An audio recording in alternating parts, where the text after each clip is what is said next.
Is it working tonight? Is it gonna fucking work?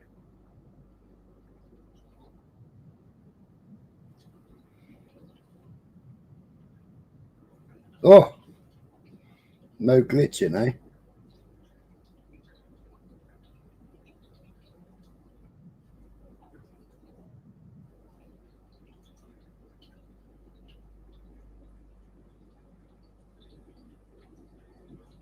It's fine. Oh, Nelly. Hello, Michael. Hello, Bird, if you're still here.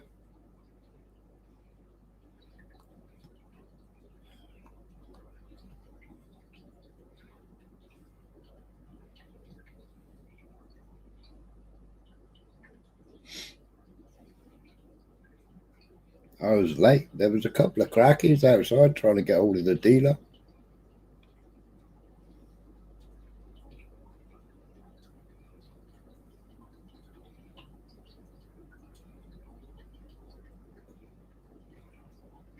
Hello, hello. Yeah, a couple of fucking crackies outside waiting for a fucking dealer to turn up. Fucking idiots.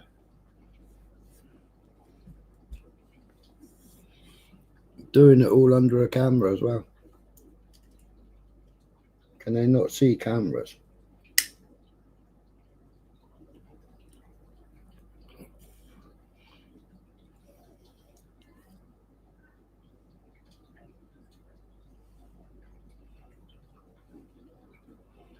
Blunt.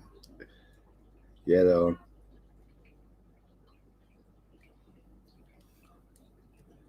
What are they doing? They're arguing now.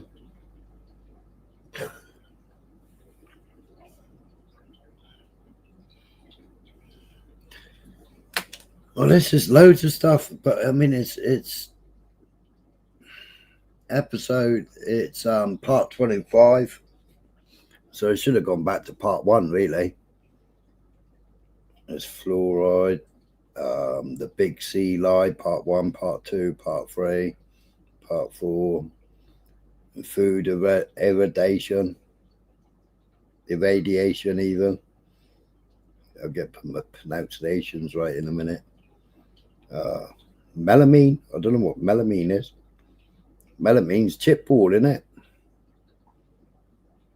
Honeybees, the colony collapse disorder, say no to GMO, and then Monsanto. But I was going to watch it, and then I thought, well, if I'm going to watch it, does anybody else want to watch it?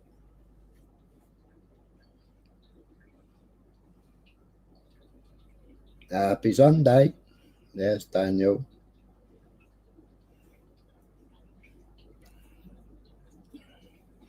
No, I've been too lazy. I haven't done no editing today.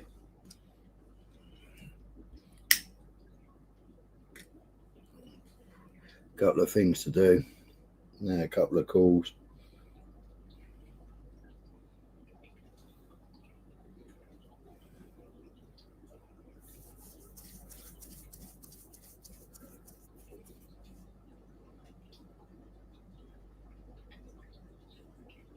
Can you hear those people outside? Can you?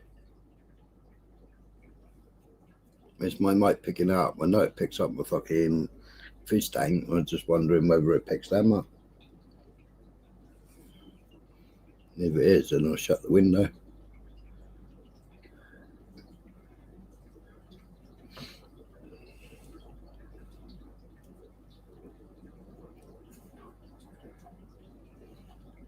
I'm fucking waiting. I've been waiting here 20 minutes. Where are you?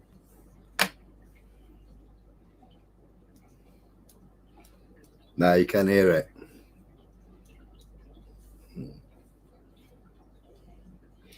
Sorry, let's stand outside my kitchen window.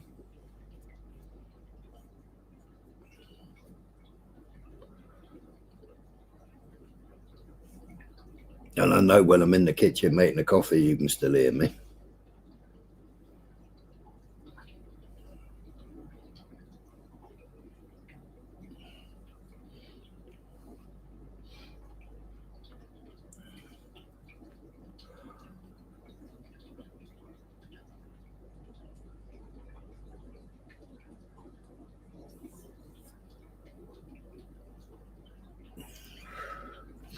So what should I do? Hit play?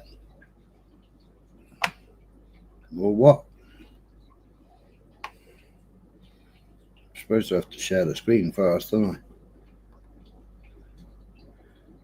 Screen one. Yeah, that one. That one.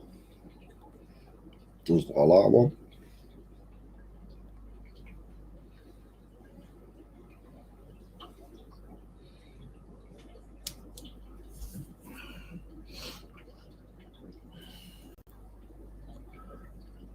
Roll VT. Blunt says roll VT. I haven't seen this, so I'm going to have to obviously stop and talk about it. I should have gone back to fucking A Poison World number one, shouldn't I? And seen what come out in number one. It might be complete bollocks. I don't know. Because I hadn't even watched it. I was going to watch it and I thought, if I watch it, should I watch it whilst live streaming it?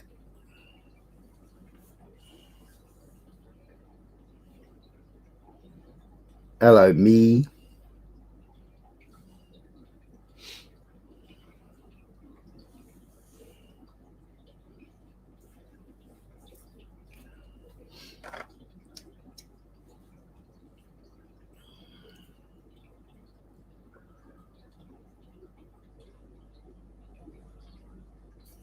How do, Lib?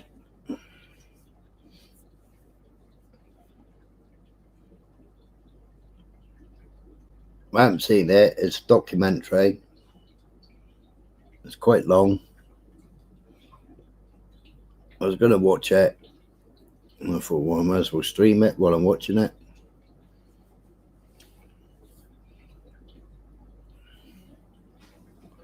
Might be totally pants.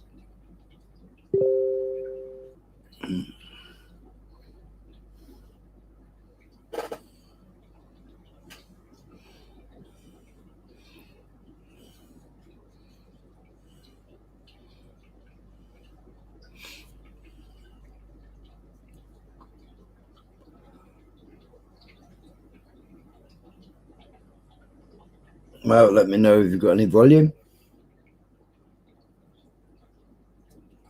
Link's pinned if anybody wants to come up.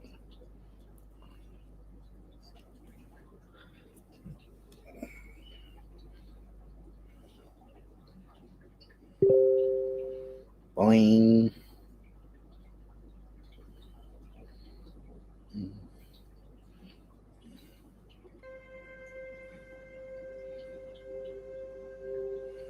Can you hear it?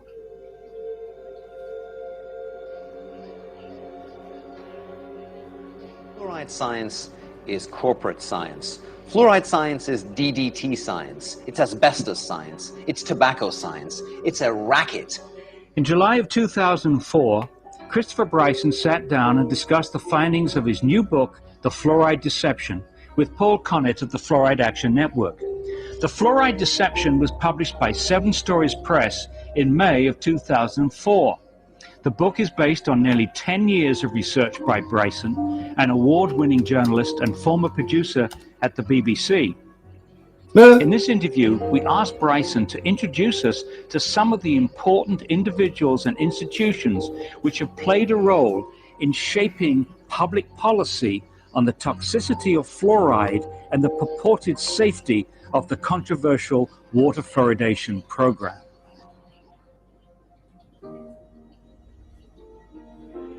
Very few dentists are aware that the fluoride in public water supplies is a pharmaceutical grade product. It is in fact an industrial waste. It's the waste from the Florida phosphate industry. In the 1950s, the Florida phosphate industry was being sued by farmers and citizens living near those plants because of the fluoride was killing their cattle, destroying their crops. You know, the Florida phosphate industry today is prevented from having to dispose of its industrial effluent in a toxic waste dump by the device of shipping that in tanker trucks around the country and dumping it in our water supply.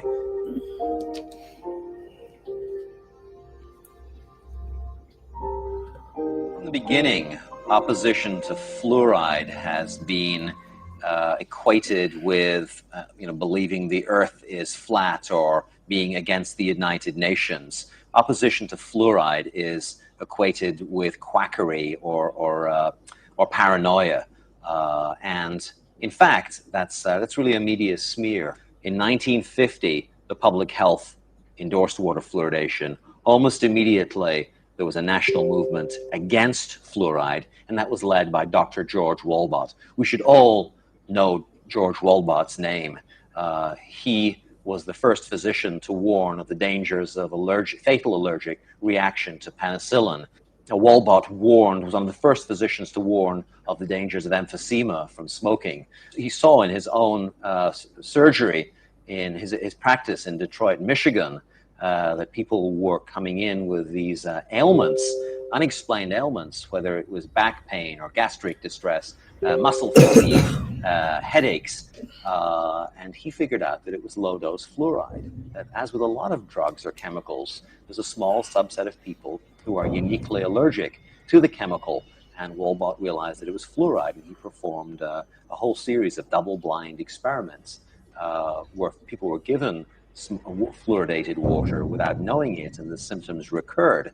And very quickly, Walbot's name, rather than being seen as this giant of public health committed to safeguarding public health, somebody who'd warned us about penicillin or tobacco, suddenly George Walbot becomes this marginal fringe figure who is criticized for his opposition to fluoride, and that's something that takes place again and again and again. Speaking out as a doctor or a dentist against fluoride is the third rail. It's fatal to your career. We don't know George Walbot's name because he was smeared by the Public Health Service for his opposition to fluoride.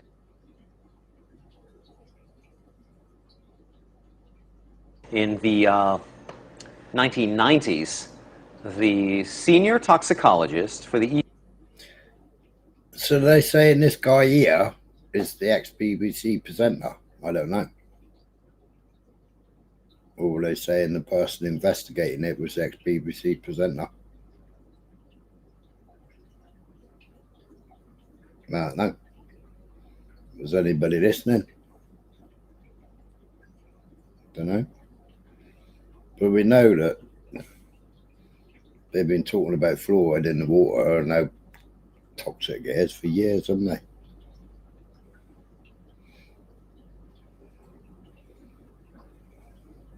How many people knew it was a byproduct and what it did to the cows?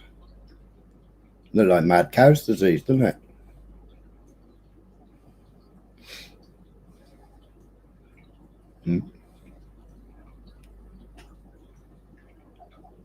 If anybody remembers mad cow's disease.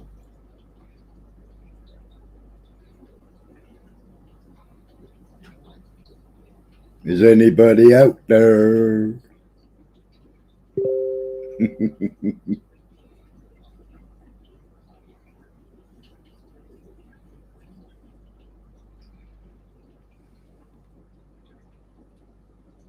EPA's Office of Water said that the cancer tests that had been done on fluoride, where laboratory animals were given fluoride, he said that those results had been gerrymandered, that in fact the equivocal verdict that fluoride was a carcinogen ought to have been much stronger. He said that fluoride given to rats had produced bone cancer and liver cancer, and that those results had been doctored to make it look as though fluoride hadn't caused as much cancer. I've been in the toxicology business looking at studies of this nature for nearly 25 years, and I've never seen that. Never ever seen where every single endpoint that was a cancer endpoint had been downgraded. I'd seen one or two endpoints argued over, usually on a definition of what is a cancer in that particular tissue, but I've never seen every one of them downgraded. I found that very suspicious. Marcus was fired. Dr. William Marcus was fired, and a federal judge ruled that Marcus was fired because of his outspoken opposition to fluoride. No, Blunt, I thought that was warfarin. You know, what they use for a blood thinner in humans now. Because they used to use warfarin as rat poison. I thought that was warfarin.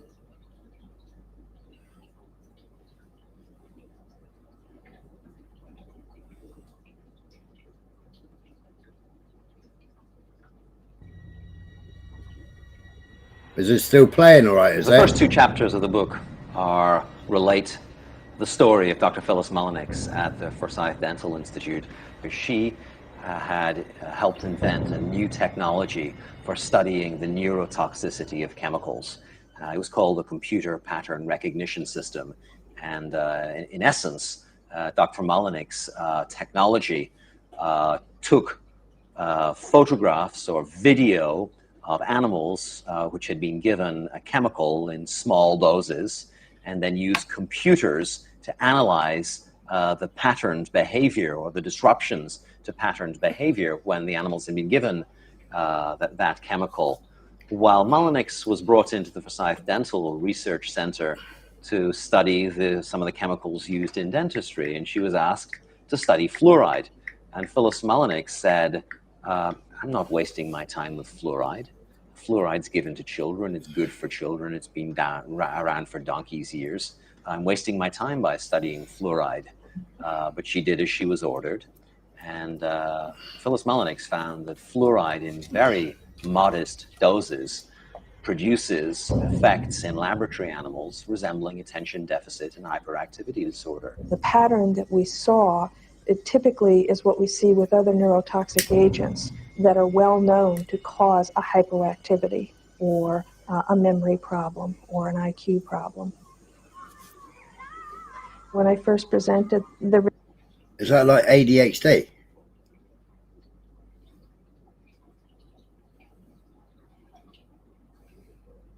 I don't know.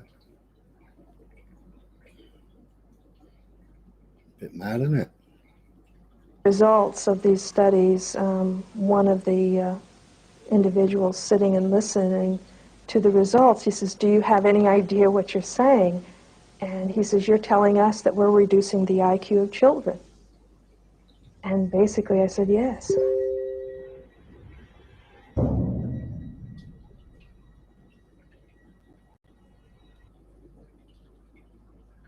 Within days of learning that her study was accepted for publication, Dr. Melanix was fired from Forsyth Dental Center. She has received no grants since that time to continue her research. Wow. So her study was accepted for publication, but she was fired. Wow. So it ended her career, but she was allowed to publicize it. But it's like, yeah, don't forget to buy your Colgate. Added fluoride. Fluoride in your toothpaste. Fluoride in your water.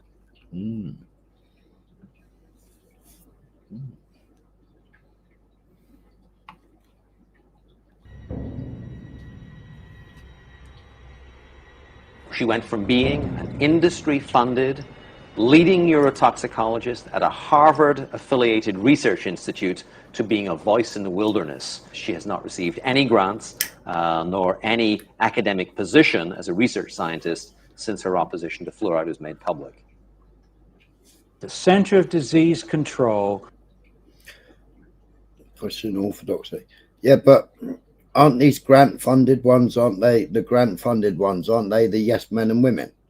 Are they not the ones that say yes, and they're the ones that, you know, twist the science? You know, like, you know, we had unqualified people telling us to roll up our sleeve just a couple of years ago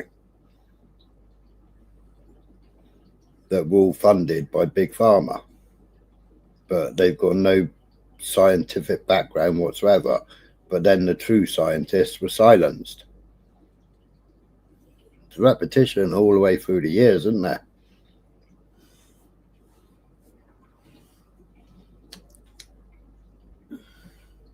Says that water fluoridation is one of the top 10 public health achievements of the 20th century.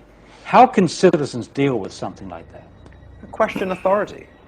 know, for years and years and years Yeah, and years, the public health DDT. establishment told us that lead in gasoline was safe. We know today that children's brains were damaged, were injured by the addition of lead to gasoline.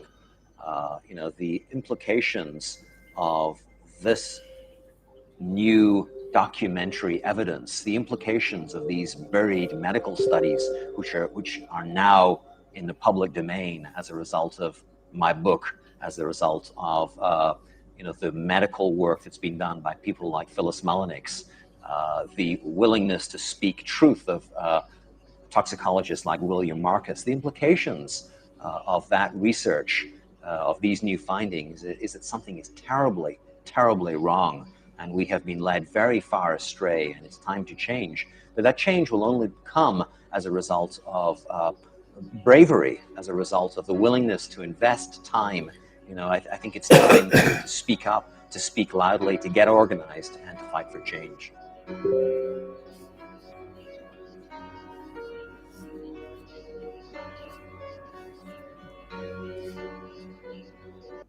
That's 66%. Since not over 60 US communities have rejected fluoridation.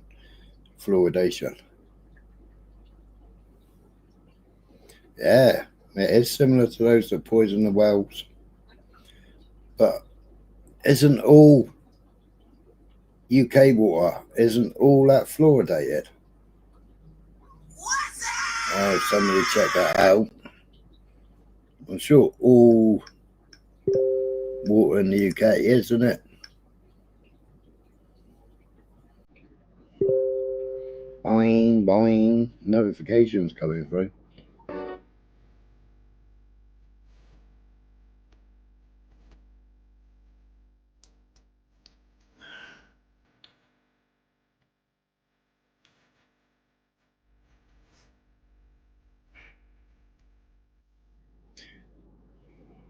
That said 98% of European water, didn't it?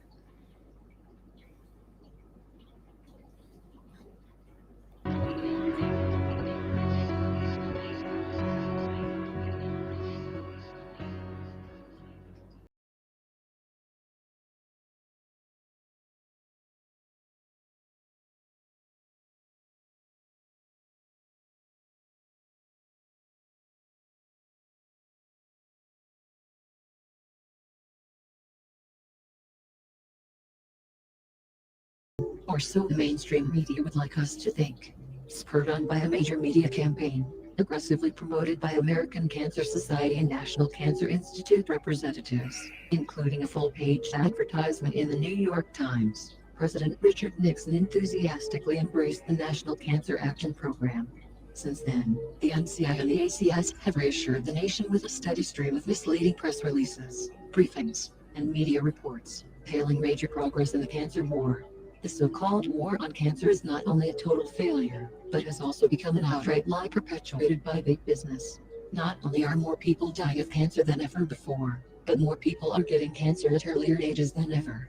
Cancer is on track to kill 566,000 people in the United States this year, more than 1,500 a day, and between 1 in 2 and 1 in 3 people are now expected to encounter cancer in their lifetimes. According to the World Health Organization's World Cancer Report, rates could further increase by 50% to 15 million new cases in the year 2020.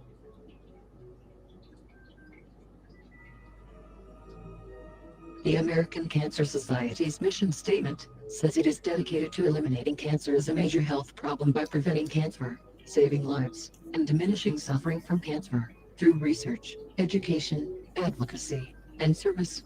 Unfortunately, the ACS corporate entanglements, slippery priorities, and lack of vision constricts this public agency from making any meaningful strides in the war against cancer. Given the crushing impact of cancer on public health, you would think that the ACS would investigate new methods for preventing and combating the disease. Unfortunately, this does not seem to be the case. The reason we are losing the cancer war is because the cancer establishment's priorities remain fixated on damage control, screening, diagnosis, and treatment, and related basic research. While screenings are valuable in helping people fight cancer, they do not prevent the disease. If decreasing the number of cancer fatalities is the first priority, why not prevent the disease before it starts?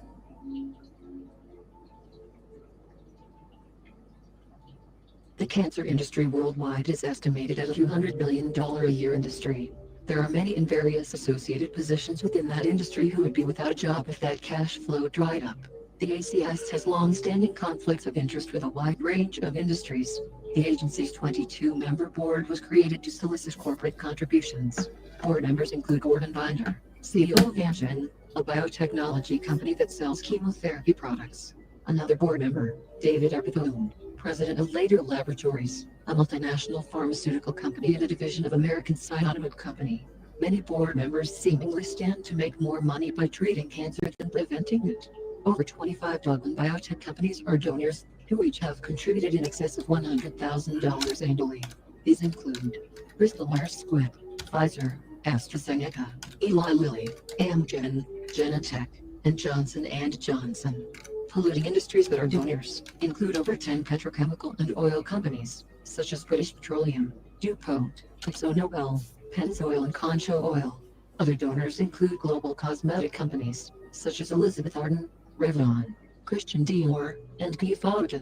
A total of some 300 other industries and companies made similar contributions to ACS $800 million annual budget, a figure that excludes government grants, and income from about $1 billion in reserves. That's bad, isn't it? How you see the makeup and the perfume industry donating money for it. But yeah, apparently it was Labour MP and Andy Burnham. He's got a dodgy position now as Andy Burnham. But we've had fluoride in the UK water since 1960s.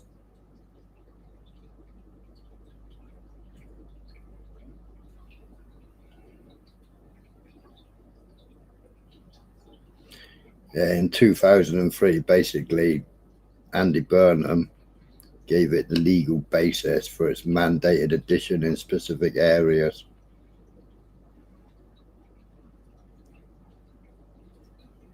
James Ray, there's loads of them.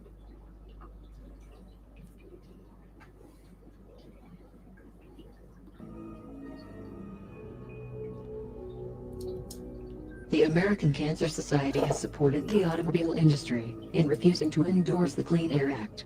It has joined the Chlorine Institute in defending the continued manufacture of chlorinated carcinogenic pesticides, and it has supported the cosmetic industry in failing to warn women of risks of breast and other cancers from permanent black hair dyes, and of risks of ovarian cancer from sanitary dusting with dog.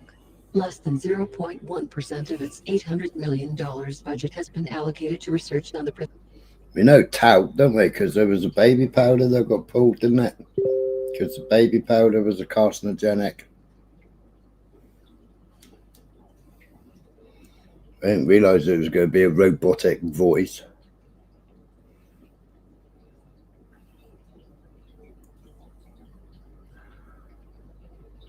Prevention of environmental carcinogens. After analyzing the ACS budgets and programs, the watchdog organization, the Chronicle of Philanthropy, concluded. Why is it always American as well? Why do they never do any documentaries on the English, on the UK?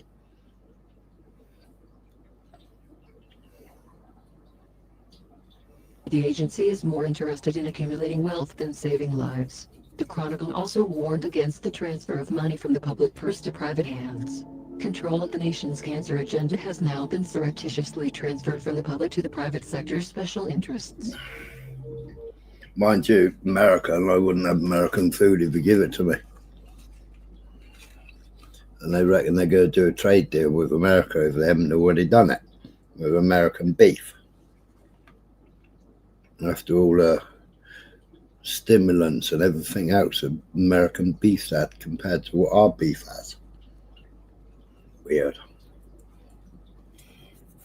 And you look at American food and you look at how many different things are in it compared to our food. It's mental.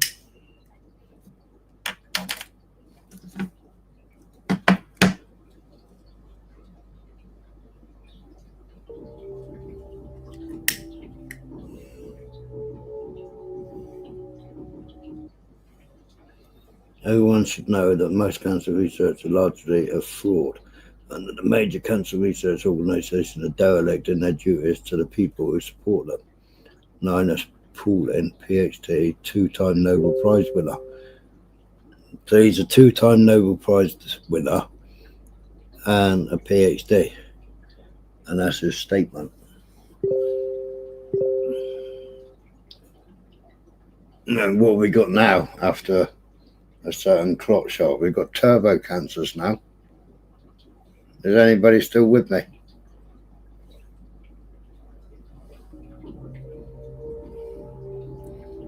Yeah.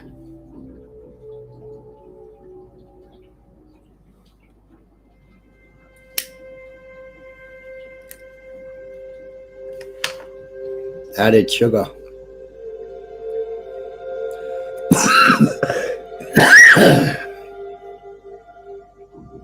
The American Medical Association, Food and Drug Administration, National Cancer Institute, and American Cancer Society, as well as certain large corporations, profit from the cancer industry. Finding the cure for cancer might just put the pharmaceutical industry out of business, and would certainly end the careers of countless doctors and researchers.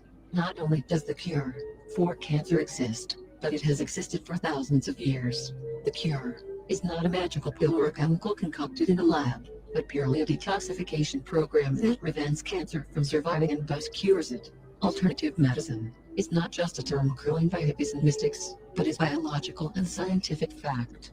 There are countless accounts of patients healing themselves with alternative methods. Each year, thousands of Americans travel to Mexico and Germany to receive trial therapy. They do this because it has been suppressed in the United States. A big percentage of them have recovered and are living normal lives. However, the FDA, the AMA, the American Cancer Society, and the Cancer Research Centers continue to pronounce that trial is quackery. The recovered patients, they say, either had spontaneous remissions or never had cancer in the first place. The alternative treatments are suppressed and even attacked by the medical establishment, big companies, and the media. Hi, It's Amos. important to emphasize that this confederation of interests, known as organized medicine, consists principally of medical politicians and business interests, not practicing doctors. Physicians themselves have often objected to the unscientific rejection of alternative therapies and to restrictions on their own freedom to research or administer them.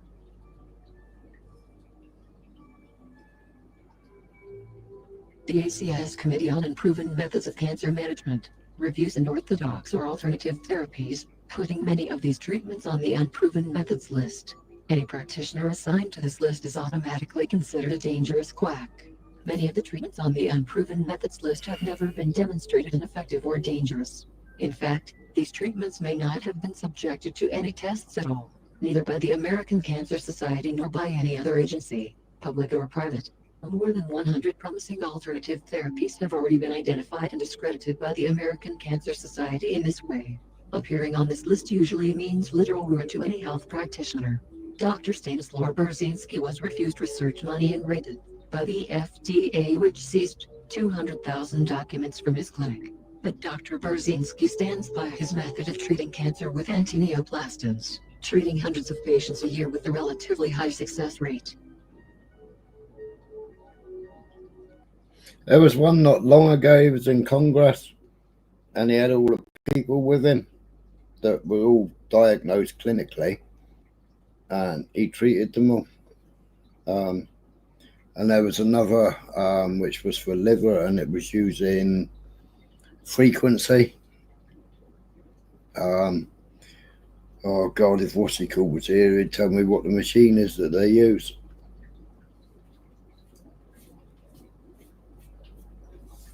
If Max was here, he'd tell me what it was. But the FDA have now approved that one. Since around 1920, practitioners of alternative cancer therapies and remedies and their messengers have been marginalized, harassed, imprisoned, and even killed. A young Brooklyn man, Jason Vale, was imprisoned because he refused to stop telling others on TV and in lectures how he cured himself of cancer using trial found in apricot pit kernels. The Sloan Kettering Cancer Institute had buried documentation from scientists' research, which proved trial was highly effective at curing cancer. In 1977, Dr. Ralph Moss was told to cover up that evidence and claimed that Lyotrial was worthless. Yeah, you got Lyotrial, which is pumpkin seeds, isn't it? But there's also another one in mushrooms, isn't there, that people are talking about.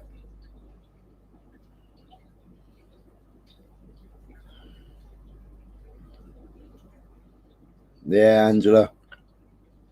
All right, and I'm a guinea pig at the moment. They're seeing how long I can last, I think. Still haven't had my notification or my letter. Crazy. Refused and left his position as PR manager with Sloan Kettering. Since then, Dr. Ralph Moss has gone on to write, or edit, several books on cancer cure options. For more than 7 years, Lane Labs has been marketing nutritional supplements to people with various forms of cancer, including skin cancer. In July of 2004, a U.S. district judge issued... Well, they've just pulled, I saw a notification the other day, they've just pulled sunscreen. A load of sunscreens. They've just pulled a load of sunscreens apparently because the fucking UV blocking in it is supposed to be carcinogenic. So they've just pulled a load of different sunscreens and given out a warning not to use them. It's crazy. Now they fuck around with everything. A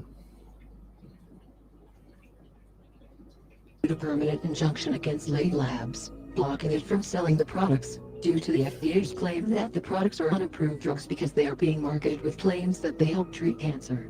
The FDA can shut down virtually any health supplement manufacturer they target, simply by claiming that the products are drugs. When a manufacturer of nutritional supplements attempts to tell the truth about their products on the label, on their website, or in promotional literature, they are considered an enemy of health and are immediately attacked by the FDA. Typically, their operations are shut down, or a court order is issued so that the manufacturing company can no longer conduct business. FDA scientists have become so fed up with the criminal behavior of their own administration that they've filed a strongly worded complaint to the president, alleging the FDA has been deeply corrupted and distorted. FDA managers, the letter explains, are placing the American people at... Yeah, exactly, Blunt. What did change? What did change?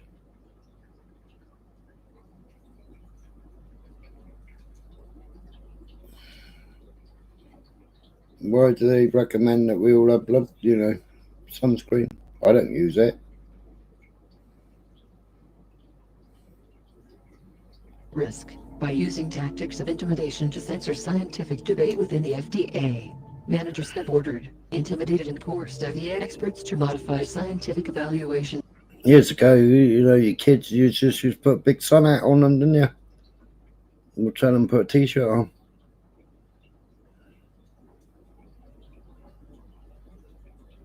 Now everybody's like, oh, factor 50, factor 50. Like during the sunny times, every day there's somebody pushing it, aren't they? And now all of a sudden they get pulled from sale.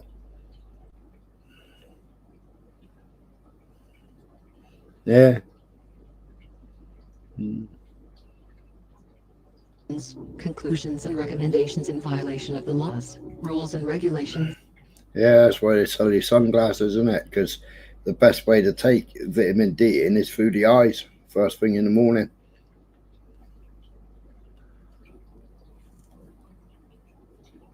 What we all do, put sunglasses on. UV protection. And to accept clinical and technical data that is not scientifically valid.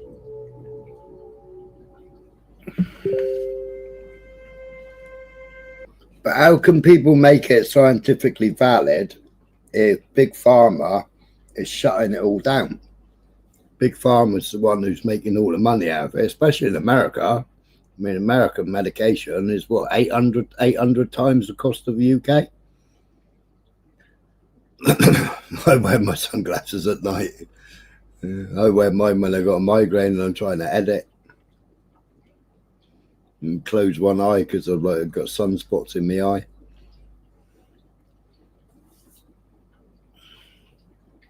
Obamacare, yeah. Obamacare.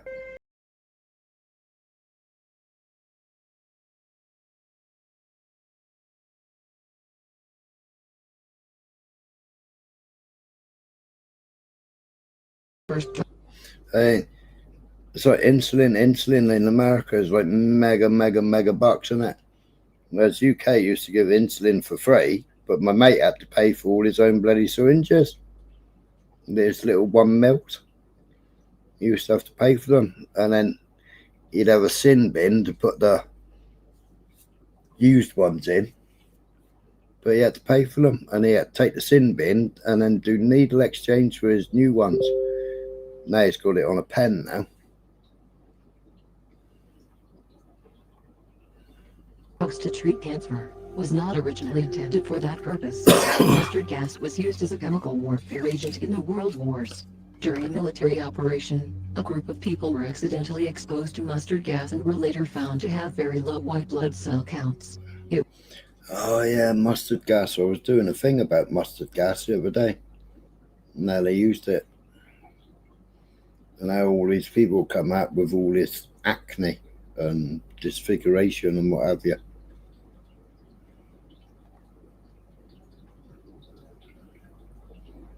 It was reasoned that an agent that damaged the rapidly growing white blood cells might have a similar effect on cancer.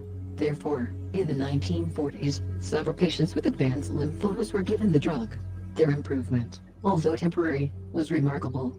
That experience led researchers to look for other substances that might have similar effects. As a result, many other drugs have been developed to treat cancer, and drug development since then has exploded into a multi-billion-dollar industry. Thus was born the era of chemotherapy, one that continues today. It is still based on the simple notion that disrupting DNA replication and cell division will halt cancer. Almost all chemo drugs approved in the 70s, 80s, and 90s were based on the strategy of stopping cancer cells from making copies of their DNA by throwing a biochemical wrench into any of the steps involved in those processes. But there was nothing coming out of the basic science that could help patients. It is possible, and common, for cancer researchers to achieve extraordinary acclaim and success, measured by grants, awards, professorships, and papers. Yeah, I've said that I ain't having chemo. I said I'll have radiotherapy. I've got to look into the radiotherapy. I said I'll have radiotherapy, but there's no way I'm having chemo. I've seen so many people go rapidly downhill with chemo. And then for it to come back somewhere else. Or come back fucking stronger than the original site. I don't know.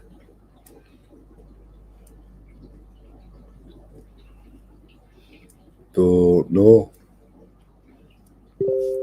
What's your views, Angela? I know you've been a guinea pig for lots of things. In leading journals, without ever helping a single patient gain a single extra day of life. There is no pressure within science to make that happen. Animal models have not been very predictive of how well drugs would work in people. They put a human tumor under the mouse's skin, and that microenvironment doesn't reflect a person's blood vessels, inflammatory cells, or cells of the immune system, all of which affect prognosis and survival. Metastatic cells are responsible for 90% of all cancer deaths. Scientists relied on animal models where metastasis didn't even occur. By the 1980s, critics were asking why the war on cancer was spending the vast majority of taxpayers' money on elegant biology that cured millions of mice, rather than on the search for more practical advances. The funding people are only interested in the magic bullet research, because that's what brings the dollars in. It's not profitable to look at whether broccoli prevents cancer. Broccoli can't be patented, so without the potential payoff of a billion-dollar drug, there's less incentive to discover how cancer can be prevented. Chemotherapy drugs are cytotoxic, meaning that they kill cells that divide rapidly, one of the main properties of cancer cells. This means that it also harms cells that divide rapidly under normal circumstances, like cells in the bone marrow, digestive tract, and hair follicles. The side effects that chemotherapy patients experience, the extreme nausea and vomiting, the hair loss, the weight loss, are indicative of the intense havoc that chemotherapy is causing within the body. As if these side effects are not enough, Cancer therapy commonly includes surgery and radiation, both of which have their own dangers and side effects. The mainstream medical establishment often prescribes mastectomy, radiation and chemotherapy in combination to treat cancer, an approach that has been described as a slash and burn strategy. Cut off the affected organ, poison the body with chemotherapy, and then harm the body even more with radiation. Surgical removal of the cancerous body part also has its own after effects, requiring not only the normal recovery after any surgery, but also coping with the psychological effects of having a body part removed. Severe neurological side effects, discoloration of the hands and feet, tinnitus and impaired hearing, are common.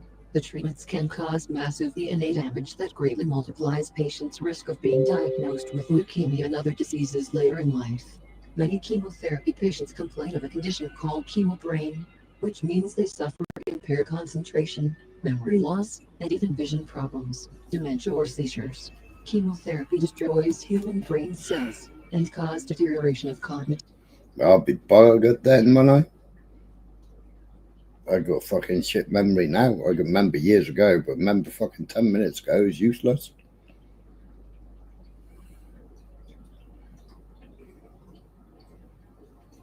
Yeah, I bet he is, Blunt. I bet he is. He might be down pub, having a fight down pub.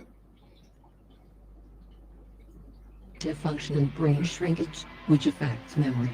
This effect is worse than the effects of taking drugs like crack or heroin. Doxorubicin is so toxic that it will actually cause skin burns if it leaks from a vein during administration. 3 widely used chemotherapy drugs do more damage to the brain than the cancers they are being used to treat. One of the most common side effects of chemotherapy is, ironically, cancer. Undergoing radiation and chemotherapy increases the risk of future cancers by 300%.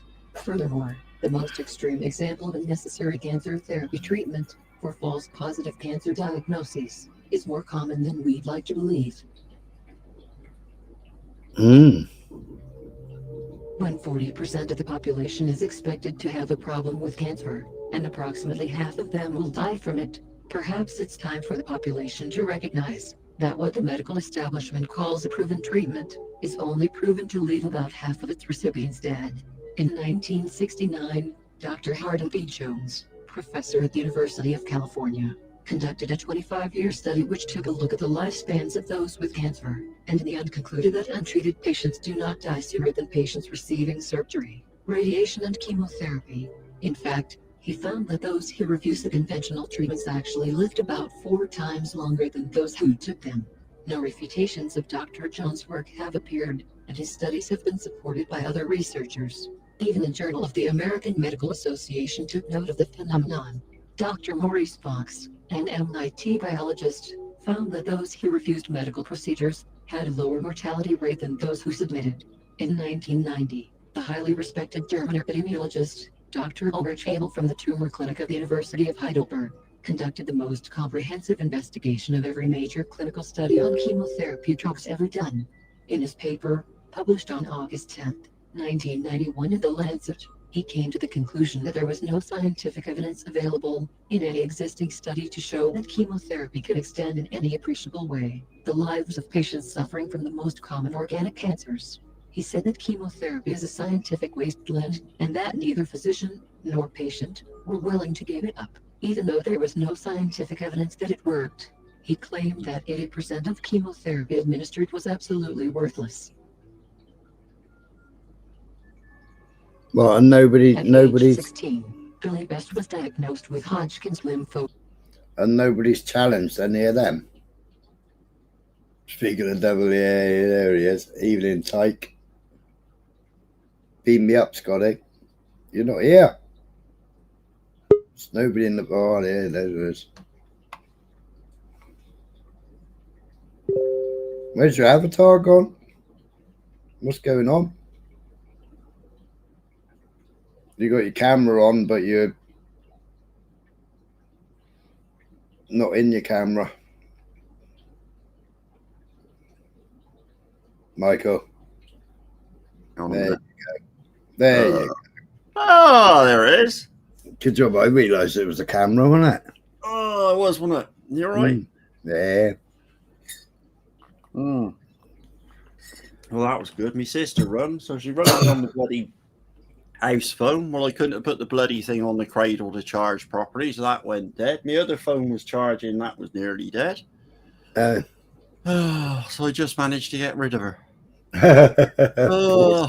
Poor sister. Yeah. So you've missed half of this then? Yeah. What? I'll have to play catch up, won't I? What part are we on? We're on the big C at the moment, and how most of these chemotherapy, radiotherapies, loads of scientists have done studies that people who've had it have lived less. Yeah. Lived less longer than those who refuse to have it, and the ones that refuse to have it have lived longer.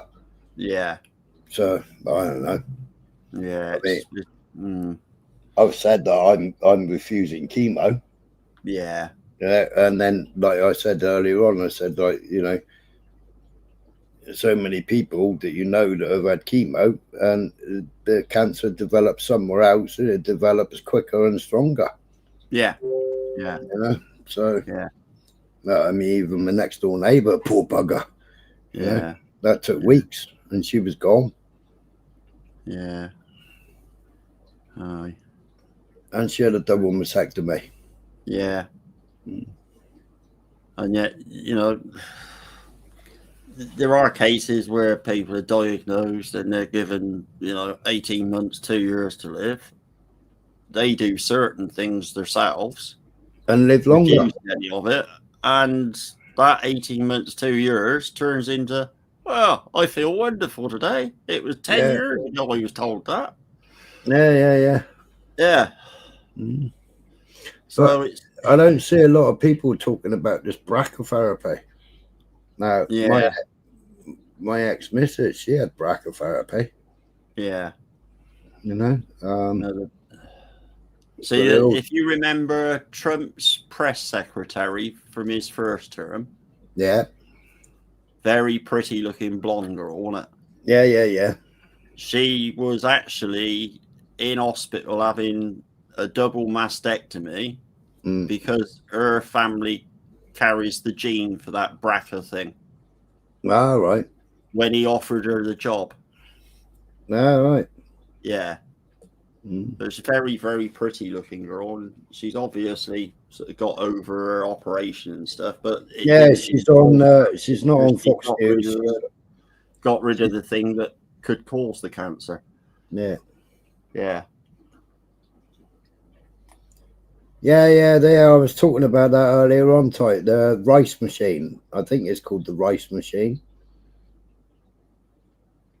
If Max was here, he'd tell you.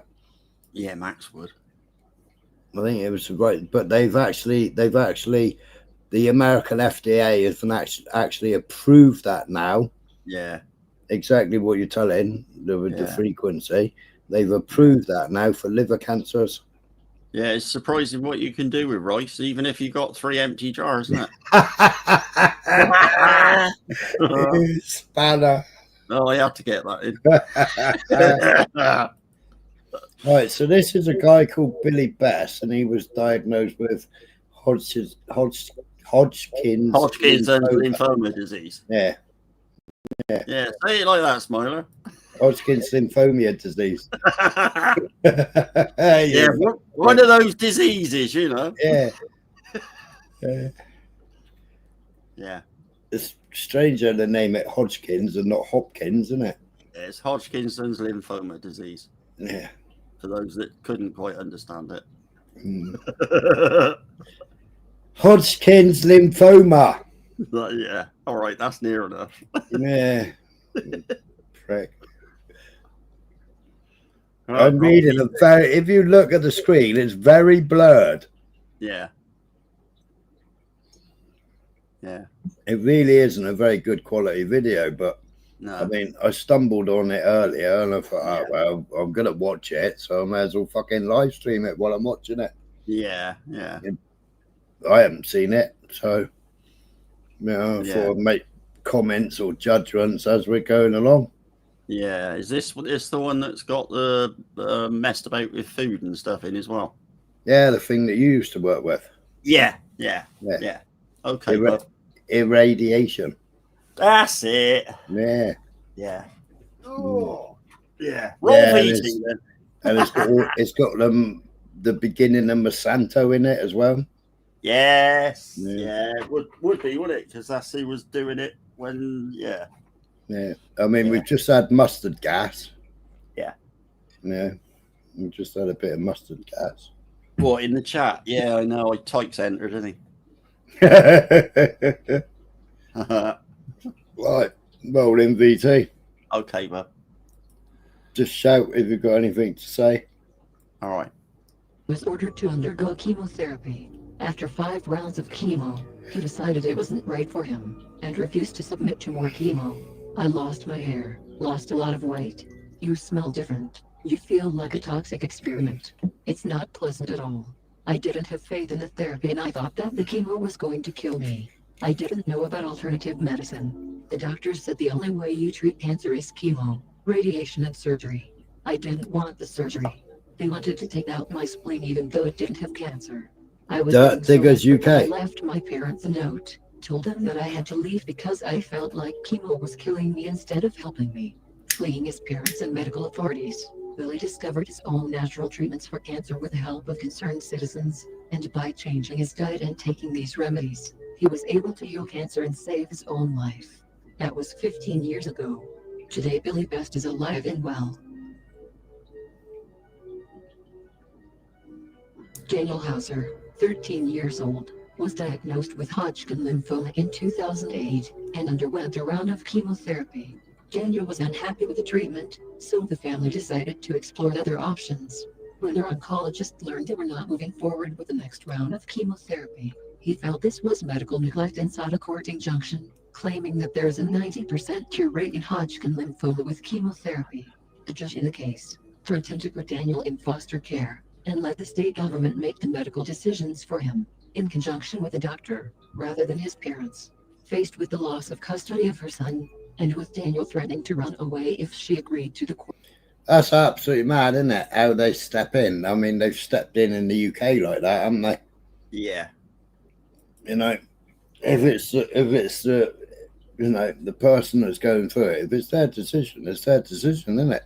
You haven't got to take, And like you think about it, over in America, it's insurances that are paying for it all. If you've got insurances, and depending on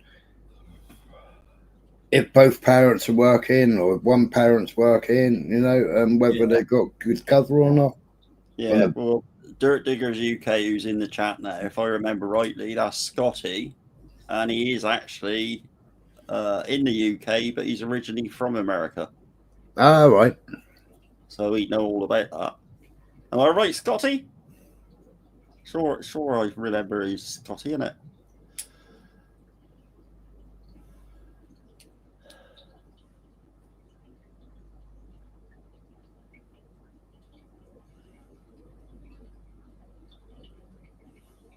Yeah, sure it was. Yeah.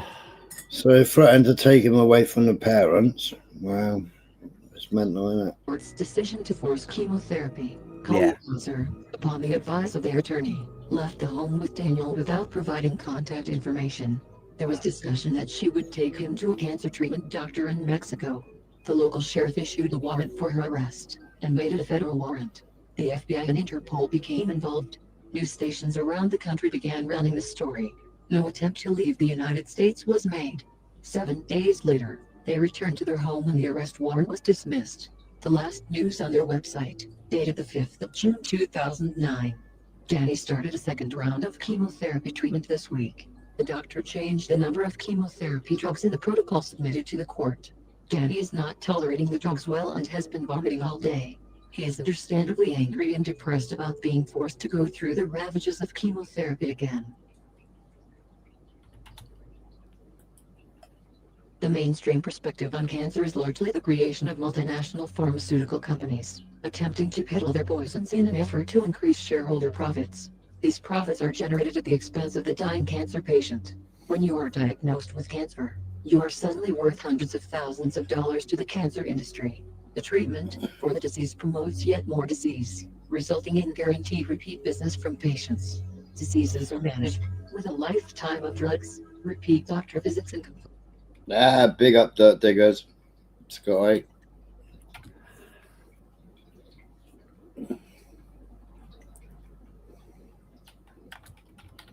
Yeah, if you come over from boat, it's fucking cheaper, isn't it? It's free. And you don't have to pay nothing. Hey up, Genghis. I'm doing a boring documentary.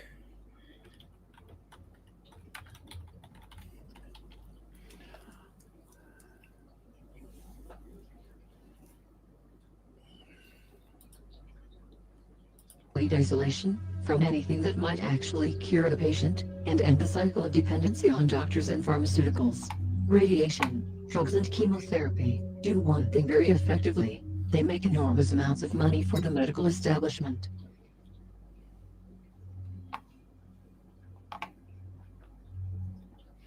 Polls and questionnaires show that 3 doctors out of 4, 75%, would refuse any chemotherapy because of its ineffectiveness against the disease and its devastating effects on the entire human organism. You nearly said orgasm, didn't you? I did. Organism. Fucking hell. Good job Beyonce's not here, isn't it? Yeah. But it's quite an enlightening thing, isn't it, to see it put down on, in writing, with the percentages and the figures and stuff like that, and you start to wonder, don't you? Yeah, me too, Genghis. I ate fucking all that bollocks was going on over there. Well, it's going over everywhere. I just try and stay out of it. Yeah. Right. What's on his mind there?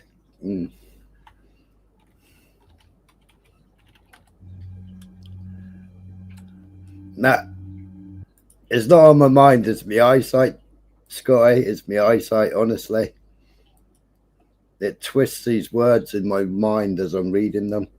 It doesn't let my mouth speak it the way it says on the screen.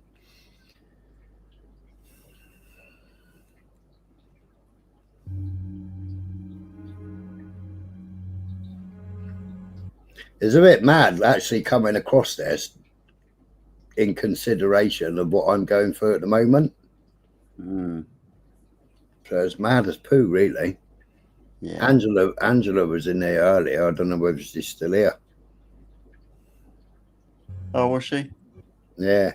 But she's being used as human guinea pig at the moment with loads of different trial medications to treat her. Yeah. I take it most of them don't want to hear what's happening. I don't know. Probably. More than likely. Yeah. I mean, somebody jumped up on a panel and blabbed it all out, didn't they? Yeah. Can't exactly hide it, can you? Well, Scotty put, I watched my neighbour just die because his 3rd round of chemo hurt him so bad it took him out and did worse harm than the cancer at the time. Perhaps he shouldn't have got it. Yeah. Well, I've got a friend at the moment. I initially thought this was his 2nd lot cancer, but it was only a few weeks ago that he told me that he'd actually had prostate cancer in the 80s. He was diagnosed with cancer during COVID. He was treated for that, chemo and everything else, and they told him they got rid of nearly all of it. The residual chemo in his body should get rid of the rest. And then a year later, he's feeling lousy, so he goes to his doctors. The doctor decides to send him for more scans and stuff like that, and it's back exactly where it was, and in another place, and in the lymph nodes as well. This time they've given him the chemo.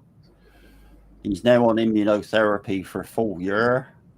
but they basically given them a year to 18 months to live. Crazy, isn't So it? what do you do? Yeah. What do you do, isn't it?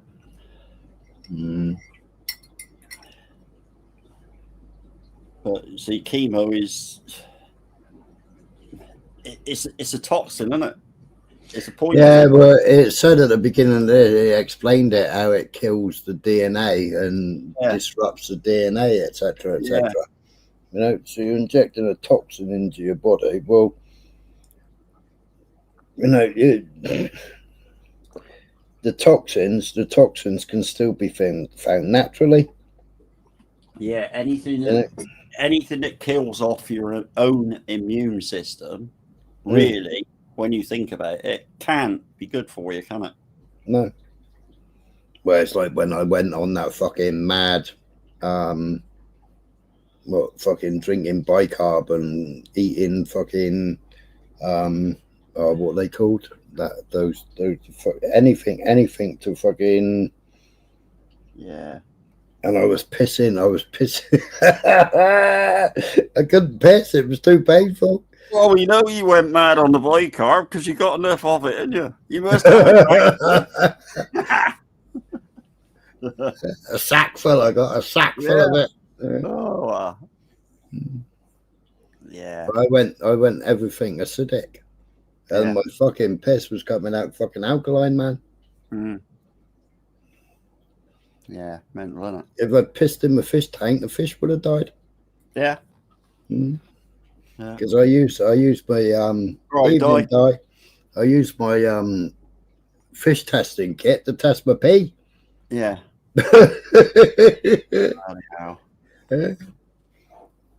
Mad. No, but it does make you wonder, doesn't it? If you're ever put into that sort of scenario and you're told that bad news, you know, this is your, you know, this is your option. It do make you think, well, hang on a minute.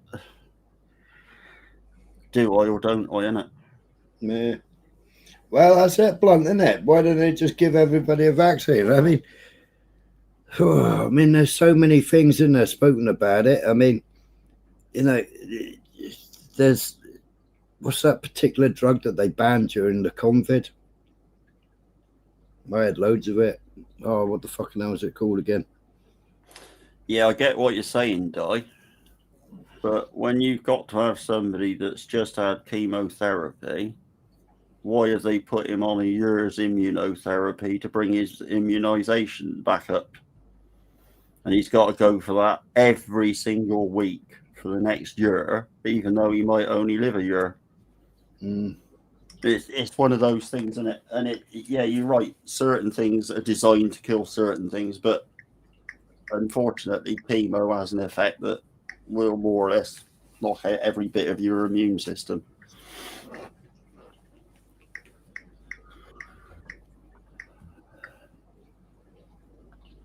I think they've had a cure for cancer for decades anyway. That's my belief. I'm not saying that's fact. That's my belief, YouTube. Please don't strike the channel. It's not false information. That is my personal belief. I think they have. But I think there's too much money to be made elsewhere than to actually give it. Yeah.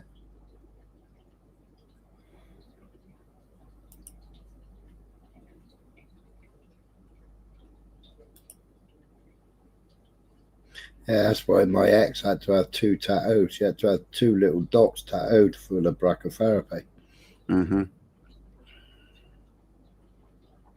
she's been, what, 18 years clear now? But she never had no chemo or anything like that. She just had the brachytherapy. But nobody seems to be talking about brachytherapy no more. No, I didn't say they have a cure for cancer. I said that's my personal belief that I think they do.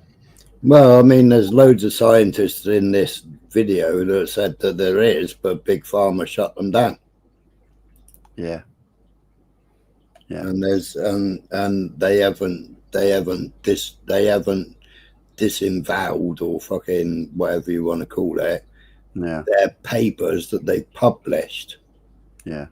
And where they've had people, I mean, even in Congress in America, they had 40 odd patients, were all diagnosed, and they all got treated with a different way than going and having chemo, and they're all fully cured. Yeah.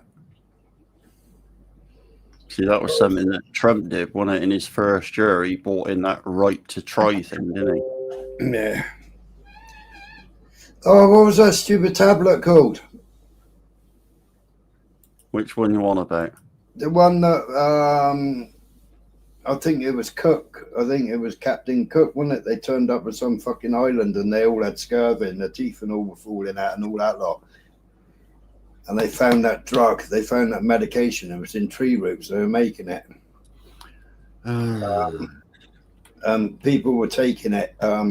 It's a horse wormer, basically. I can't remember what the hell it's called. Use it as worming.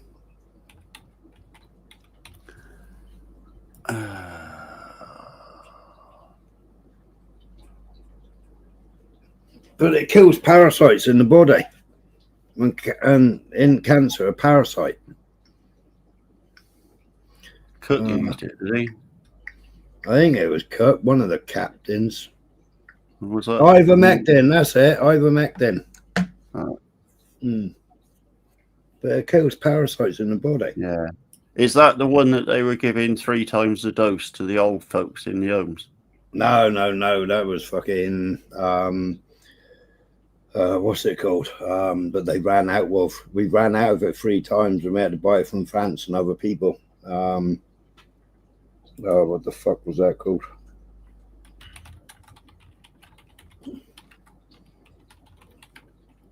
Yeah, iodine's good for you. Iodine's good for you.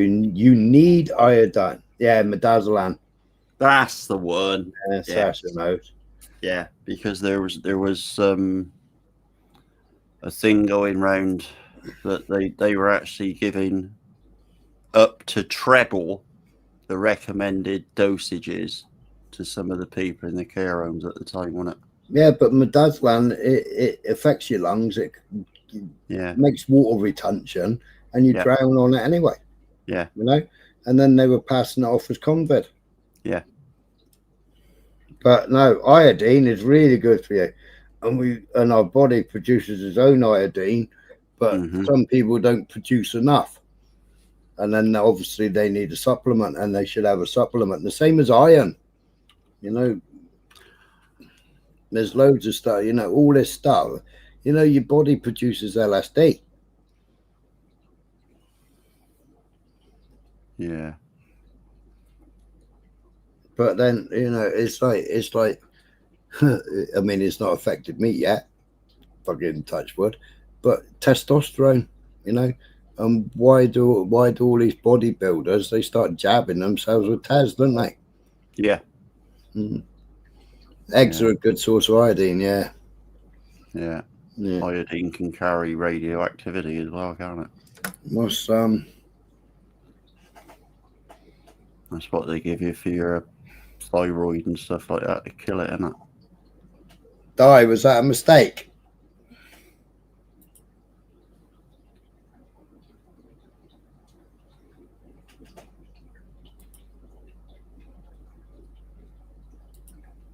GY tracker was hidden by dye.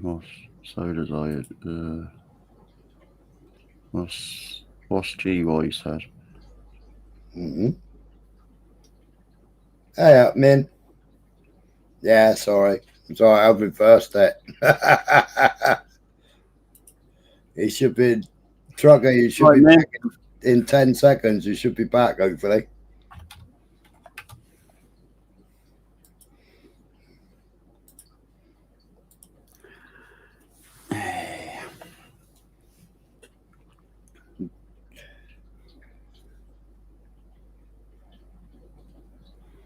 We need one of them UFP or UFOs to land and give some cures. Yeah, that'd be a good idea, wouldn't it, Sky? Nah, that's right, Di. It should be back now. Trucker, where are you?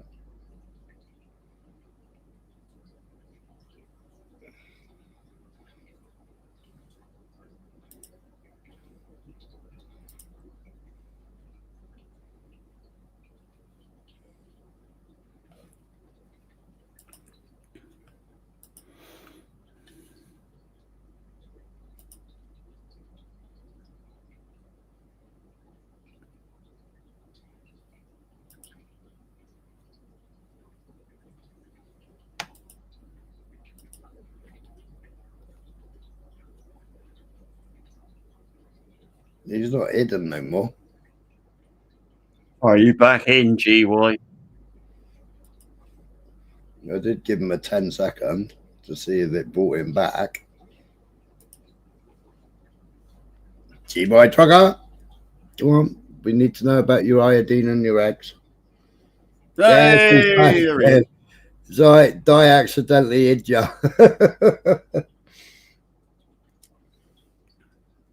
Right, roll VT. We can go back to VT now. A chemist trained to interpret data.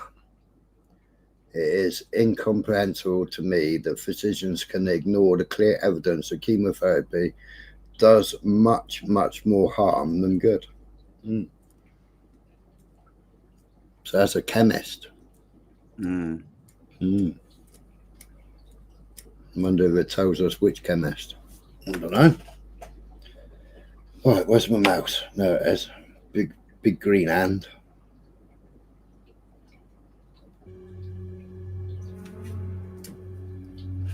Alan C. Nixon, PhD, former president, American Chemical Society. So, not somebody.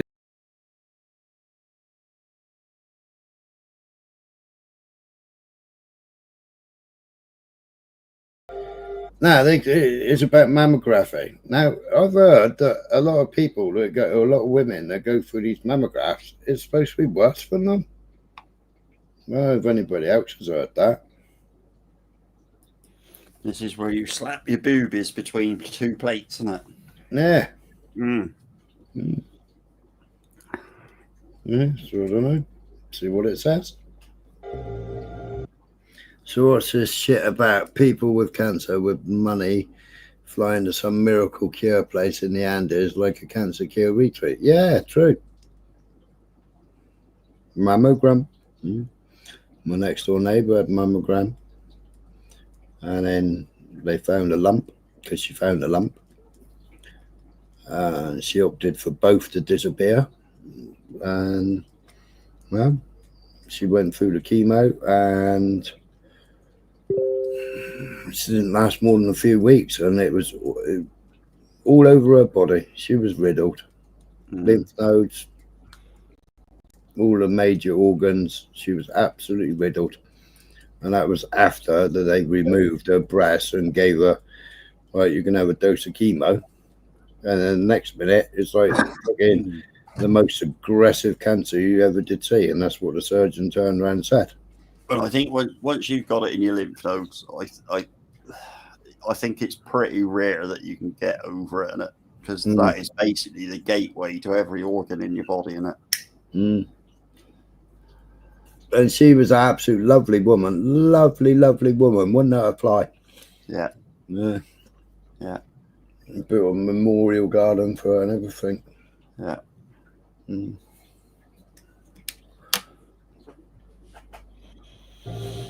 But, you know,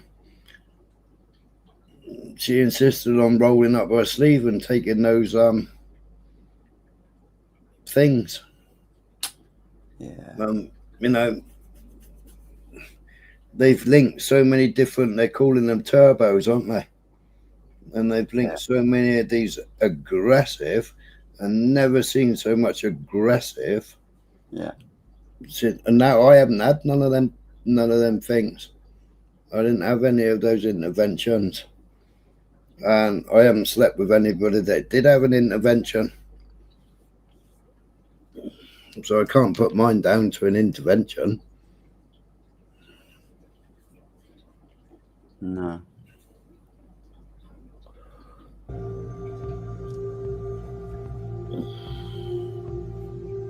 Promotions of the American Cancer Society continue to lure women of all ages into mammography centers, leading them to believe that mammography is their best hope against breast cancer. All those pink ribbons have given women an inflated fear of the disease and unrealistic expectations about the benefits of mammograms. Mammograms also lead some women to undergo unnecessary treatments for tumors that are not life-threatening. Mammograms have about a 70% failure rate, which means that many women undergo invasive biopsies needlessly. Experts from the Nordic Cochrane Centre in the UK have estimated that about 7,000 British women are improperly diagnosed for breast cancer each year because of mammography. Aside from unneeded treatments that may result from improper diagnosis, women screened for breast cancer using mammography undergo tremendous exposure to ionizing radiation every time they are screened. Exposure to this radiation is often implicated in causing the very malignant cancers that are meant to be detected. Continual exposure to excessive levels of radiation due to receiving annual mammograms greatly increases a woman's risk of developing breast cancer.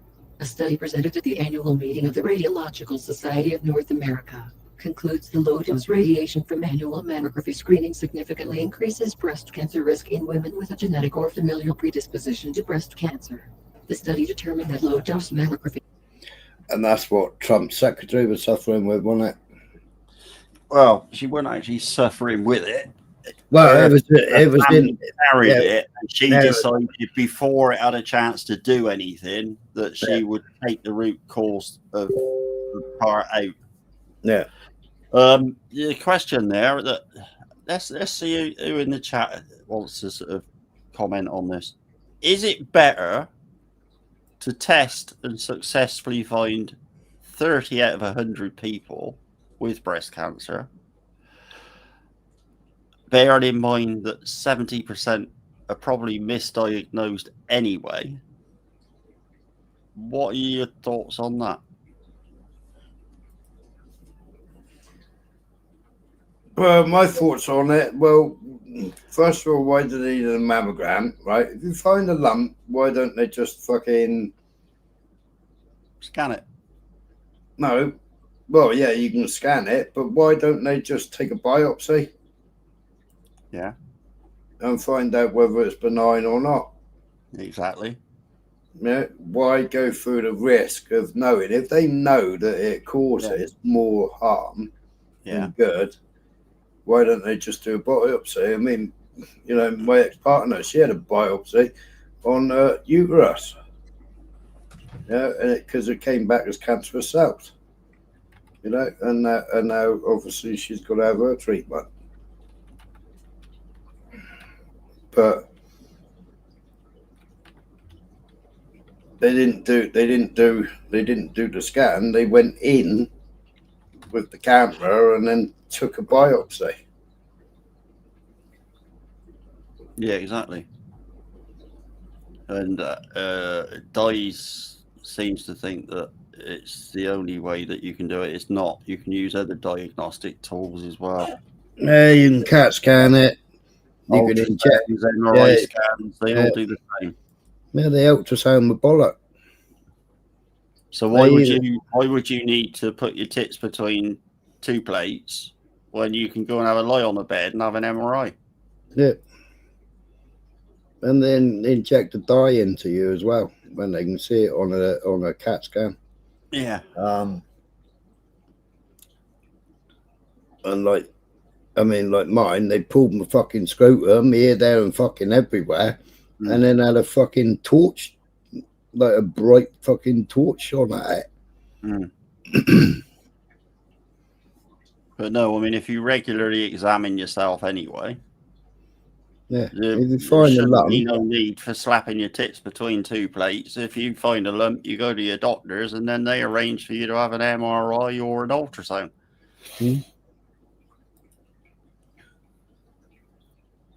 But we know that every time we have an X-ray, it is a low-dose radiation, and we know that everybody who works in X-ray department is wearing lead. Yeah. Yeah. You know, and if you're having a chest X-ray, they cover your fucking knackers up with a fucking sheet of lead. Mm-hmm. Yeah. But it does make you wonder that, you know, if 70% aren't reliable, then what's the fucking point of doing it anyway? Yeah. If you regularly examine yourself and you find something out of, or you've got pain there, or you find something that isn't normal or feels abnormal, the first port of call will be to your doctor, and the doctor will refer you for a proper ultrasound or MRI. Or biopsy. Yeah. Because they can do a biopsy with local. They don't need general anesthetic for a biopsy. No.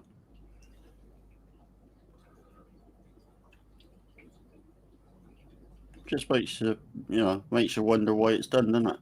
When 70% of them's fucking useless anyway. And we know that low dose radiation is a problem anyway. Yeah. I don't know. I'm not a doctor, people. Do your own research. Yeah, this is purely for a discussion. This isn't medically qualified stuff at all. This is just a discussion.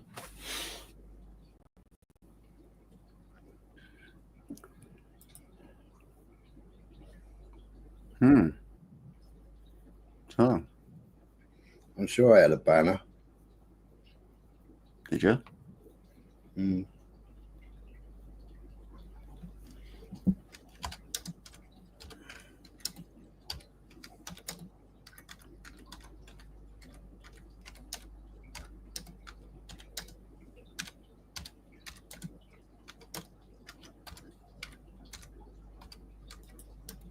No, not at all, Di. But if you examine yourself like you're supposed to on a regular basis anyway, you know yourself if there's something up. So why do you need to go and have a 30% success rate of having something detected when you can find something wrong with yourself and go to your doctor and get that further step along by getting it properly checked? Why ain't it scrolling, the stupid thing? I don't know.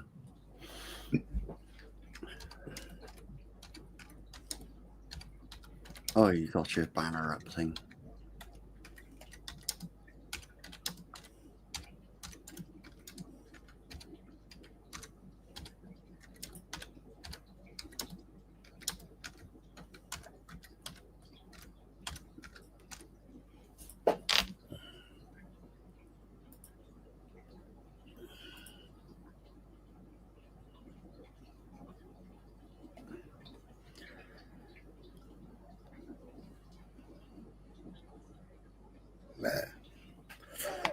All right, roll VT.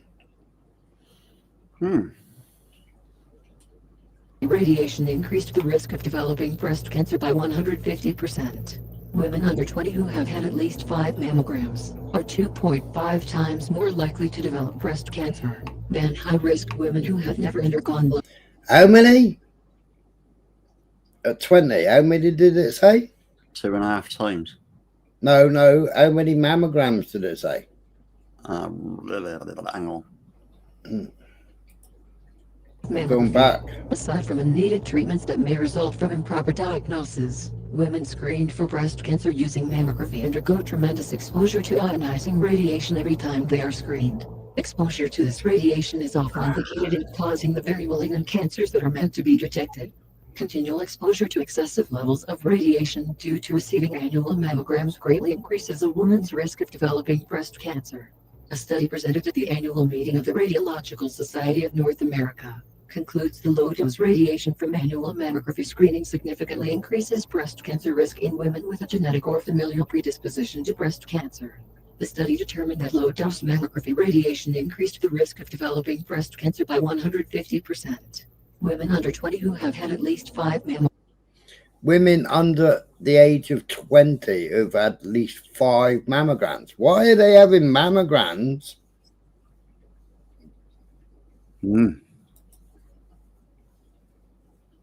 Under the age of 20.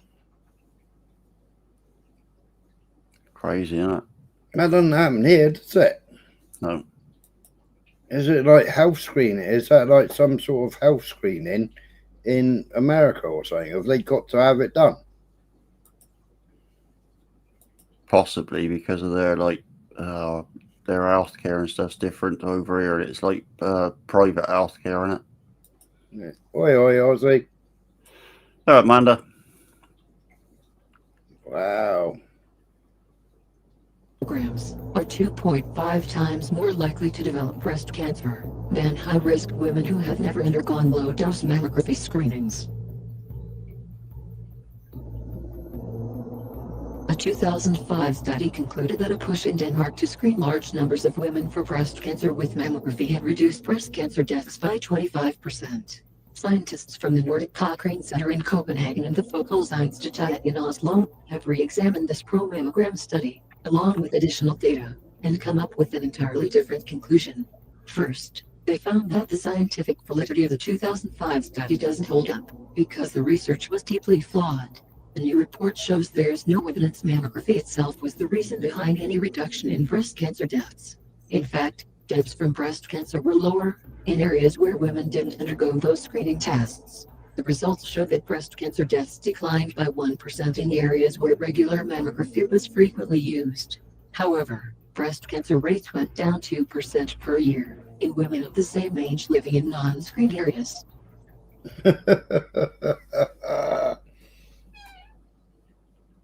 It's almost like the blind testing, wasn't it, of the MNNRA. Nearly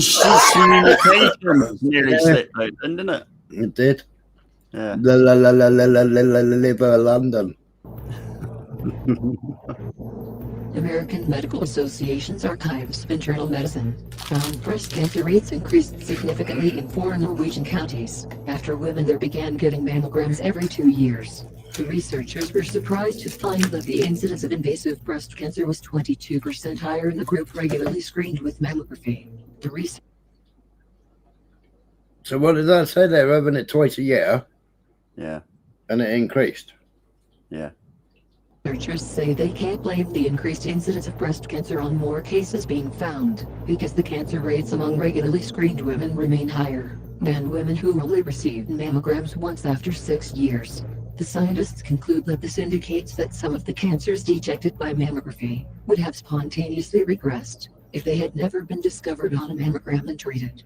Simply put, it appears that some invasive breast cancers simply go away on their own, healed by the body's own immune system. Yeah, well. We just need a finger up the bum, innit?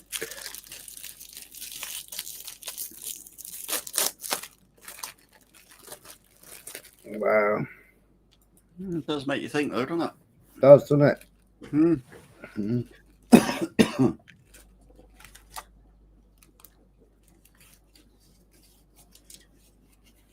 Yeah, well, that's it, Di. And if it is just that, and if you do go for that, does it cause that then to develop into something else because it's been zapped? I don't know.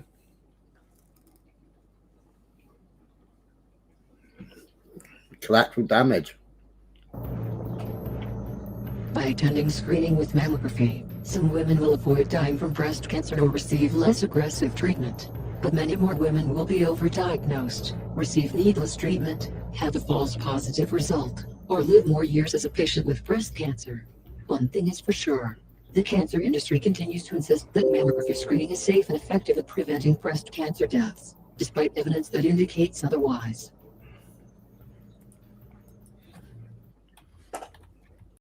So, the evidence says otherwise.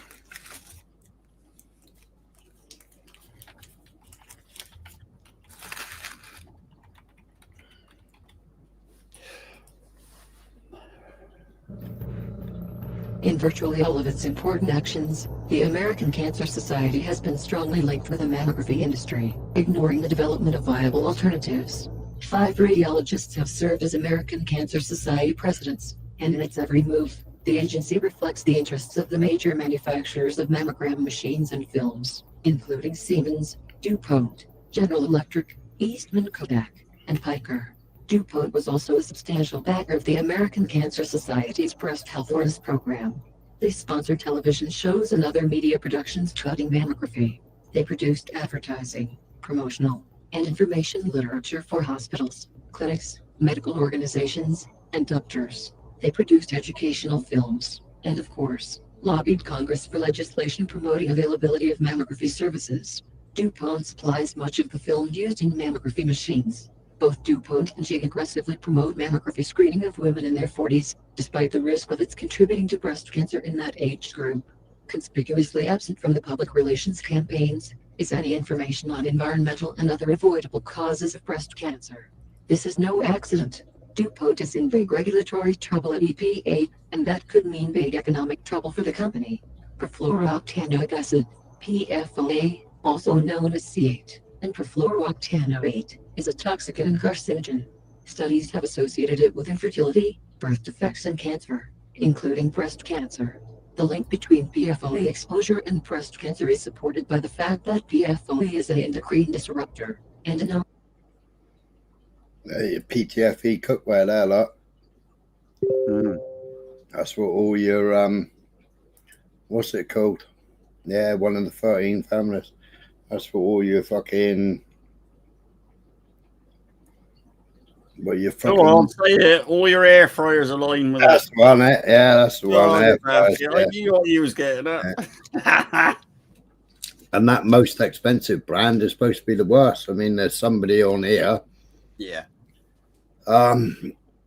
Everybody knows him. He used to like his gold. I mean, he bought 2 or 3 new parts for his because all the non-stick was popping off. But DuPont nearly killed me. Yeah. I didn't have a data sheet for paint that I was using.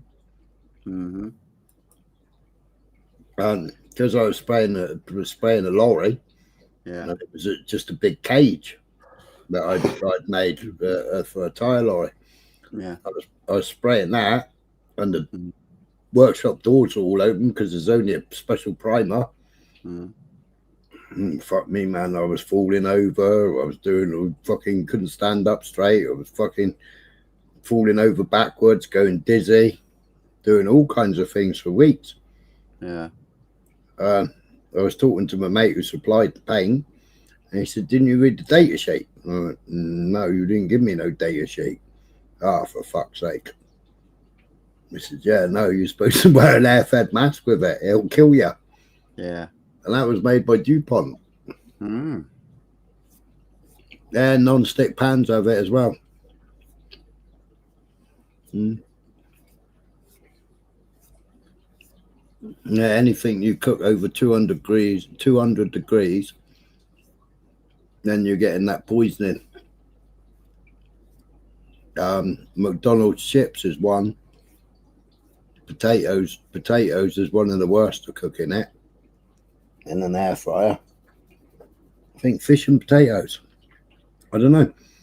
I did a couple of lives about them and how so many brands were not approved. Even your most expensive ones. The CE approval, is it? Yeah, they're not actually CE approved. Mad. I wouldn't have one. Memory toxicant with transgenerational effects.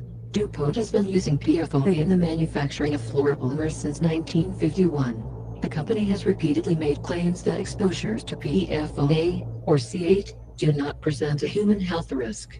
This public relations spin is clearly out of step with recent conclusions drawn by the US EPA, with data published in peer-reviewed journals. Yeah, one of my lacquers was CC8. That was DuPont as well. I stopped using it. And with data embedded in 50,000 pages of industry-sponsored studies submitted to them. The pharmaceutical giant, AstraZeneca, is a multi-million-dollar donor to the ACS. AstraZeneca influences every leaflet, poster, and commercial product produced by the ACS Breast Cancer Awareness Campaign. It's no wonder these publications focus almost exclusively on mammography, while ignoring carcinogenic industrial chemicals and their relation to breast cancer. When it founded Breast Cancer Awareness Month in 1985, AstraZeneca, formerly known as Zeneca before it merged with the Swedish pharmaceutical company Astra, was owned by Imperial Chemical Industries.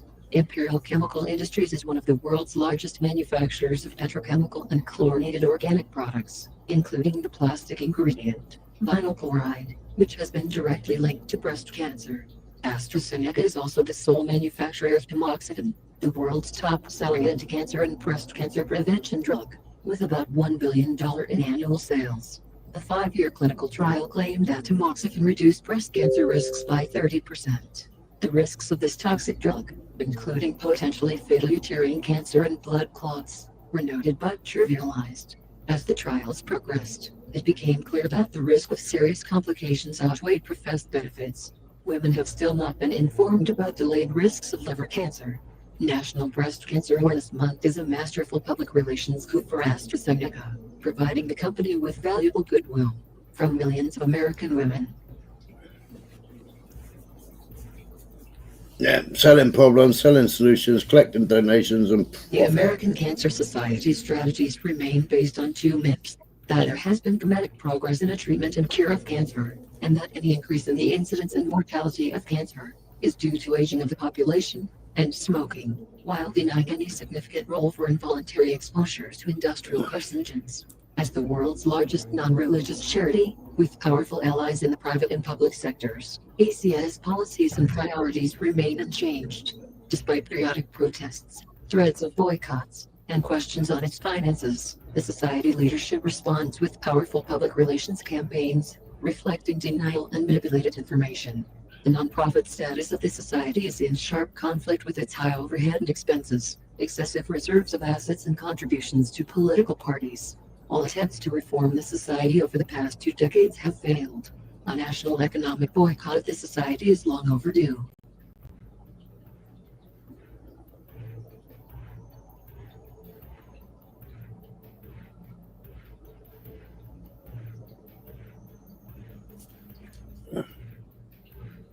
so the data shows that for every 1,000 women screened, 1 breast cancer death is avoided, where the total number of deaths is increased by 6.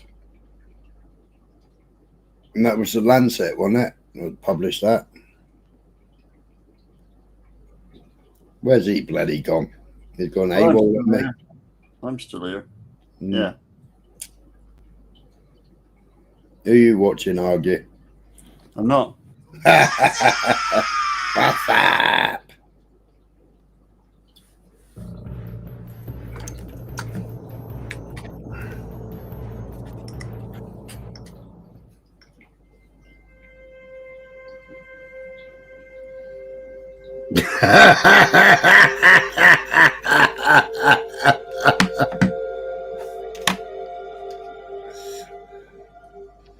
How'd you say it?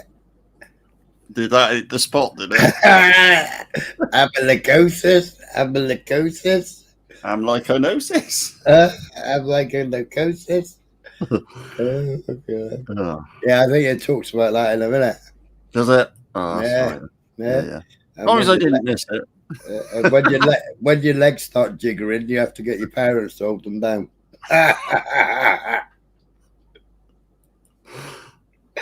Oh, I'm gonna mute up before I get in trouble, for fuck's sake. A control for cancer is known, and it comes from nature, but it is not widely available to the public because it cannot be patented, and therefore is not commercially attractive to the pharmaceutical industry. All right, how is it, right? Yeah. So, native interference data access network, right? How is it, right? All these drugs and medications, you can find them naturally, right? Yeah. Horses that are in pain. Yeah. They eat a plant. I can't remember what the fucking plant's called now. But it's the same as the fucking one that they make as a tablet and then sell it to us on a prescription. Mm-hmm. But it comes from a plant. Yeah. Valerium, Valium, Yeah. Valerium, yeah. And there was a top dressage horse. And when they drug tested this horse, yeah, it come out saying it had been given a pain relief. So it did a deeper dive into it and everything else. and it won a massive world title, gold medal, world title. Yeah, and it was stripped of that world title while they were, and the world title went to the silver winner.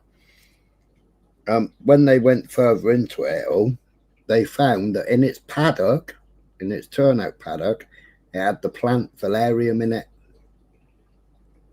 So it had eaten natural plant because, you know, and you look at cows, you look at horses, they'll go into the hedgerows and they're digging out stuff in the hedgerows. You go and investigate and look what's in your hedgerows, and you'll find that, you know, they've got cures for things, and they go and search it out naturally because it's part of their, you know, it's part of their breeding, you know, and they go and look for certain food stuff to relieve pain. Yeah. So how is it that, you know, we got all these plant stuffs that do things, but we make a man-made replica of it, and then we sell you the man-made replica of it. And half of them don't do what's written on the box. So pregabalin and gabapentin don't do what is written on the box. And what's it called? Big Pharma has been fined millions and millions and millions of pounds for over prescribing it for, you know, like what I got, nerve damage, it doesn't treat it. Yeah. And it's been misprescribed for that, and it doesn't actually treat it. It's actually listed as a herb, isn't it? Mm. Yeah. Mm. But anybody that plays with herbs, they become, you know, yeah, not recognised, or they're crackpots or whatever. But all your medications, they've all got naturals.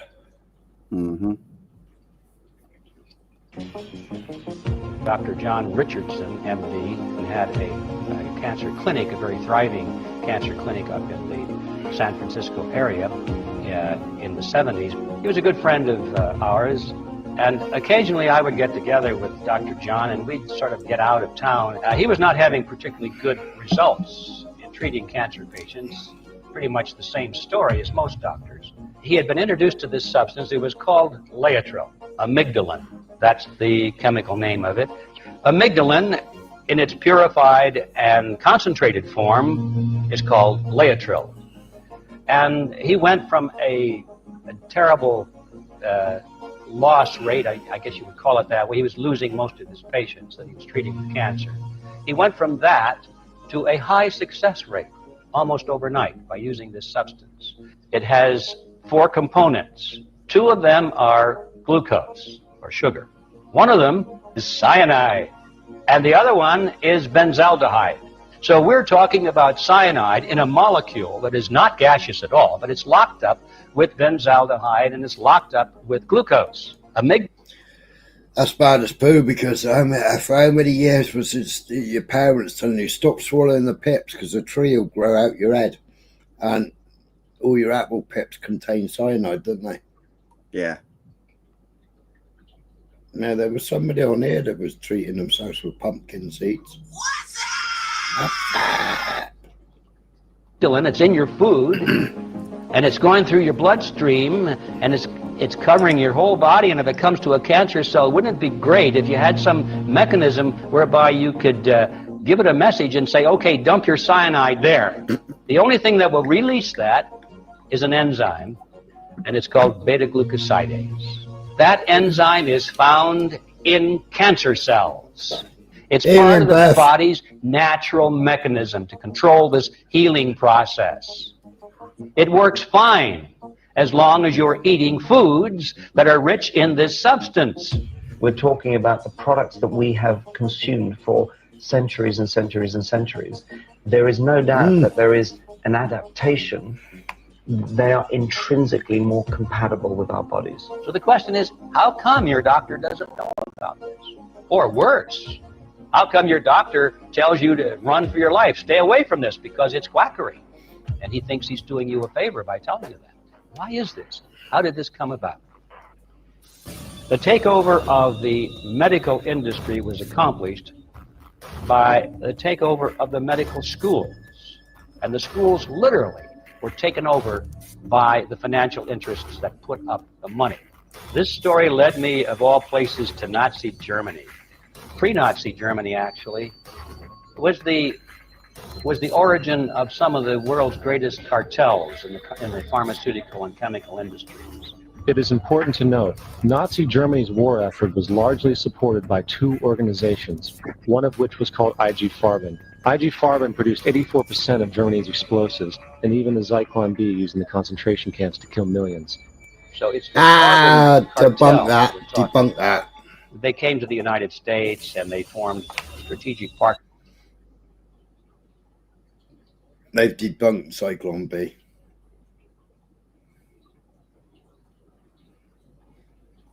So many people have debunked Zyklon B.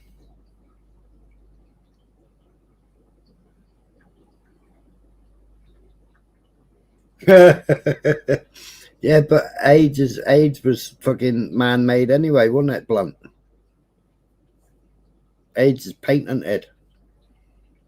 Not the treatment, the actual disease. And when Bill Gates has spread it all over.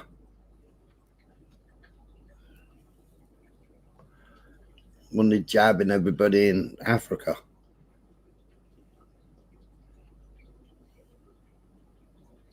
You have to check that. Allegedly. Yeah. Partnerships with major pharmaceutical companies. These cartels became a tremendously powerful and influential. Sequoia wasn't on there, was it? Sequoia was one of the first ones that did SARS. Sequoia and Ralph Barrick. Evening, Mr. Gold. I think you had a bum deal in that other live stream.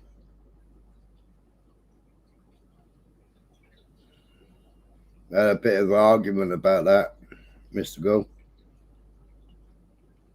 You were only repeating what was said in other lives. And how they hit you, I think it was disgusting. Well, I've had a bit of an argument about that.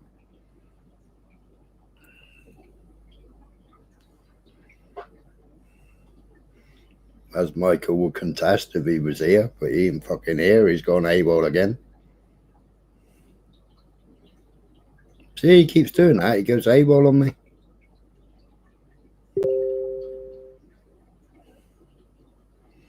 Ah, November.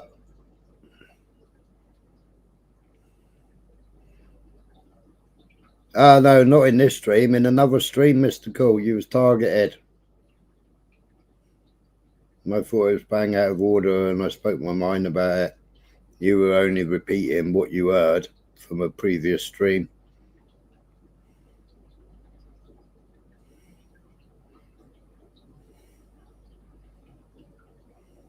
Economic force in the field of medicine. Well, the people that we're talking about, Rockefeller and Carnegie in particular, came to the picture and said, we will put up money. The donor said to the schools, we're giving you all this money. Now, would it be too much to ask if we could put some of our people on your board of directors?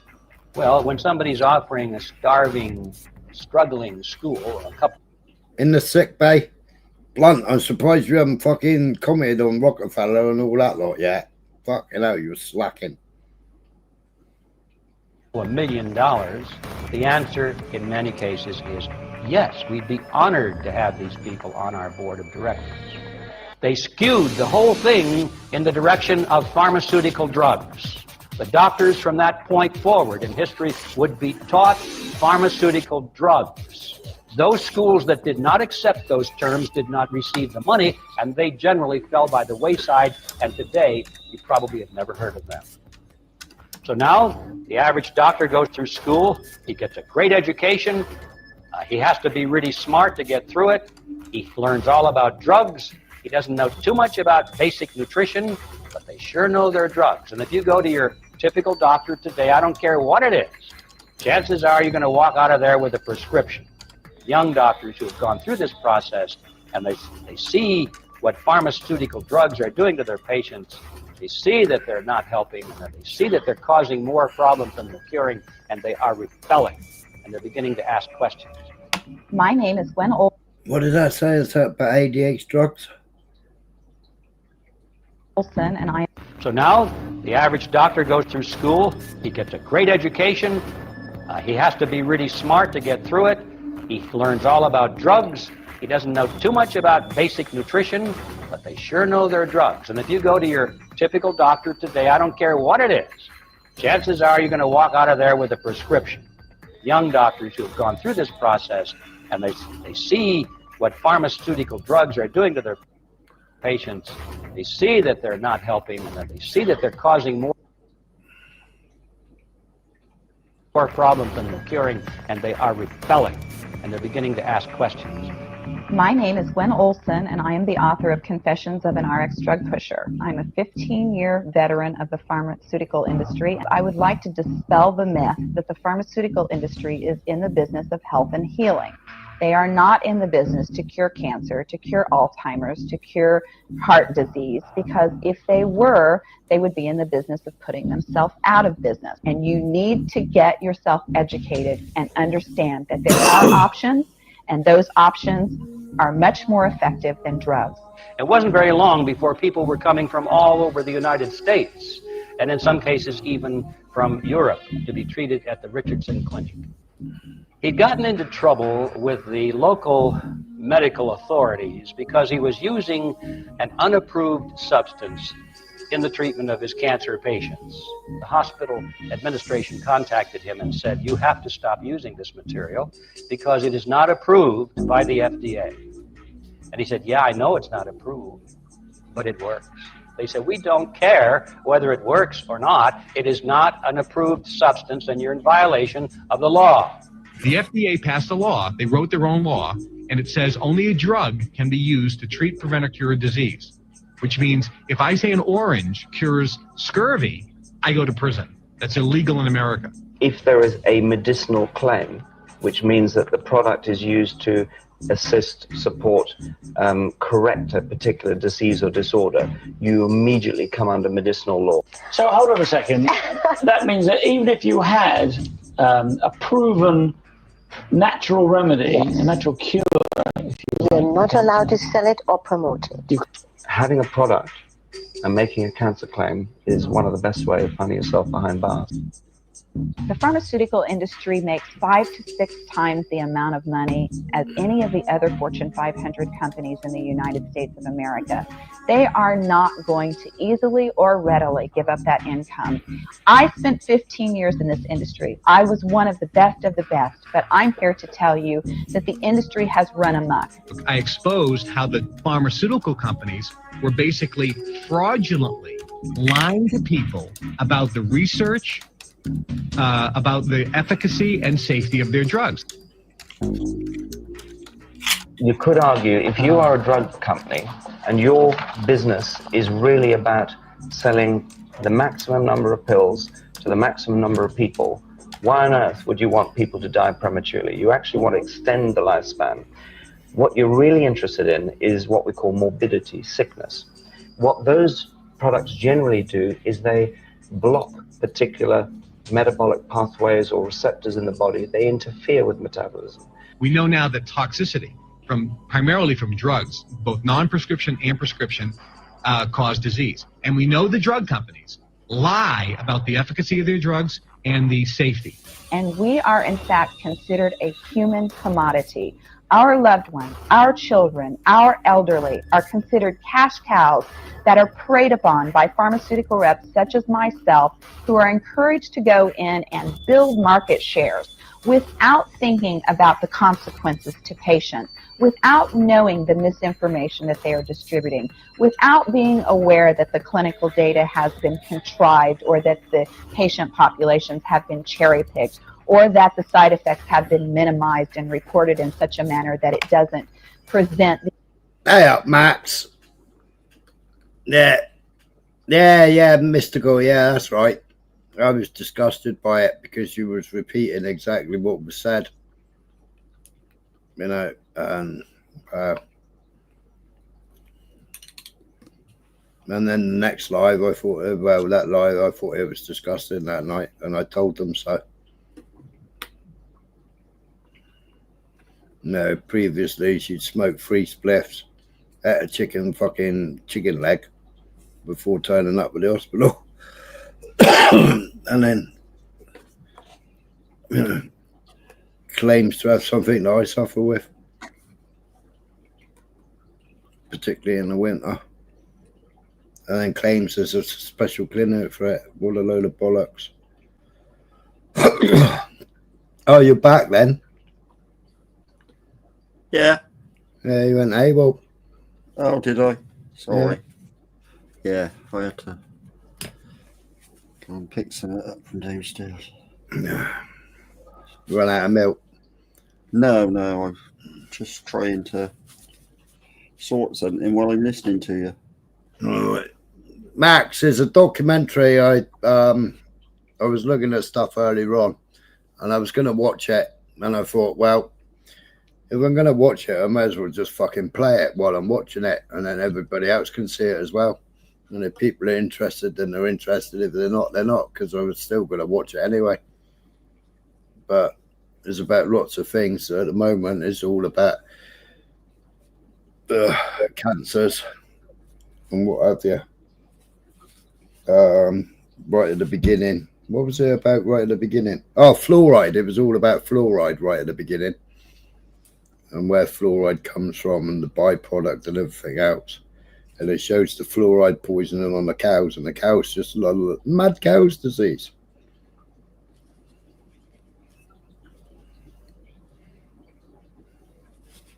Mystical. It's a kenosis.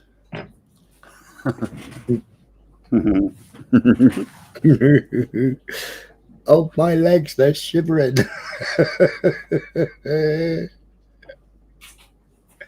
Play it yet, play it yet, play it yet.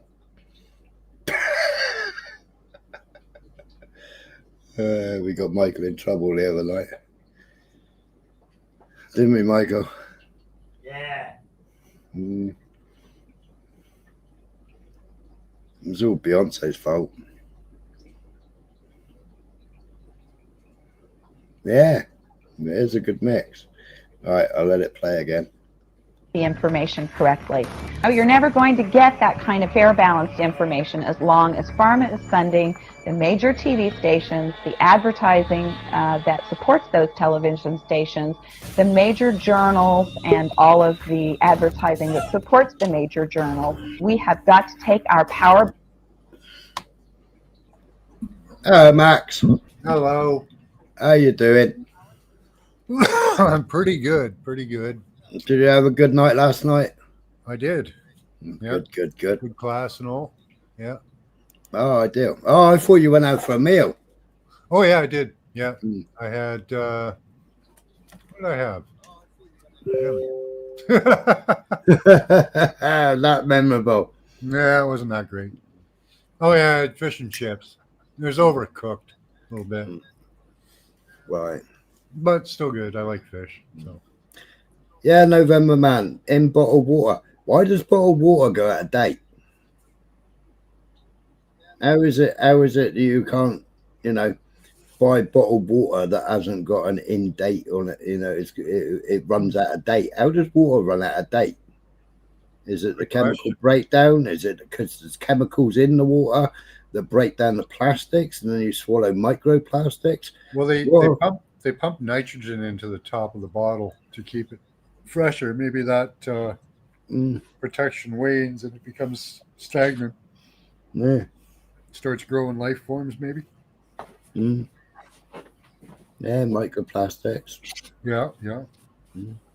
Well, they found a lot more microplastics in human bodies. Oh yeah. After the people were sticking that thing up their nostrils, didn't they? Yeah. I've got some great news on that front. Oh, have you seen all the truth now coming out I mean, you can actually play it on here and you don't get struck on it no more. Oh, yeah? Yeah. It's still a thing in Canada because they're still pushing it. So, well, that's because Trudeau owns fucking half the patent, doesn't he, on that fucking, or owns the company that manufactures it. Yeah, if I broadcast in Canada and I talk about the vaccines, I'll get banned. Mm. But here I can tell you that they're multi-platform injectables, right? They're for health monitoring. They're for causing disease. They're for they've got nanotech in them. They've got hydrogels. They've got all kinds of not good stuff. Mm. You ever seen any of those videos where you take mercury and you put it on a piece of aluminum? What happens? No. Oh, fuck. And that's what they put in the vaccine. I'll show you one. Mm. I'll get one for you. Bollocks. Who's bollocks? Were you coming on here saying bollocks for? Just drop some up. Drop the bollock. Yeah. That's a good one.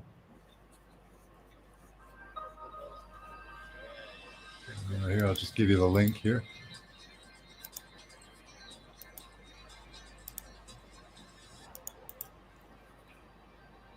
There you go. It's in the back chat.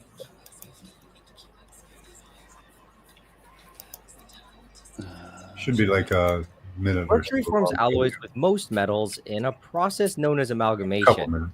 Last week, I messed around. Oh, it's Nile Red. Yeah, I watched Nile. And it was pretty cool. This time, though, I'm going to see what happens when I add it to aluminum. It's supposed to be quite destructive, which is why you're not allowed bringing mercury on a plane. So I went to Home Depot and I bought a strip of aluminum. Yeah. Nile Red. Yeah. I'll put it in there. It's not aluminum, it's aluminum. Aluminium. We had this the other day, didn't we? Aluminum. Yeah, we say it aluminum.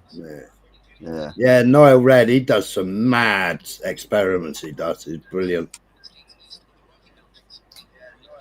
So that what'll happen is if you play it, the aluminum will grow. Yeah. It just fucking mushrooms out like a giant mushroom. Yeah. Yeah, Niall don't like you sharing his videos. Oh, okay. Nah. Yeah, he's a funny bugger. Hold on.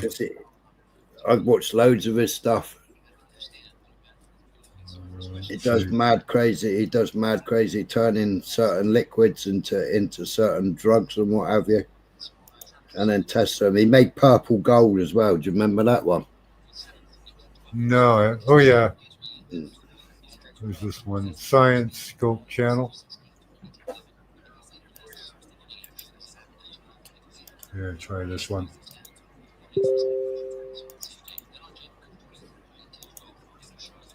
Oh. Private chat.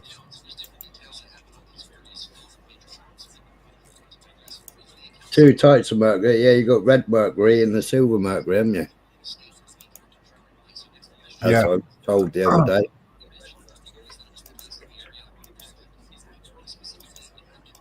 There you go. There's just All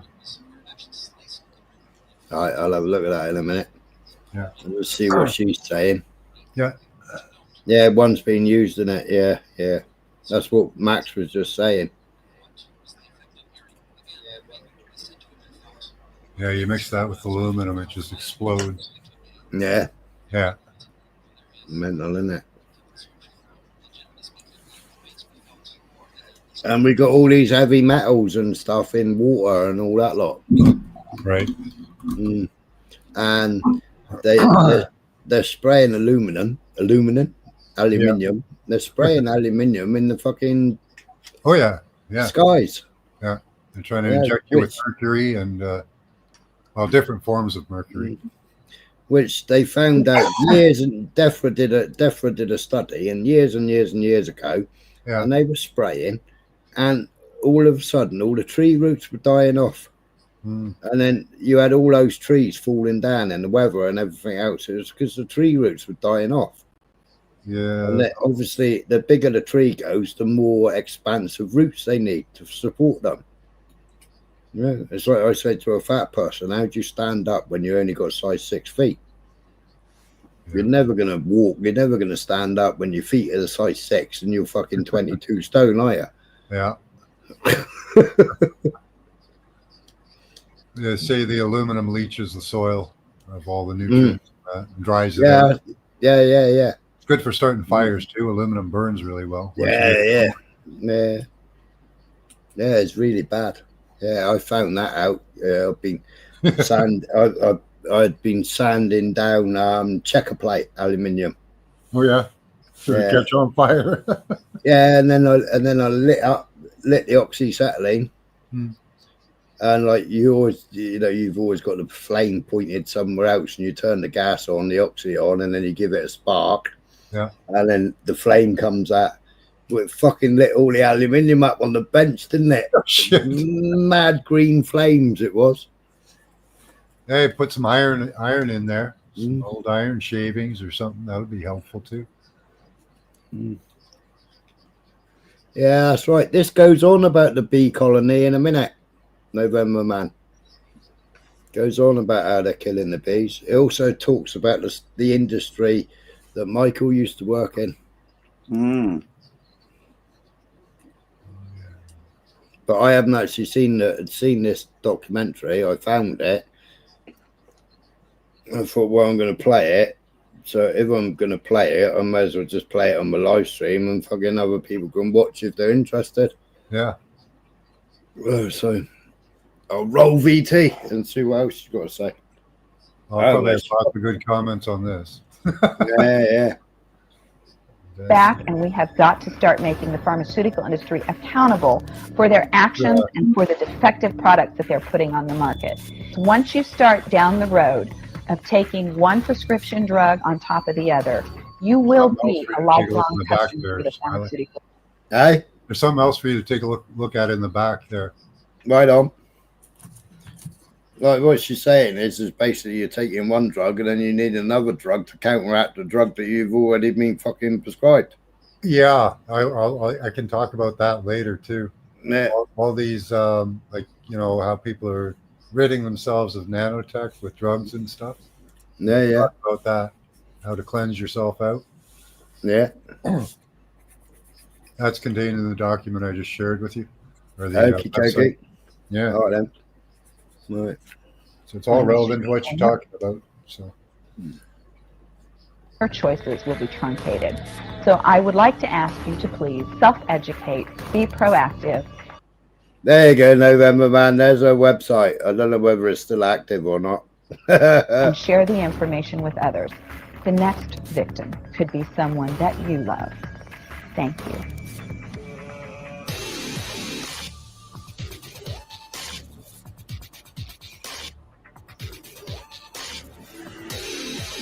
yeah, I've got almost a month-old broccoli in my fridge. Yeah, it hasn't rotted yet. Thank you, wow. What's that spray they're putting on foods?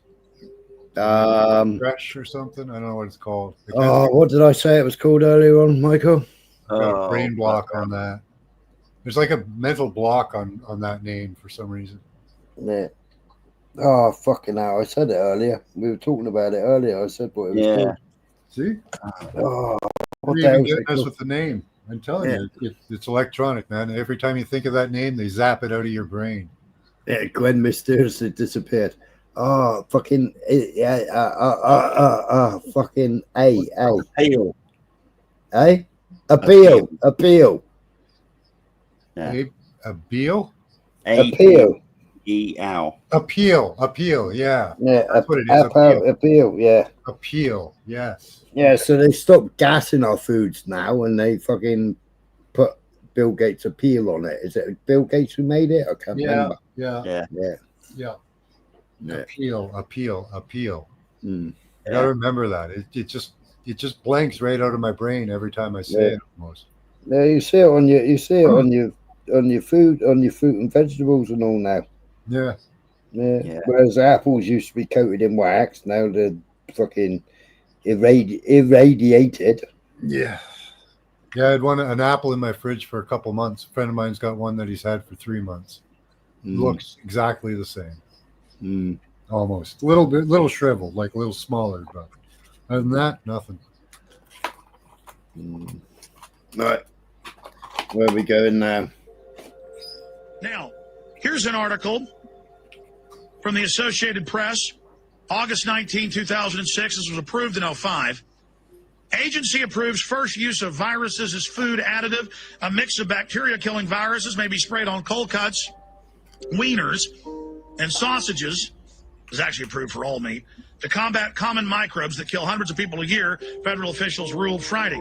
The Food and Drug Administration approved it as a food additive. Now, they grow these in giant viral tanks off of meat. And in those products is the regular viruses and bacteria that were associated with it, and the mutations occur. So they're not just spraying these viruses. Now, they said, well, you naturally have these viruses in your guts, but this is, depending on which mixture, over 1,000, in some cases over 10,000 times more of these viruses than naturally occur in your gut. It's kind of like Monsanto has a form of corn that bugs won't eat because it has a naturally occurring fungus that grows that will kill bugs, but it's over 1,000 times again stronger than the regular fungus, and it grows inside the corn and then you eat it. That's one big reason a lot of honeybees are dying. German universities have done the studies and found they have the genetically modified corn that has this natural pesticide in it in their tiny digestive tracts. Because unlike other animals, bees will still get the pollen, then they go die.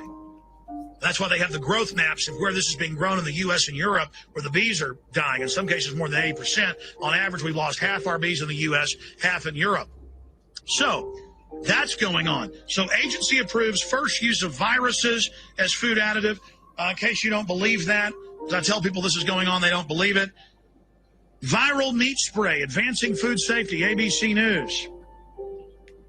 Says the food aisles don't seem very safe these days. There are still no firm answers as to what caused the E. coli breakout. Well, see, this allows them now when chicken and beef and poultry and pork has feces on it from the cows and pigs they slaughter and bacteria growing, they spray it down with bleach and try to clean it. Instead, they just leave it dirty and spray the viruses on it. So it allows them to feed you dirty, contaminated meat. The problem is most food poisoning is caused by the excrement, the secretions of the bacteria. Their defecation is toxic, and that's the main toxin that gets you sick. And that's bare minimum. What does irradiation do, according to Marcola.com, a very trusted medical doctor source? Because it increases the shelf life of the food, it is used in large centralized facilities. Irradiation encourages globalization and consolidation of the food production, distribution, and retailing industries, and allows you to be fed. 10 reasons for opposing food irradiation.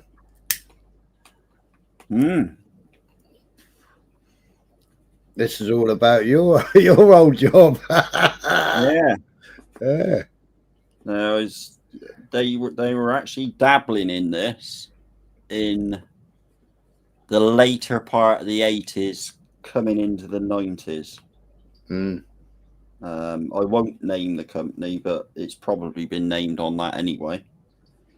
And so you can work that out for yourself, because I don't want to go through any sort of legal process or anything like that. But the general idea was that they were treating it with low doses of irradiation.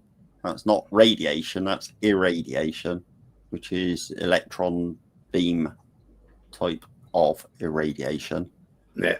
And it was to prolong the life of stuff going onto the shelves. So when you look at that, and they were also dabbling at the time with various seeds to eradicate certain genes and diseases in certain types of seeds. Well, that's the Monsanto brand, isn't it? Yeah. That was all being done, as I say, back in late 80s, early 90s. Well, that was your Roundup and your glyphosate. Yeah. Yeah. Don't mention the glyphosate. No. We just go with vinegar, shall we? Yeah. Yeah. Vinegar and salt. Yeah. But Right. it does make you wonder that, foods we're seeing today, I mean, as I'm out of that now, but it does make you wonder, did they carry it on? Were they successful? Are foods that are on the shelves now possibly past their sell-by date? But because they're past their sell-by date, they still look okay because they've been irradiated. Yeah. So all the goodness that was in them is no longer there. No. And you're just piling crap into your body. But from the outside, probably looks fine. Yeah. Yeah. I mean, it's one of those things that at the time when I saw what they were doing, I thought, not really sure I like the idea of this. Well, I mean, back in the day when we didn't have all this garbage, back in the day, food was a lot healthier. Yeah. Notice the color changes on food. Notice the color changes on meats and stuff like that. I mean, well, all your used to be like a yellow color.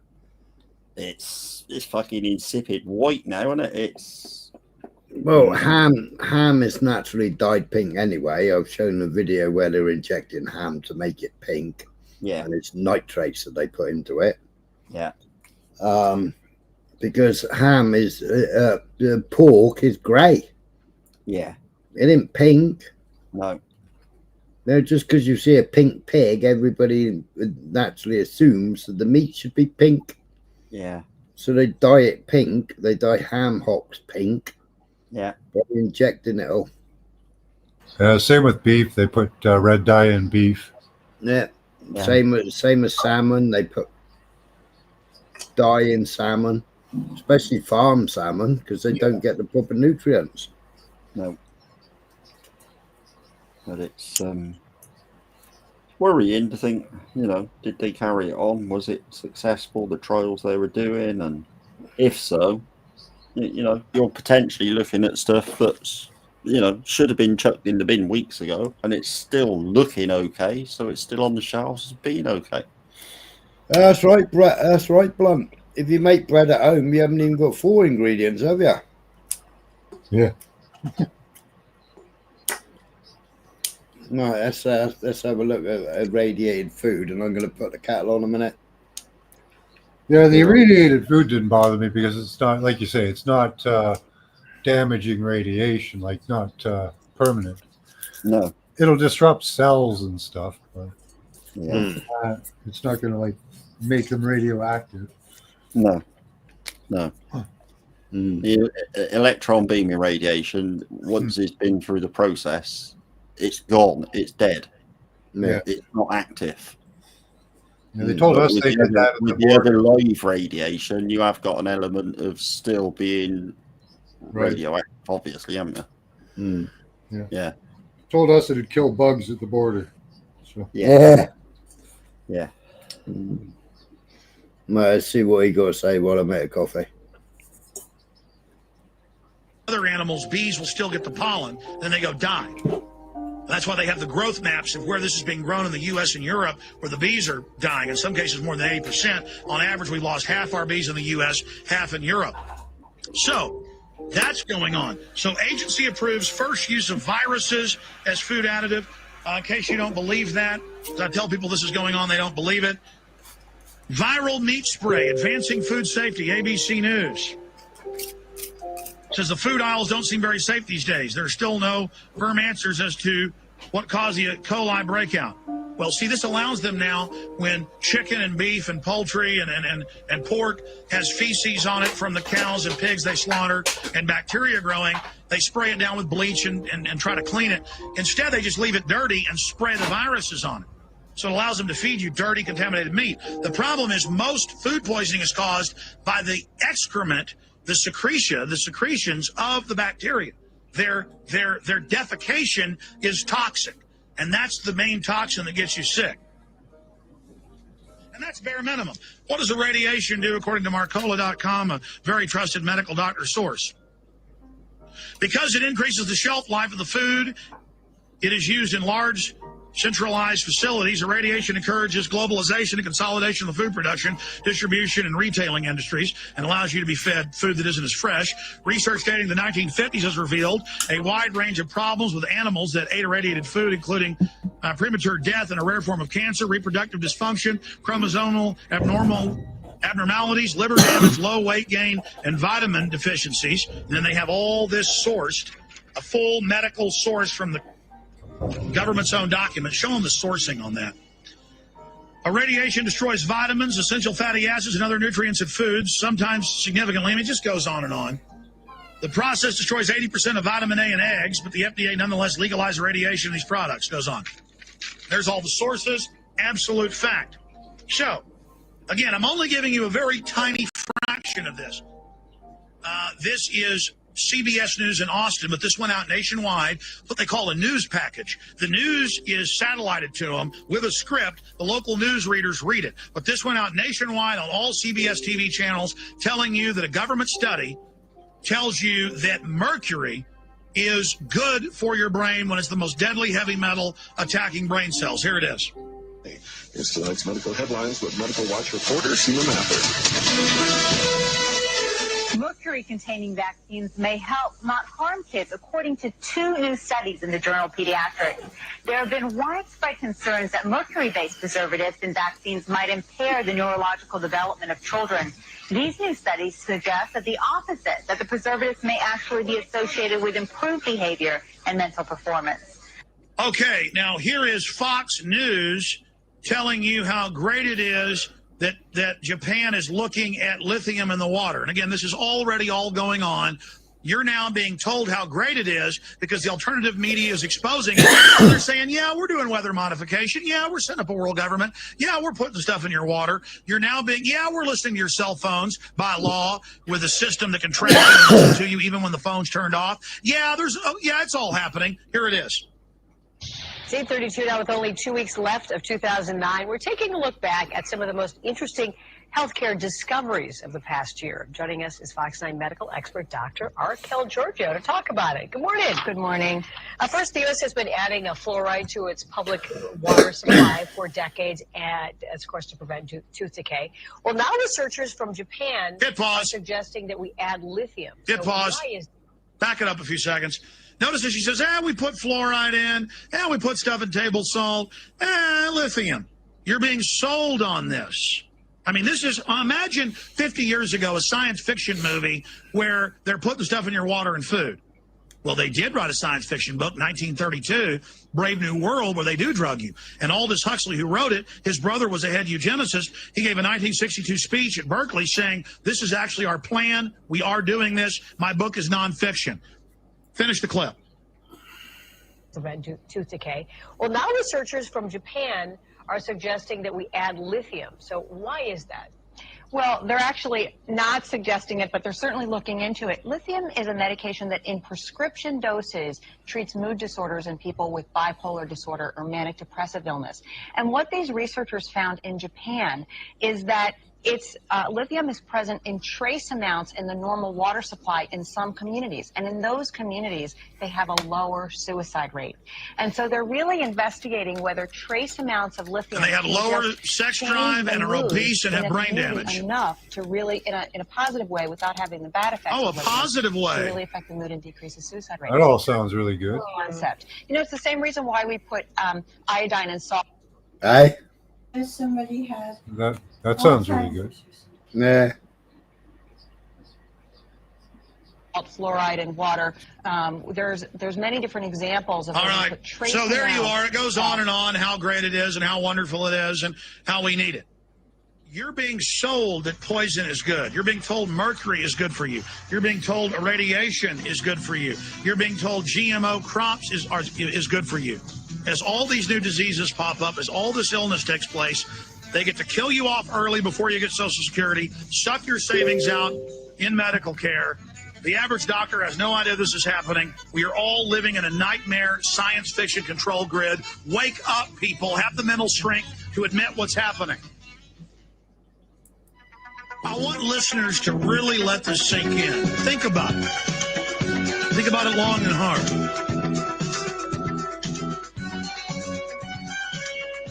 If the founding fathers discovered that the government was putting toxins in the water to brain damage them and make them more docile and pliable, would they get angry? Would your grandfather or your great-grandfather get violently angry if they were radiating food that destroys the food value and feeding it to his kids or grandkids? Would What was that yellow stuff that they used to put in a rag that they used to put in the Wells plant? It was a yellow poison that I played it on here before. A yellow poison. And they used to put it in the drinking wells and killed everybody. Would it be tartarine?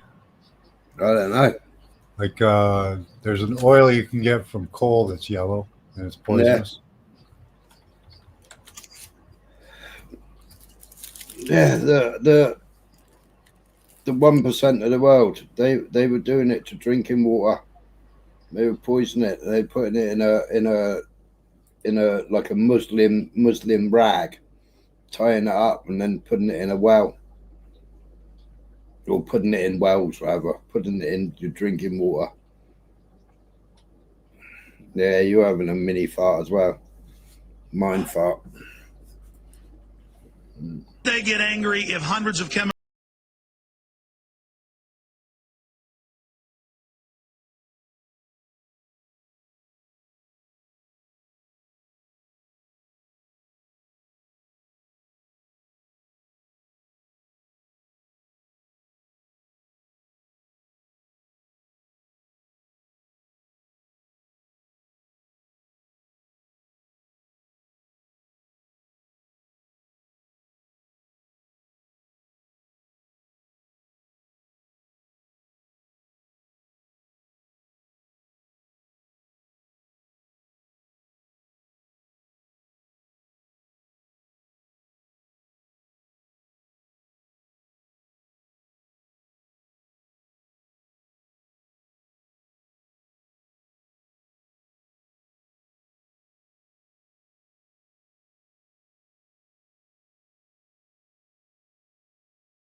Oh, well, it's a toxic chemical, and now the Food and Drug Administration is allowing it to be used in baby formula. Yeah, the FDA is setting a new safety threshold saying trace amounts of melamine can be used in baby milk after it originally said any amount is harmful to children. Well, some members of Congress are demanding a recall. Should parents be concerned and demand the same thing? Fox News medical contributor Dr. Mark Siegel joins us live. Mark, what about this? Melamine.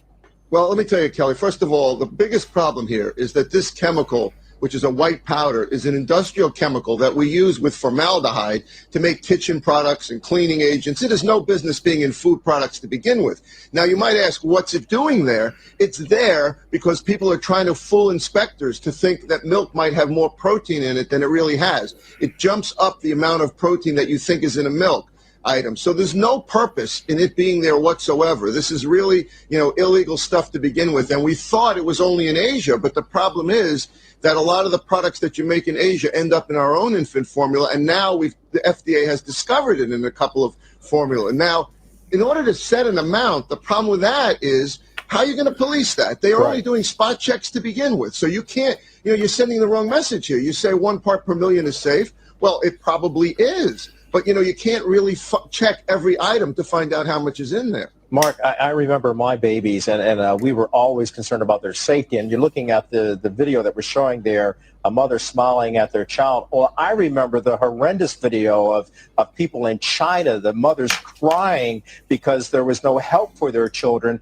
who had ingested this melamine through their infant formula. Some 50,000 mothers back in September. You remember that video of people saying, help my child, help my baby son or my baby daughter, and some of those infants actually dying. Mark, what's up with the FDA here? Are they calling it wrong? Well, look, Kelly, first of all, those infants, 50,000 of them, it's toxic to the kidney in a very high amount. And also, if it's found with another chemical called cyanuric acid, which the FDA has found here. Now, the FDA is not calling it wrong in the sense that I want our viewers to know that if kids are drinking formula, there's a very, very, very high likelihood that they're safe. I don't want people to watch this and say we can't have formula, because you need formula. Many, many infants actually can only survive on formula. The FDA is calling it wrong here, because the best way to set a standard is to say this product is not allowable in our formula, period, because it doesn't belong there. It's sending the wrong message saying a part per million is safe. Animal studies show that in very trace amounts, it likely is safe. But we don't want this product in the formula. Let's get it out. In 2009, there was 50,000 hospitalized because kidney damage. It causes kidney stones, kidney damage in thousands of infants, with hundreds of thousands affected and over 50,000 hospitalized, according to reports from 2009.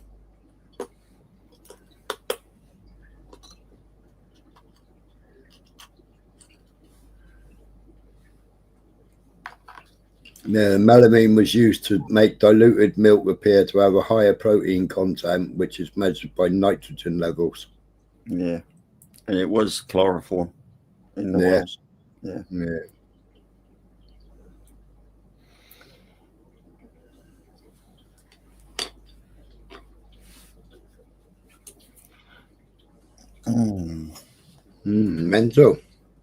Mental. Yeah, you shouldn't have any kind of shit in the food. I don't know why. No, that's it.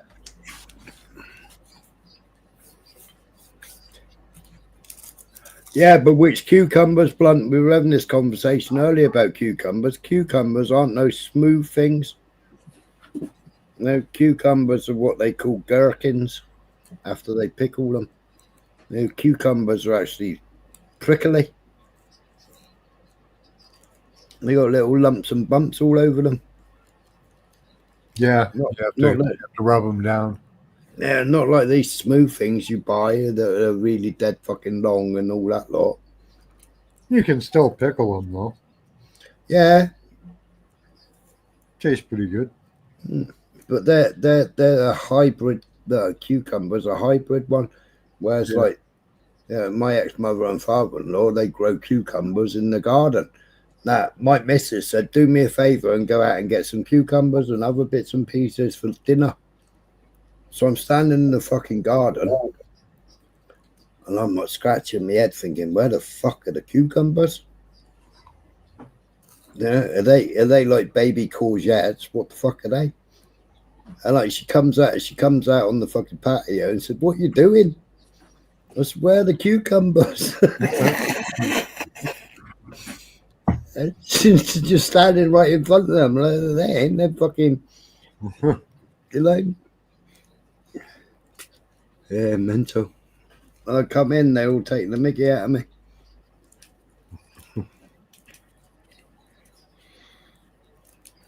I had to Google it to make sure that they weren't lying to me. What are you lying for? Yeah, what are you lying for? That's not a fucking cucumber. Yeah, I mean, if it's contaminated, come on, let's get it out. We have other options, don't we? Well, the one option would be, let's not use foodstuffs that come from Asia, you know, that are used in the process here. Let's say to our manufacturers, look, we know you're getting it cheaper over there. We're having a problem with our own economy here. So, look, if you can't regulate it to the point where you can't get it out of there, let's use milk products that come from the United States. That will work. Of course. Because melamine is not added here. It's got to be that it's coming from Asia, at least at some part in the process. People say, oh, well, maybe it rubs off on the equipment that's being used. Not so, because it would be much lower even than a part per million. You know, you make a very valid point. What stays in China sometimes should actually stay there, what's made there. But what's made here in the USA, we have to follow a different standard. So why don't we rely on our own manufacturers and formula? Absolutely, Kelly. You know, we send our inspectors over to China, but, you know, they really cannot regulate the manufacturing process over there. It's really, really ridiculous. Even when the product is first coming out, we don't get sufficient policing of it, especially now. We're not going to be able to do it to that extent, to where pirating doesn't go on. We can do it here in the United States. Well, I think a lot of parents are on notice, especially when they're just expecting, and those who already have those beautiful infants, they want to take care of them. Mark, Dr. Mark Siegel. Before Dr. Siegel goes, what should we do if we have a baby? What should we buy? It doesn't say melamine on the label, does it? Well, Jamie, I want to add, and I'm glad you brought that up. By ending, I want to say that the formula that you're drinking, that you're getting from the store, is absolutely safe. This is more of a wake-up call for the FDA than it's a wake-up call for parents. This is not going to happen in the amounts that we're talking about here, but it's a wake-up call that the FDA needs to get some more teeth before we have a problem down the line. Dr. Siegel, I want an anti-melamine or no melamine included on my formula container. I like what he says, though. FDA, get some more Melamine is a man-made synthetic chemical that is commonly found in cleaning products, fertilizers, and pesticides. It is also used in the production of resins and foams.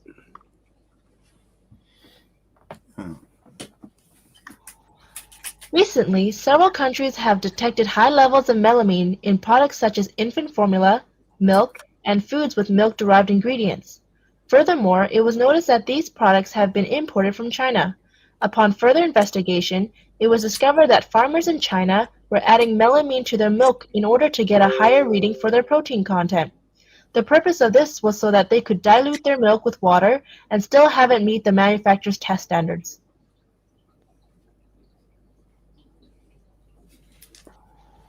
The health effects of consuming melamine-contaminated foods vary depending on the amount and the duration of exposure. In high enough concentrations, melamine can damage the bladder and kidneys, causing bladder stones and kidney inflammation, which could result in kidney failure and, in rare cases, death.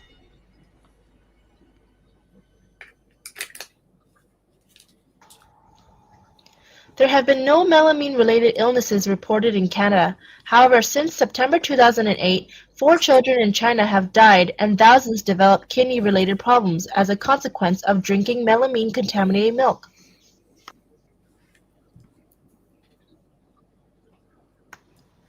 The following are signs and symptoms of melamine poisoning: little or no urine, blood in urine, signs of kidney infection, which include burning or pain during urination, strong urge to urinate, frequent urination, abdominal pain, and irritability.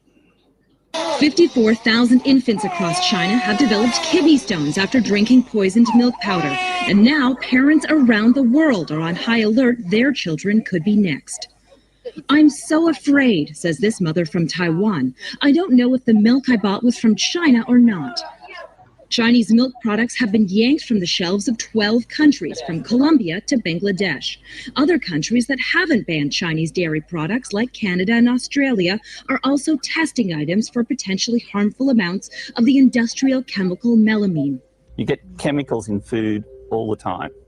The question is, what is the safe level? The country's top quality control official has resigned, but allegations are growing. The original milk company involved in the crisis, Sanlu Dairy, knew as far back as last December that there was a problem with its infant formula. Sanlu's New Zealand partner says they first heard about the problem on August 2nd. What's happened here is a criminal event. That confession's not enough to console Chinese parents who feel they can't trust anything is safe to feed their children. And Chinese authorities are left to deal with thousands of parents who never imagined milk could be the source of so many worries. Melamine, now being destroyed in huge quantities in China, is intended for plastics and fertilizer, but it's being used illegally to boost protein measured in food. More than 50,000 children in China fell ill after melamine was mixed into milk powder. UN officials say potentially dangerous crystals have been found in the kidneys of some children. Health experts say melamine's risks are still unclear. Something we don't really know is whether there is a safe amount of melamine in food. I'd rather not eat any melamine at all. There is a limit that's been established based on animal studies, but we can't be certain that even a small amount is safe in humans, especially if consumption of the chemical goes on for years. The World Health Organization says it believes the amount of melamine found in the tainted eggs in Hong Kong does not pose a risk, but it's concerned that melamine may now turn up in other foods like pork and farmed fish. You get chemicals in food all the time. You get chemicals in food all the time. You get chemicals in food all the time. You get chemicals in food all the time. The question is,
My friends, the information that you are about to witness from all of my years of research is the most important. It's been hidden in plain view the entire time. This is the ultimate secret, and it's about to be exposed.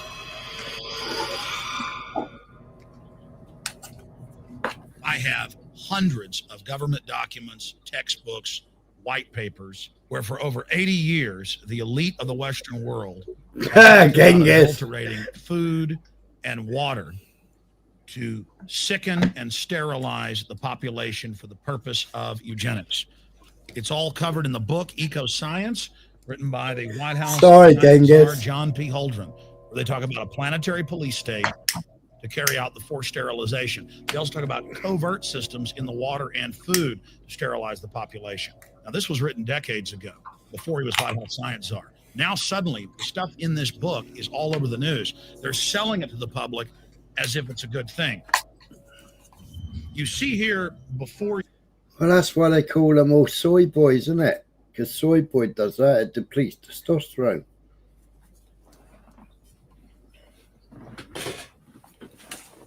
And they put everybody on fucking soy diets, isn't they? And they're pushing soy and soya meat and all that shit. Yeah, they put soy in everything up here, everything processed. Yeah. Some form of soy lecithin or, soy protein. Yeah, but it's like somebody saying to me the other day, beef and mushroom pot noodle. It contains 0 beef now. Beef and mushroom or beef and tomato pot noodle contains no fucking beef. So how can they call it beef? Oh. Yeah, the flavor packet. Yeah, gotta have red meat. Melamine is sometimes legally added to food products in order to increase the apparent protein content. Standard tests such as Kijidi and Dumas tests to estimate and measure the protein levels. Yeah, that's right, November, man. Yeah. Yeah. So I'm guessing he's talking about Monsanto now, is he? I don't know. What an average person would buy when they went shopping at the store. Not everything here is bad for you, but much of it has compounds and artificial chemicals that have been added that are extremely toxic and bad for your health. And they have known this the entire time, and they have approved them for use. Yeah, I'm a sucker for potato chips. With aspartame. Yeah. You cannot go to the grocery store now and buy any type of even regular sugar gum that hasn't had aspartame added to it. In the 1970s, Searle tried to get it approved, and they couldn't. It took them 3 separate times because in their own studies with monkeys, large portions of them that were fed it died and contracted cancer. Now we have mainstream news articles, and the EU has done a major study finding lower birth weights, early birth, and yes, miscarriages from women that drink aspartame-laden soft drinks like Coke Zero. What is aspartame? It is the fecal matter of the E. coli bacteria. They took it and genetically engineered it. They can feed it toxic waste, and then it defecates aspartame. And it has so many bad health effects, it's unspeakable. Wow. Didn't you know that? Yeah, no. I hear that. I didn't know that, but I don't drink it. But I know somebody who used to drink absolutely fucking bottles and bottles and bottles and bottles of it every week. Oh yeah. Yeah, but it's all in your. Yeah, it's all in your sweeteners as well. Yeah. These people that don't take sugar and want sweeteners. Oh, yummy. Mm. And Diet Soda's loaded with it. Yeah.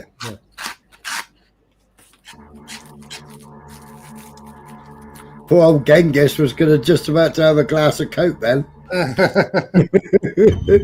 Oi, DP audits.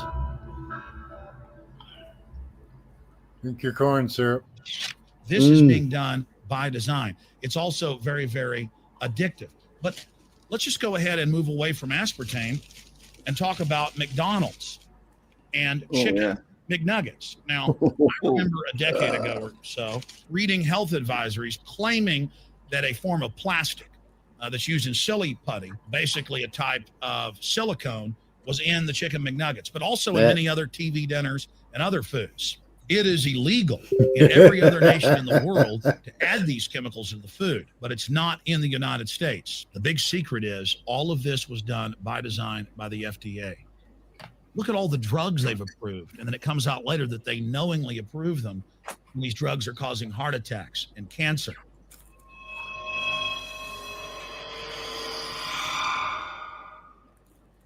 In the Nuremberg trials, it came out that the Nazis were adding sodium fluoride to the water supply in the labor camps and death camps to make the population more docile and controllable. There had been hundreds of university studies before Hitler even came to power. This is a form of forced medication. They admit that 1 part per million of sodium fluoride more than doubles the chance of bone cancer in boys and men. As the public became educated in the last few decades, the government... Yeah, they actually tried them and sentenced them on that fact. Yeah. Who did I say it was earlier on in here? Wrote it into all UK water's got fluoride in it. But has had it in there since the 60s. Don't know.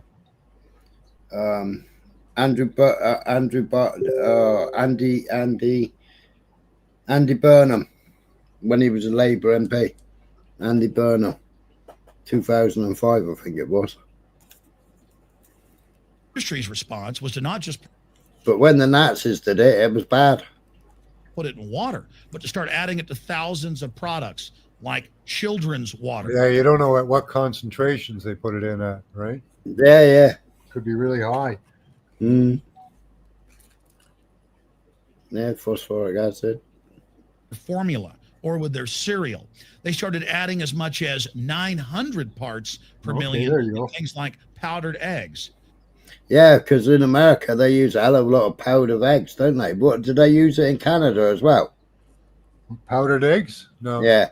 I don't know. I don't buy any processed foods, so. Yeah, we only use powdered eggs in fish bait. Yeah, that's the one, Genghis, Andy Burnham. Yeah, he was Labour MP.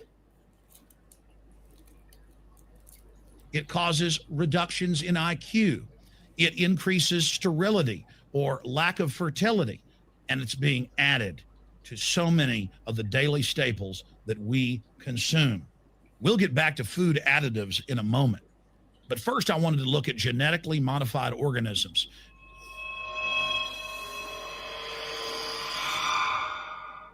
Did you know for many years the American people have been eating cloned beef and pork, and now they're expanding out into other forms of meat? Yeah, that's what they want to import to the UK, innit? American beef. Huh. My wife was telling me about, she found an article where they were assembling meat. They take lower cuts of meat, and they've got a glue. It's a toxic glue they use to fucking put them together. Make it look like a really nice cut of beef. Mental, innit? Yeah. That's what they want to sell to you. Yeah. Yeah, but that's what they do with hams.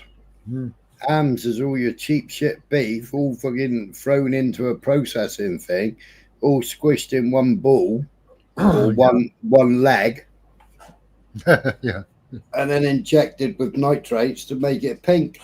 Yeah. It's horrible. It's like a big brine sausage. Yeah. Let's look at salmon first. Major university studies conclusively have proven that the type of genetically modified salmon that is actually a cross species, they've mixed other animal genes in with it, that when this fish is introduced with wild, natural salmon, within 40 generations. Yeah, this lot were having corned beef. They were having a corned beef debate the other day. I wouldn't eat it if you paid me to eat it. Okay, now. I have corned beef for end of the world food. You know, that's what I've got there. So it's canned, so it'll last a while. It'll be edible at the end of the world. So if I have to eat it, I will. But yeah. Chicken, and they're injecting chicken with fluids. And mushrooms. Why are mushrooms? Why is there so much water that comes out of mushrooms? But if you buy the Polish ones, there's no water in the pan. It's crazy. Generations, all of the natural salmon are extinct. And the FDA approved this. And they're going to allow it to be released into the wild that isn't even a salmon. My Jack Russell turned his nose up to corn dog.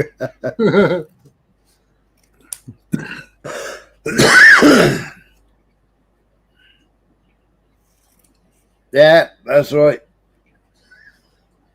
It is a cross-species chimera. It is a mixture like something out of the island of Dr. Moreau, something out of a nightmare.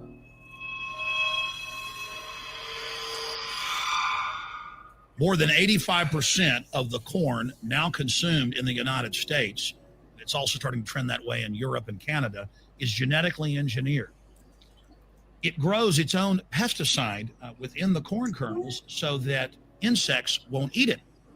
If the insects can't eat this and live, what do you think is going to happen when lab rats or humans eat it? We have literally hundreds of studies showing that not just Monsanto's, but other major GMO companies' corn. That's the majority of corn we're now eating today. I haven't eaten corn for years. I haven't eaten corn. Like when Uncle used to grow it on the farm, we used to eat it then, but that wasn't your Monsanto. That was proper corn. I can't say I don't completely because I do eat tortilla chips. I like tacos. Right. But it goes out the same way it goes in. Yeah. Yeah, which is like, why are you eating something that comes out exactly the same as it went down? Hey up, Beyonce.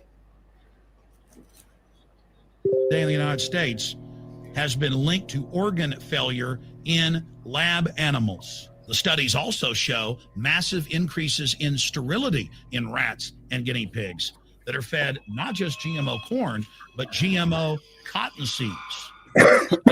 India, Germany, and the United States have conclusively shown that when they feed the cotton seeds left over from the cotton crop from these genetically modified varieties, that the cows are having miscarriages, they are having low birth weights, or in many cases, they're simply dying. And what is in most processed foods? Genetically modified cottonseed oil. Major studies are also showing that genetically engineered crops are killing honeybees and monarch butterflies. They don't stop there. Now they claim they're coming out with a genetically engineered mosquito that's malaria proof that they're going to release into the open biosphere. The very genetic code of the planet is being butchered in a hostile corporate takeover.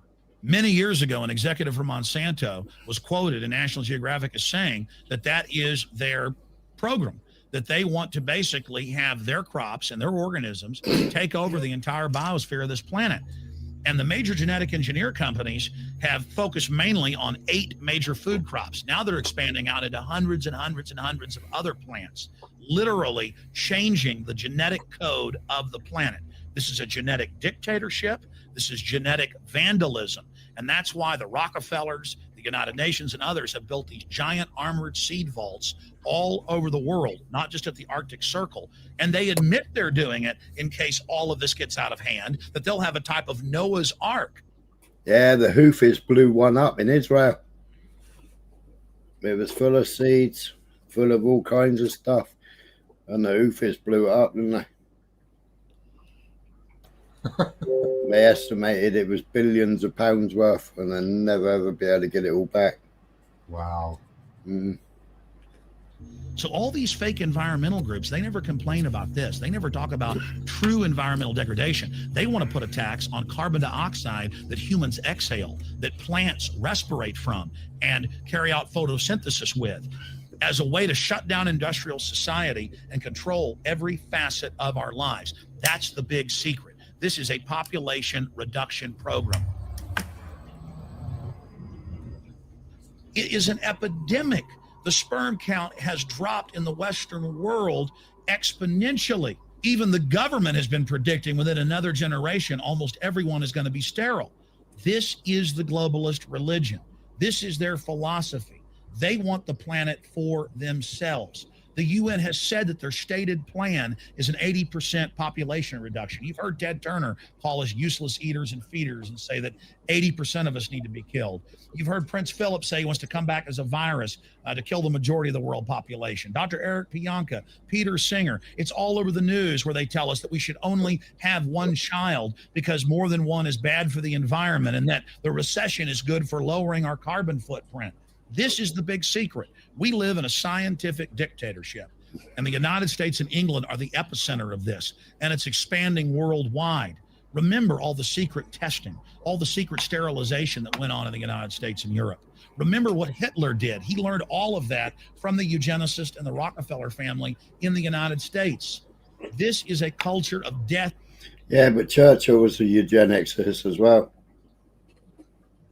Being pushed on you and your family. And even if you think the world is overpopulated, you need to understand that you're being targeted by this as well. Targeted by design. Recombinant bovine growth hormone in your milk, making 8-year-old girls go into puberty. And they should be going into puberty at 12 or 13. Silicone in chicken McNuggets and hundreds of other processed foods. Aspartame, that is the feces of genetically engineered bacteria that has incredible health problems that have been proven. Think for yourself. It goes on and on. ABC News, this goes back 4 years ago. Viral meat spray, advancing food safety. They spray a live virus on the meat to supposedly kill the bacteria. This is a live vaccine they spray on most of the meat you're consuming that you're buying from the store. It gets even worse. The petroleum distillates or toxic waste that's left over from petroleum refineries that refine oil into gasoline, they take these tens of millions of pounds of toxic waste that's left over, the fluoride, the mercury, the lead, and they dump it on crops as supposed fertilizer. And what do crops like tomatoes and corn and potatoes do? They pull in all of those toxins out of the ground. In fact, scientists for many years have used plants to actually detoxify areas that have been contaminated. And those plants are pulling all of this up, and then you are eating it. That's why the Washington Post reported in January of 2008 that a major study found that nearly a third of the 55 popular brand name foods and beverage products were filled with mercury, despite the fact that the people of Europe for over 20 years have fought off all the genetically modified wheat and corn and other crops being planted in their nation. Now the EU is buckled and is accepting it. The United States is literally a testing ground for all of this. It's just automatically approved. And the people that work for these corporations, they're compartmentalized. They don't know what's going on. The people that work at these stores, they have no idea what's happening. This is affecting all of us. This is hurting everyone. Many different forms of cancer are growing by thousands of percentage points. Diabetes, all these different. He also used to swing both ways, Beyonce. He used to love going to Berlin. They called them champagne socialites or socialites. Who was Starmer? No, Churchill. Oh, Starmer. Yeah, he definitely fucking gives it and takes it up the arse. He's a flamer, is he? Yeah. Yeah.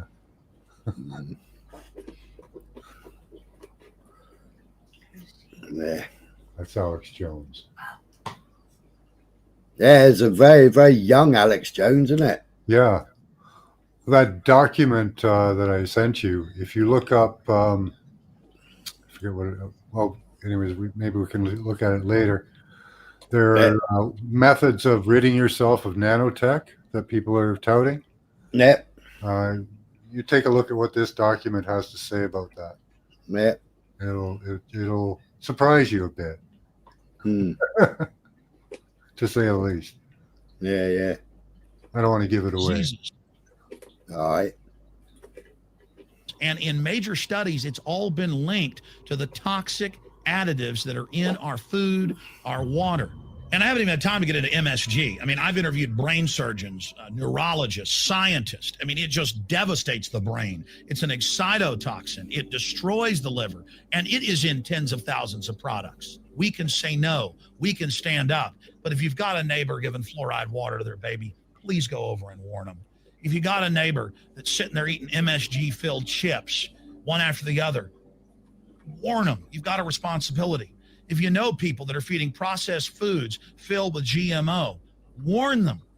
And for God's sakes, don't give it to your own children. If you want to kill yourself, that's your own business. But don't hurt your children. Don't do this, ladies and gentlemen. So now just some positive things. Yep. Right, MSG is monosodium glutamate. Glutamate, yeah. Right, now I have a friend who 2 years ago went absolutely mental about buying this stuff because it's a wonder thing for cooking your food with. Right.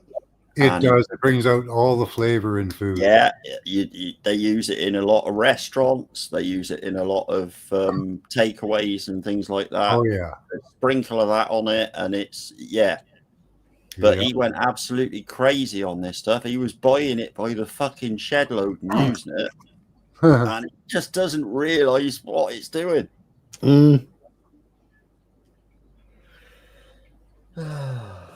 Just got my chip here. It's got potatoes, vegetable oil, and salt. Yeah. Chips are probably covered in it. Yeah. Yeah. Well, they put it on the packaging here. If it's got MSG in it. Yeah. Just 15 years ago or so, you couldn't find organic food anywhere on store Might shelves. be able to hide it under salt. And now, about half of what you see is organic. Just a few years ago, all the milk had the growth hormone in it. Now it's hard to find milk that has the growth hormone in it because the consumers have spoken and said no. A few years ago, you couldn't find toothpaste that didn't have sodium fluoride in it. Now Tom's of Maine is starting to take over the aisle space and displace the other mainline toothpaste makers, where it says on the back, if you swallow this, call poison control immediately. Even Colgate is now putting out fluoride-free toothpaste. People are demanding that they not be poisoned, and they're finding out about what's going on. And so industry is starting to respond and at least give people who want a choice an option to not be forcibly medicated through the food and the water. Cigarettes are bad for you, but just 20 years ago, the cigarette makers were getting up before Congress and saying it was a conspiracy theory that it was killing people. And then later it came out there. Yeah, but that's the additives that they put in cigarettes, because nicotine is supposed to be good for you. Yep, it is. It's the other additives that are in it. It's like I got Mr. Kipling here in front of me. And Mr. Kipling, I didn't know it was made with palm oil, rapeseed, and shea oil. Huh. A lot of seed oils, eh? Yeah. Yeah. Internal documents, they knew it was deadly. Ladies and gentlemen, I've seen the studies. Much of what they're putting in our food and water is far worse than even cigarettes, as bad as they are, one of the biggest killers in this country. This is a covert soft kill operation. We'll put a lot of links beneath this video so you can check out the fact. And it's got whey powder in it, and whey powder's got melamine in it. Yeah. For yourself. And I'm just begging you to do your own research and find out that one of the most dangerous places in the world is your grocery store and the tap water in your house.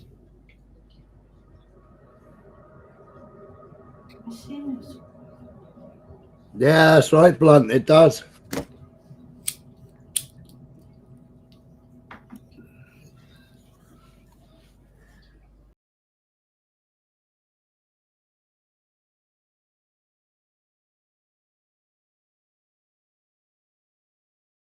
Guy who used to swallow his toothpaste. I don't know if he's still alive or not. Haven't talked to him. My brother used to. Yeah. Ridiculous. Swallow his toothpaste. Yeah. Citizens in the Southern California town of Venice are outraged following a police raid on a raw food store. Police officers are going into this grocery store, guns drawn. Seeing the police here with their guns raised like they're about to, raid some sort of drug house or something like that. What the heck is going on over there? Do police have nothing better to do in LA than raid organic food stores? We heard a banging on the back door. One of my workers, helpers, he went out there and said, "Hey, there's cops out here." The police presented a warrant, so Jarrell let them in.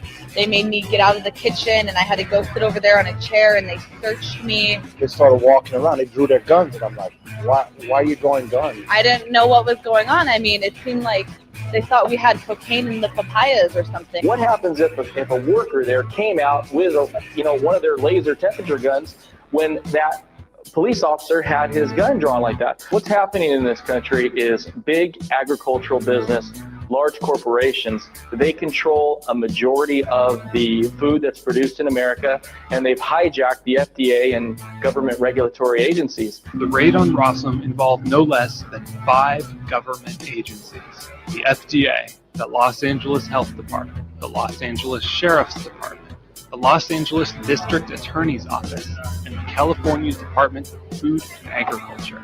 All 5 of these agencies declined interviews for this story, saying the investigation was ongoing. There seems to be a lot of revolving doors. The big corporations have control of the regulatory agencies, and they want people to fit in this corporate model where they can be regulated and controlled and taxed. On October 8, 2009, Atrium notified me that the FDA had stopped the import of my NatCell products.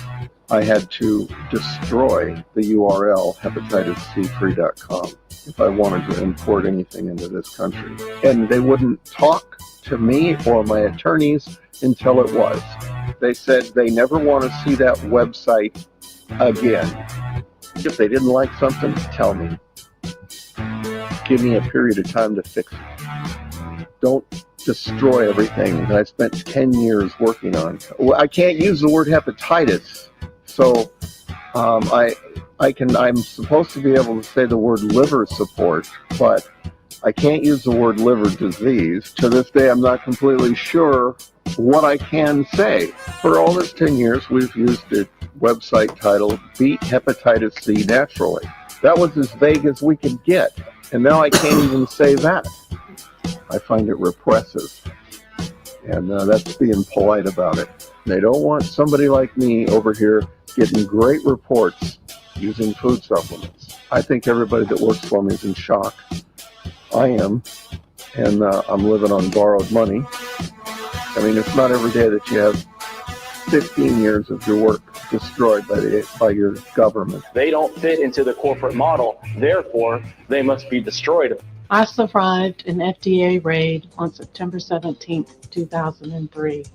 After the FDA The big came question in is if it's petroleum-based medicine, really. Yeah. It's got to be based on petroleum products. If you can't synthesize a patentable drug out of petroleum products or something else, it's got to be stopped. Yeah, that's it.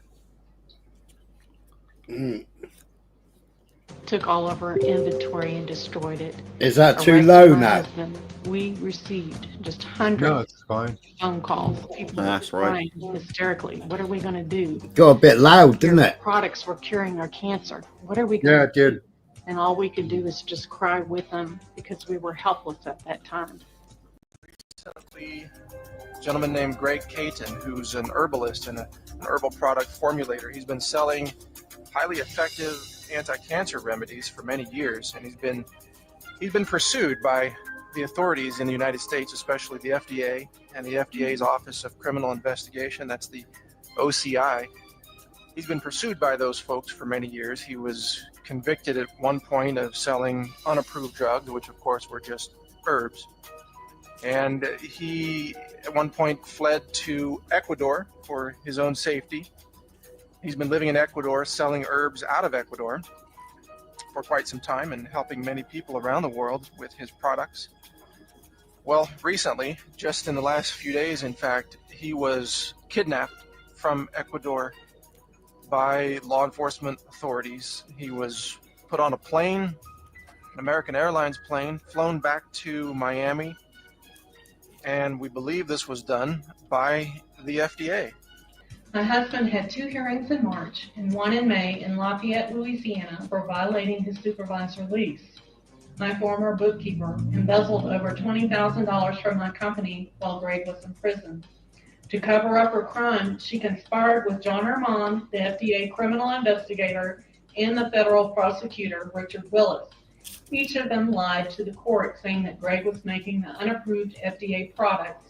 The judge believed all of their lies and sentenced Greg to the 2-year maximum. I have filed complaints with the FBI, the Office of Professional Responsibility, and the Inspector General to have these criminals investigated and prosecuted. No agency has done anything to date. I'm asking for help to get this case investigated and the criminals prosecuted. This battle over organic foods that's brewing. I mean, why are people getting so fired up about this? If people don't believe that there is suppression, no oppression when it comes to cancer cures or any kind of cures, then think again. I have been censored. I live in a government that is repressive and exercises censorship on the freedom of speech and on the written word. We even had a phone call from a woman. She had cured herself of cancer with our herbal formulas of breast cancer, and she tried to get her story on the Oprah Winfrey Show. And the Oprah Winfrey Show told her, we cannot air your story because we are supported by the pharmaceutical companies. In the past 3 years, there have been at least 8 government raids across the U.S. involving raw dairy. They took me down to the county jail, booked me, photographed me like a criminal. Palmer spent the night in the Ventura County Jail and was never charged. That happened in 2008. She was raided again in 2009 and again in 2010. Ripped my house apart, all of our records, volunteers on the farm, neighbors picking tomatoes, chased off. You had over 50 state and county employees raiding this farm and Rockland at the same time. The offense? Improperly labeling her cheese products. Seems here that, the police are using a little bit of excessive force. I've discovered there are countries I can't ship anything to, like Mexico and Brazil are two that stand out. You can't ship a bottle of supplements to Mexico or to Brazil. I mean, I suppose you could smuggle it, but customs would bust you. Well, nobody wants to get busted for having a bottle of vitamin C at the border. It's being dubbed Farmageddon, something that the Senate did pass today. It calls it a sweeping overhaul of the nation's food safety system. Basically allows the government to really crack down on tainted food and could, of course, give the FDA much more power. A removal of the right to clean and store seeds? Isn't that what every parent loves to do with their kid is, grow vegetables in the garden? It's just getting utterly ridiculous when you can't even grow your own food. U.S. food and U.S. farms being put under the control of the Departments of Homeland Security and Defense. The USDA did the same thing in the meat industry. They were overwhelmed with paperwork requirements, fines, the bureaucratic burden that put most of them out of business. So if you look at the meat processing industry, you now have everything concentrated with a few huge industrial complexes. And that's kind of what's going to happen here. This is a bill designed for the corporate government monopoly. There is some connection there between the policies that we're seeing the FDA implement and what's in the best interest of some of these monolithic, huge agribusiness corporations. We see people in the FDA who used to work for Monsanto. This is fascism. This is corporatism. It's really just kind of theater to get the American people to support granting massive amounts of power to these organizations. This is just one in many steps our government has taken to partner with the big, large corporations to monopolize the distribution of food. Right? Trump should save them from all this poisoning, my wife thinks. They want to make... He won't save them from nothing. No. And wait. Yeah, and the cures, the saving graces they give you usually come with worse consequences. Yeah, it was horse shit. Kennedy's is just a fucking waffler. Full of waffle. His hands are tied. He speaks to speak, but don't fuck it. He always walk. What's the saying? Talks the talk, but can't walk the talk. Yeah, that's it. Yeah. Yeah, it's mental. More money. The last thing we need is to be giving the FDA increased powers. We should have diversification of the food supply, not centralization of it. And it's not just doing it to me or my company. They're doing it to you. They're doing it to everybody. All that is necessary for the triumph of evil is for good men to do nothing. The people are going to have to rise up and physically take these people out of office. To look at the money that these taxpayers are paying. We don't want the federal government telling us what we can put in our bodies. Stand up and stop the suppression now.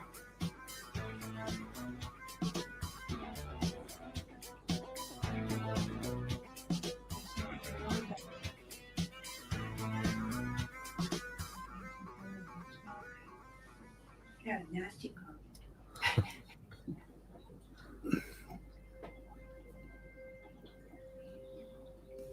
I wonder why the world leaders want us all gone. To get rid of everybody.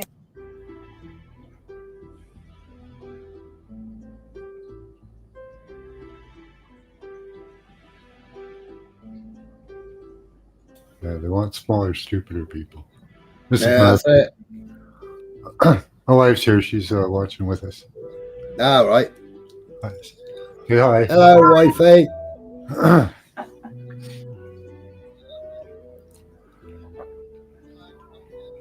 It's nice to meet you.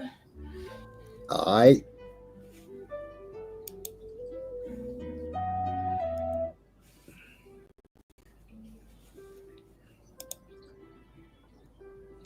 He checked on some of his hives in Florida. When I pulled into a bee yard in Florida, there was 400 hives of bees. That 3 weeks before that looked great. And all of a sudden, here we got roughly 400 beehives that are totally empty. The bees were all gone. They're gone. I mean, where'd they go? Don't know. I mean, I literally got down and crawled around. I mean, seriously, I got down on my hands and knees and crawled around. And then there's no dead bees. There are no dead bees anywhere. I mean, you can't find any bees. They flew off someplace. And never came back. You have a tower put up in your neighborhood recently?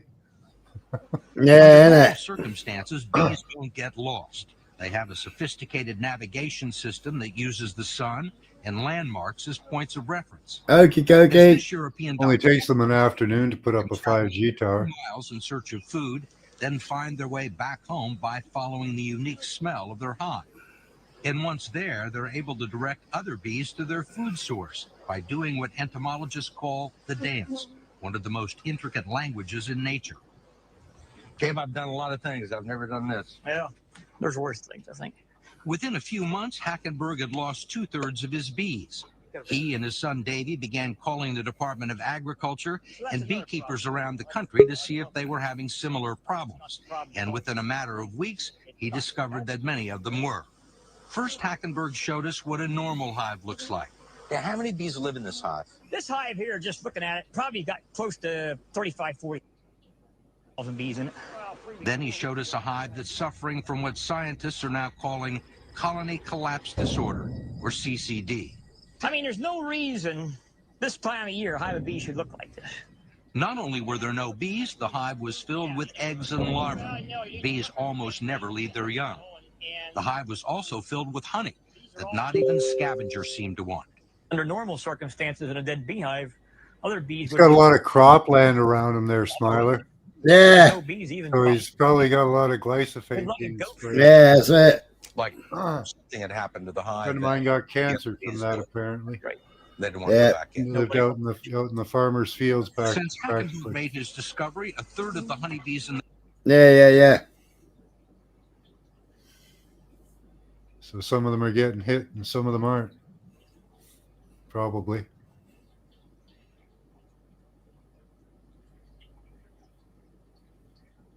Okie dokie. country have either died off or disappeared.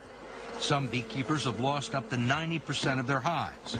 The Department of Agriculture has set up a working group of scientists from 6 universities, the Department of Defense, and the Environmental Protection Agency to try and isolate the cause.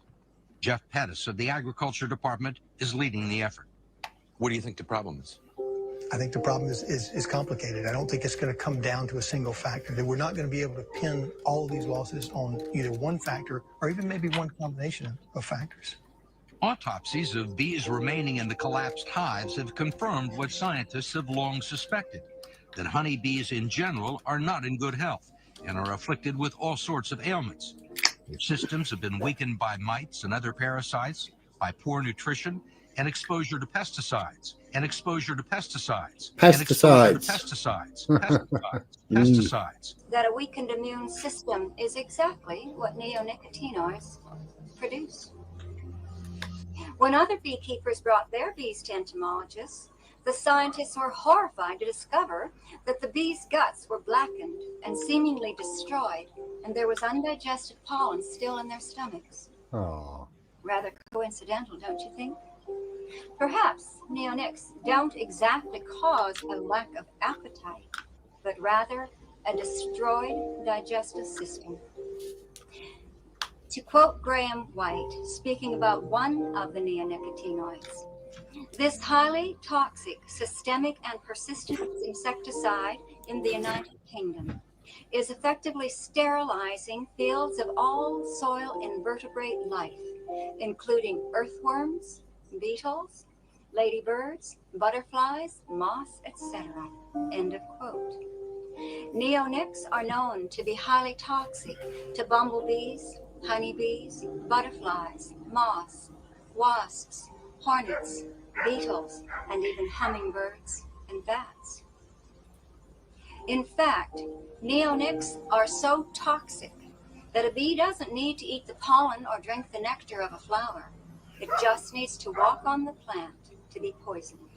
They're spraying glyphosate in the forests in Canada, killing off the trees, and then you wonder why we're having forest fires. You know? Yeah, exactly. A dying bee always leaves the hive. Dry and brown burns well. Yeah. Now you may have heard it said that neonics were banned in France in 1999, and yet bees are still dying there. This is a partial truth. In 1999, one neonic product only, named Gaucho, which was used on sunflower crops, was banned by the French government for use on sunflower crops. Gaucho is used to this day on wheat, barley, oats, and sugar beets. All other brands of neonics were continued to be used and are used to this day, and they are sprayed on crops and flowers, and beekeepers in France have colony collapse disorder. And perhaps you have also heard about cell phones harming bees. Professor Kimmel of Germany, whose scientific data was misconstrued, is outraged that no one even called him about his data before an article appeared. He denies any findings that cell phones harm bees.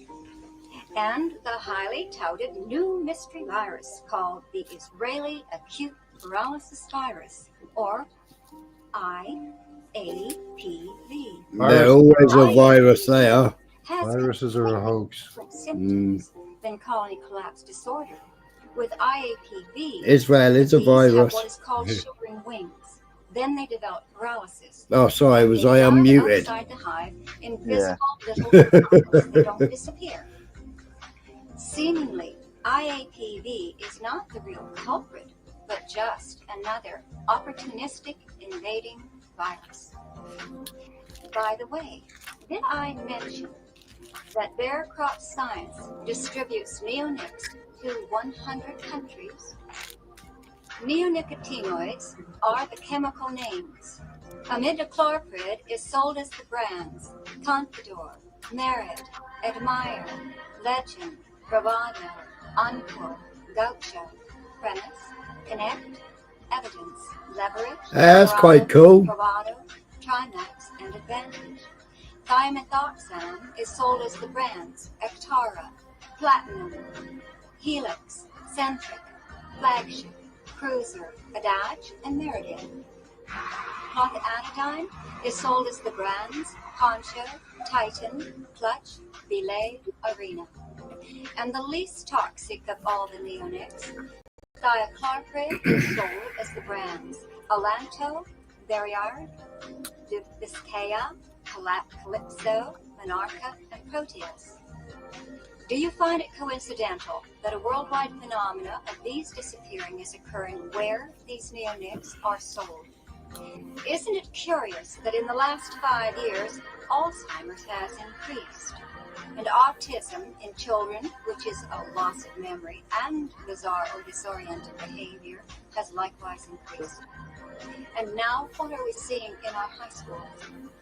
90,000 children with such weakened immune systems that they have succumbed to staph infection in the schools that used to only occur in hospitals. However, if you are a mother or a father Are you not outraged that our government has done no tests to verify whether or not neonics that we are now forced to eat in so many of our foods and produce are in fact safe for human consumption? Oh, that can't be true, you say. Well, guess what? The EPA simply asks the chemical companies for their data about whether or not these chemicals are harmful to humans. Think that somebody would have heard of a health study done by Bayer or anybody regarding the effect of humans who had been consistently fed over a period of years foods or produce where the food was sprayed, as it was growing with neonicotinoids, or the seed was coated with neonicotinoids, such as sugar beets are today, and then planted and we ate it. Don't you think there would have been a study like that?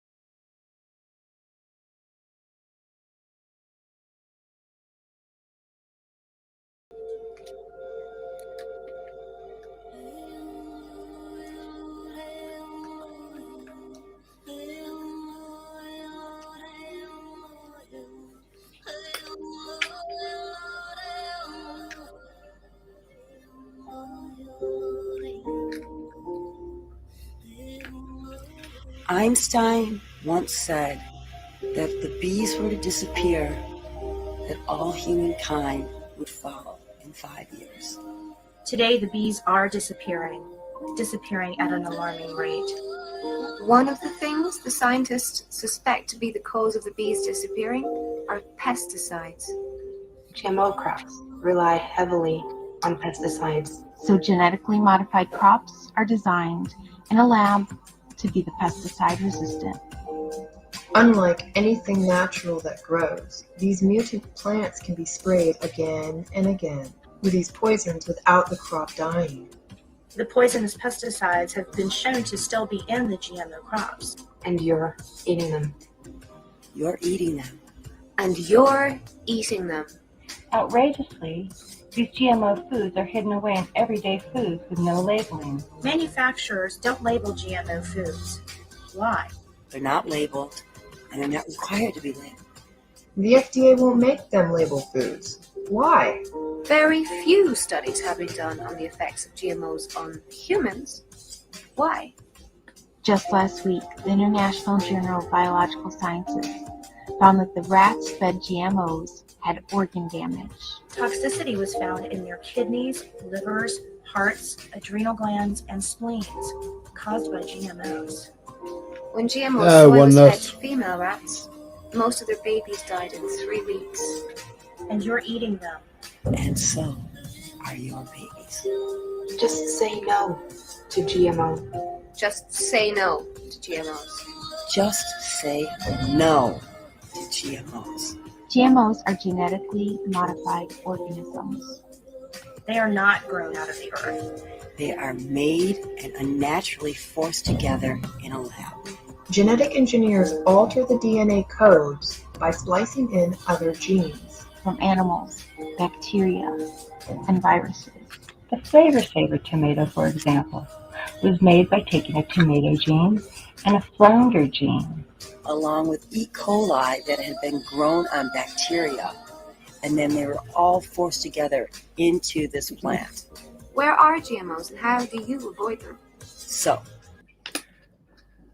I don't blame you, Genghis. I'm gonna have another one of these Mr. Kiplings in a minute, but I'll find a documentary on the Monsanto and how they discovered it, and how they created it. It's mad watching the video, and how they the farmer next door had GMO crops, and the farmer didn't have them, So the other farmer was permanently spraying and killing native crops next door via the wind. So they decided to meet up in the cornfield. So they both pulled up in their pickup trucks, met up. A matey who was growing the GMO crop fucking shot the other guy. Fucking mad as poo. Here are the basics on finding GMOs until we do get them labeled. 93% soybean. Oh, yay! Soybean products are all GMO. 80% of corn and corn syrups are GMOs. GMO fruits and vegetables are not allowed to be labeled. However, you can identify these GMOs by the PLU number that is 5 digits long and begins with the number 8. GMOs are hidden in many boxed food items in odd places like beet juice. The only way as of today to guarantee you are not eating GMO foods is to buy from local organic farmers or grow your own. Control the seeds and you control the food. Some facts about Monsanto Company, recently named Company of the Year 2010 by Forbes magazine. The company was a major producer of DDT. Monsanto helped produce the atom bomb. The company produced Agent Orange. Monsanto's invented BST. Monsanto applied for 20,000 patents for GMOs, said to include the patent of a pig. Monsanto sued Ben & Jerry's for labeling their ice cream BST free. They have systematically bought up seed companies around the globe, so now there are fewer options for growers. When Codex Alimentarius is implemented, organic food and seeds will become illegal.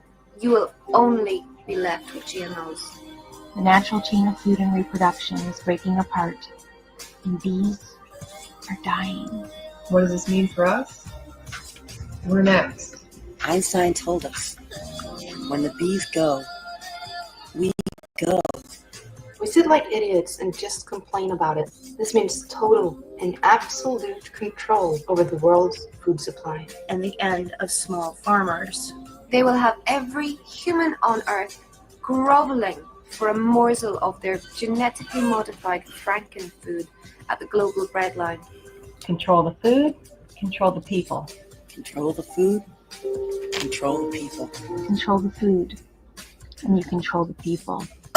Say, not on our watch. Well, we say not on our watch. We say no, not on our watch. Well, we say no, not on our watch.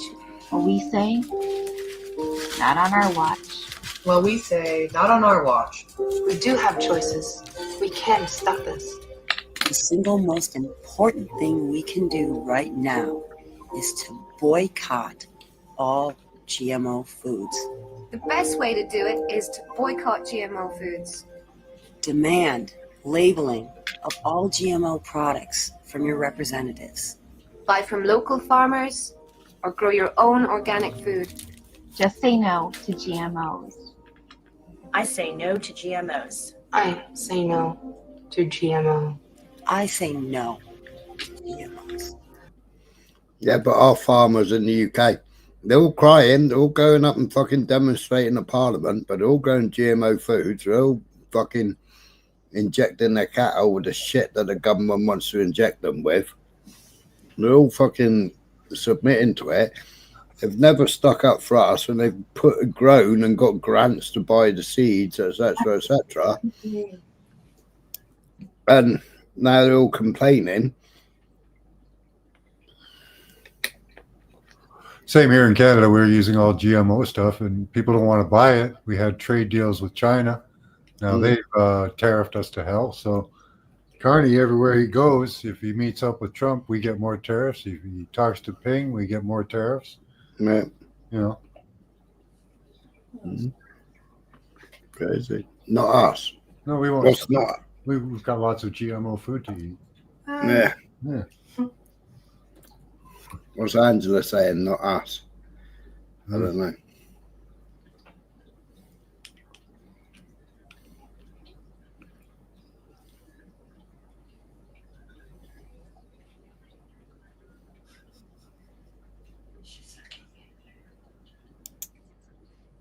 She's looking at you.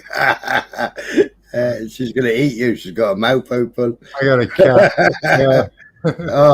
I thought you meant her on the screen. It's appropriate though. Yeah, it's kind of the same look. Yeah.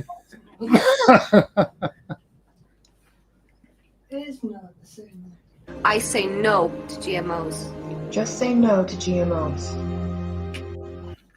Well, Genghis, there's two different types of corn in that. You got the corn in the cob, and you got the other corn. I can't remember what it's called. Maize. Maize, that's it. Yeah. So there's two different types. There's hundreds of different types of corn. It grows from like little teeny corn cobs for using for popcorn to giant ones. Yeah, the maize is used for animal feeds. It's cattle fodder because they basically chop the plant up and the cobs as well. Because you can eat the cobs of maize, but they're not very fucking tasty. Nah. They're a bit drier. Yeah. They haven't got that corn milk stuff inside them. No. It just makes you life. Not as oily. Yeah.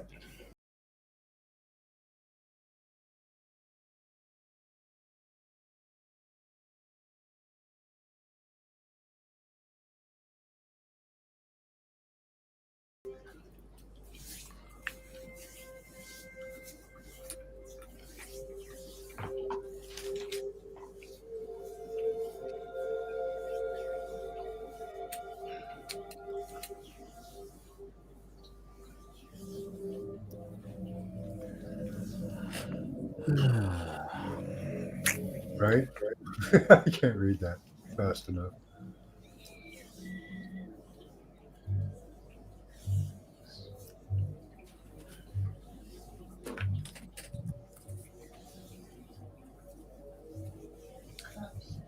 Corn, canola, almonds.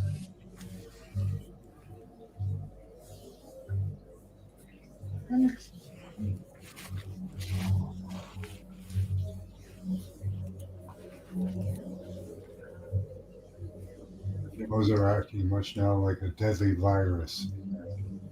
Pre-cancer cells they made from. I can't read the rest. Deadly viruses and bacteria such as E. coli that have been engineered to be immune to antibiotics. GMOs are now acting much like deadly virus and pre-cancer cells. They are made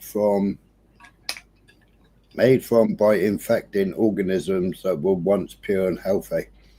Yeah, but also what they do is they make them resistant to chemicals. Mm-hmm.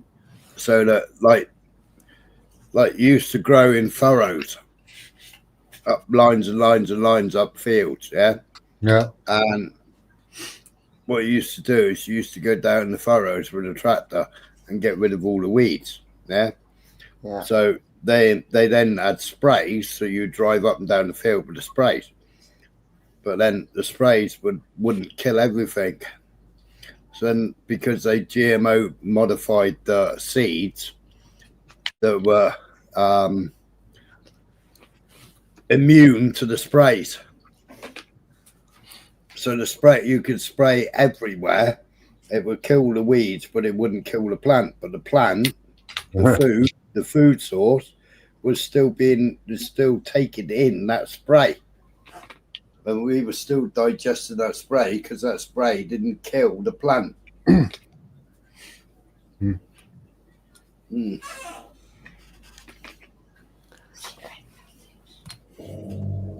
Yeah, Charlie is. Yeah, Charlie loves all the GMO shit.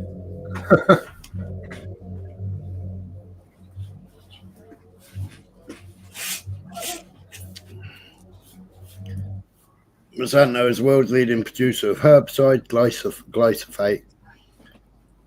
Market is Roundup. Yeah. A recent study by Swedish oncologists Dr. Leonard Hardwell and Dr. Mikael Eriksson has revealed links between glyphosate and non-Hodgkin's lymphoma. Hey, I said it. That's because Beyonce's backstage, see? A form of cancer. Requests have been made for permits to allow higher herbicide residues on GMO foods because they're highly resistant herbicides. Instead of reducing herbicide use, glyphosate-resistant crops may result in increased residues. He's laughing at me, look.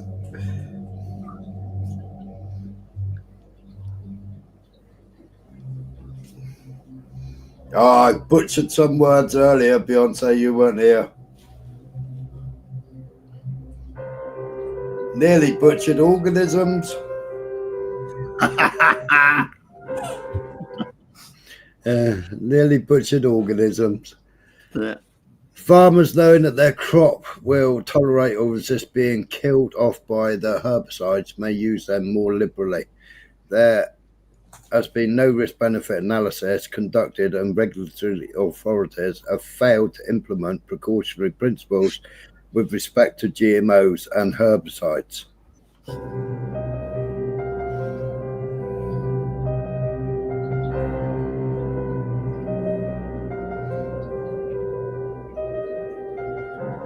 Organism. It was orgasmic, it was. It was an orgasmic. You'll be listening, just fighting some zombies. Chemicals such as Roundup, which is glyphosate, can result in damage to the kidney, liver, and reproductive system. Hey, I wonder if I've used too much glyphosate then.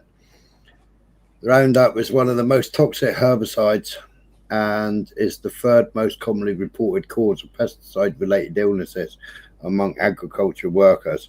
Glyphosate is found in weed killers and may cause cardiovascular, nerve, gastrointestinal, and respiratory damage. Kaboom! Roundup was. Yeah, there's a lot of people around with Crohn's disease. That's like, yeah, I think that's what could be causing a lot of that. Mm. Yeah. Yeah, you might get gastrointestinal blockages as well. Yeah. Is Mystical still here?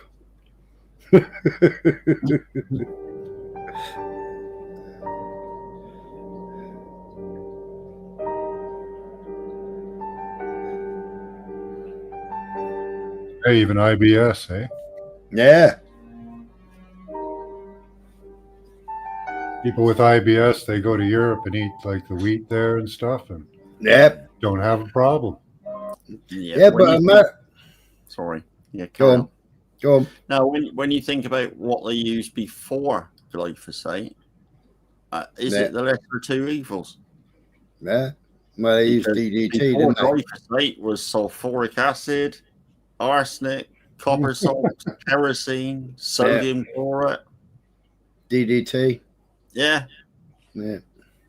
Paraquat and diquat was. Yeah, paraquat. Yeah, bloody hell. Paraquat was mental. But, well, paraquat was what was giving everybody cancer, wasn't it? Yeah. Yeah. And they never told farmers, and farmers went out in the old tractors, you know, with no glass cabs and what have you, and were breathing it all in. Yeah. Yeah. You know, there's techniques of growing like different crops together that actually helps with the pests. So yeah. You have to do that on a smaller scale. You know, you can't. I don't know if you can do that on an industrial scale. Well, Michael, you live in a farming community. I mean, when we used to grow corn, we used to underseed it with grass seed. Yeah. Which used to give you the grass covering, used to give you the ground covering before the corn, you know? Yeah. And your corn seed was protected then because the birds never come down and ate it because you're putting it in with a drill. Yeah. But nowadays it's more or less clear ground with weed killer before they plant it, isn't it? Yeah. And believe it or not, there are some Roundup products that don't have glyphosate in them. Yeah. A lot of Roundup has got less glyphosate in it in there as well. Yeah. They had to. Yeah. That's why you buy it by the gallon on eBay. You know, it's when you're Yeah. Or you cook it in the old-fashioned route and just put millions and millions of gallons of vinegar in the sprayer. StreamYards is slow tonight. I'm only getting an 11 megabyte upload. Is that because it's my StreamYards, or is that because you're logged into it? I don't know. What I'm getting at the moment, I'm on dongle. Don't seem too bad, does it?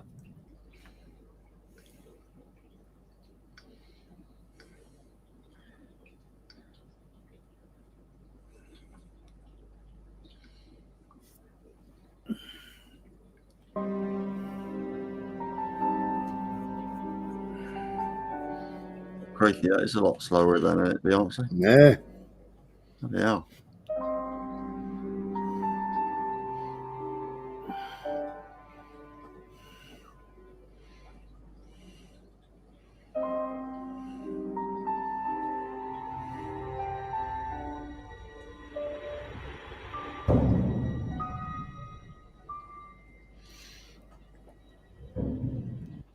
I'll read that in a minute.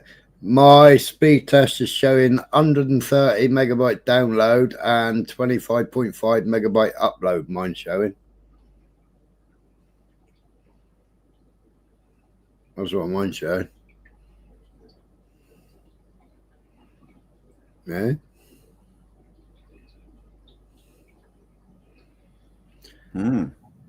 What's that? Agricitus. Agricitus, owned by Monsanto, exclusively produces Roundup, ready a soybean seed for the commercial market. In 2005, it finalized the purchase of Seminis Inc., making it the world's largest conventional seed company. Monsanto's development. Am I getting paid for these voiceovers? Oh, yeah. Your talent. Monsanto's development and marketing of genetically engineered seed and bovine growth hormone, as well as its aggressive litigation and political lobbying practices, have affected agriculture worldwide. It has. Yeah, I mean, the bovine growth hormone, I mean, they were putting it in feed, which caused mad cow's disease, wasn't it? And they were using which animal was it? Sheep they were using, wasn't it? Was it sheep brains or something they were putting in the food or something? I never heard that.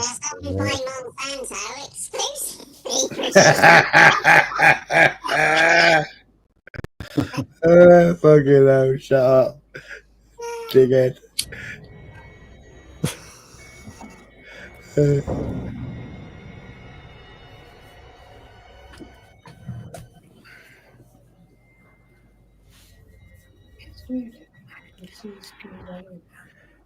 GMO food. More than 75% of processed foods contain GMO ingredients. 7 out of 10 food items are being genetically modified. GMO soybeans and corn make up the largest portion of genetically modified crops. Well, they want everybody on soy, don't they? Soy milk, soy meat, soy everything. No, it turns all the men into soy boys. Yeah, you got to get soy in you as much as possible. Soy drink, soybeans, any type of soy you can get. Yeah, I mean they'll chop down fucking forests to plant soy.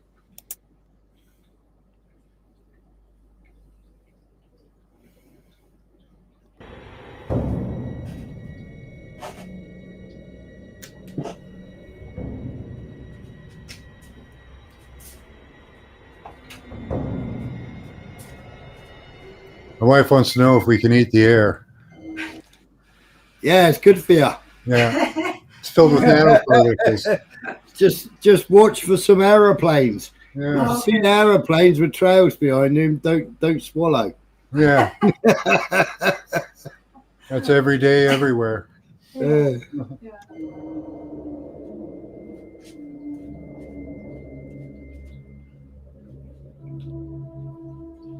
GMO utilizes Terminator technology to create seeds that self-destruct. Next one. GMO seeds and the forthcoming crops are steroids forcing farmers to plant GMO as opposed to using seeds from their harvest to replant the following year. How was that?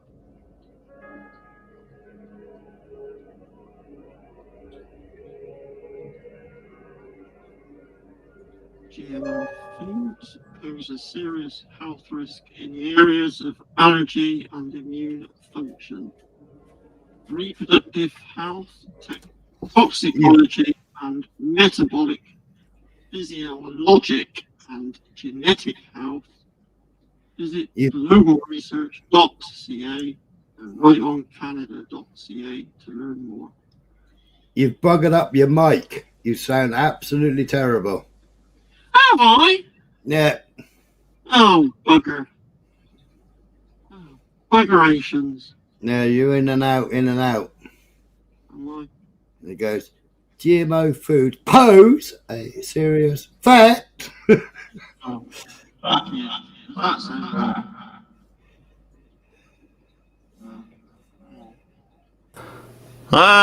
We're back. Sorry, mate. Did you want me to read all that again? No. Oh, thank God for that.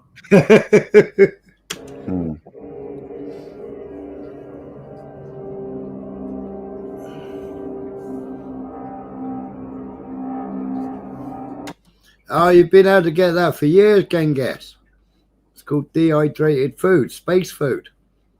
Army ration packs. Yeah. And you also get self-heating cans of food as well. You pop the bottom and it cooks the food inside the tin. Yeah, that's got to be healthy. Yeah. Yeah. Yeah, they've been out for years. They have. Yeah, survival rations, self-cooking survival rations. Yeah. Yeah.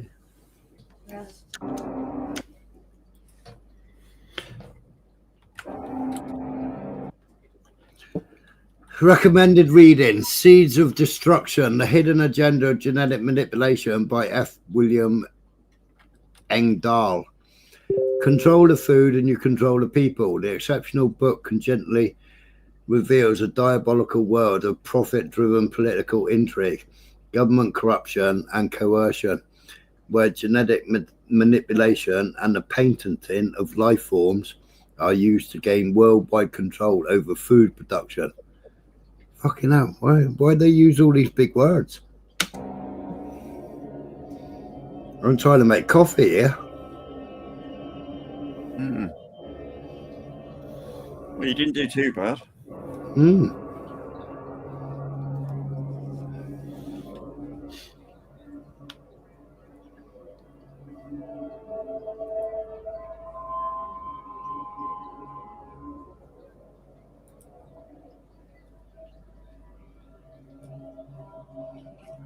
Yeah, how did they paint in a pig? Pig painting applications. Well, you mix it with some fish genes, and then it's you know, and it's a whole new pig. Monsanto pig painting application were published in February 2005 at the World Intellectual Property Organization, WIPO, in Geneva. Monsanto is seeking patents not only on methods of breeding, but on actual breeding herds of pigs, as well as the offspring that result. How can you do that? Oh, spider pig? Yeah. what was that sheep called? Yeah, Dolly. Yeah, Dolly the sheep, is it? Now it's going to be fucking Molly the pig.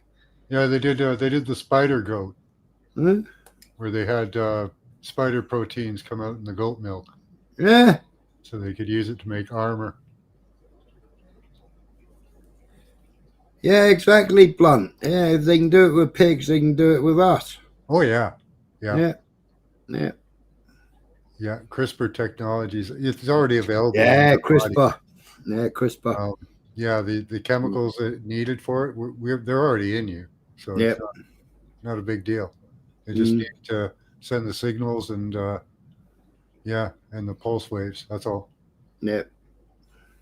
They do it through your aura, pretty much, your biofield. They don't have to do any real genetic changes. They just change your biofield. Yeah. Well, that's it, November, man, 2030. I mean, you want to see the contracts that we've signed with Israel for up until 2030. It's mental, man. You know, even the phone listening contracts that we've got with Israel.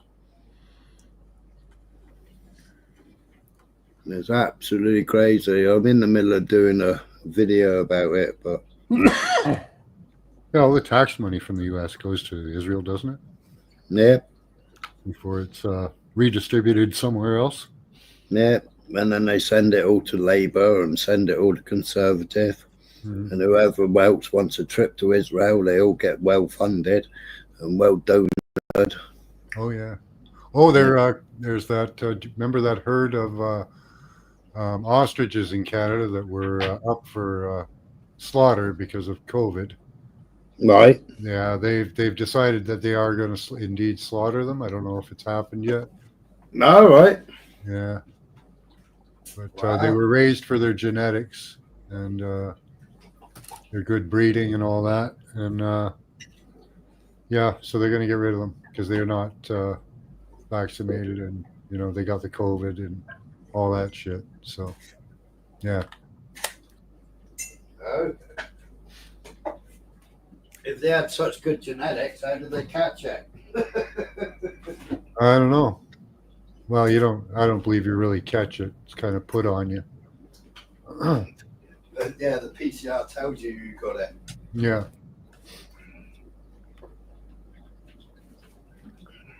Right. They did have a couple of birds that died, but in large flocks, doesn't that happen naturally anyway, every once in a while? Yeah.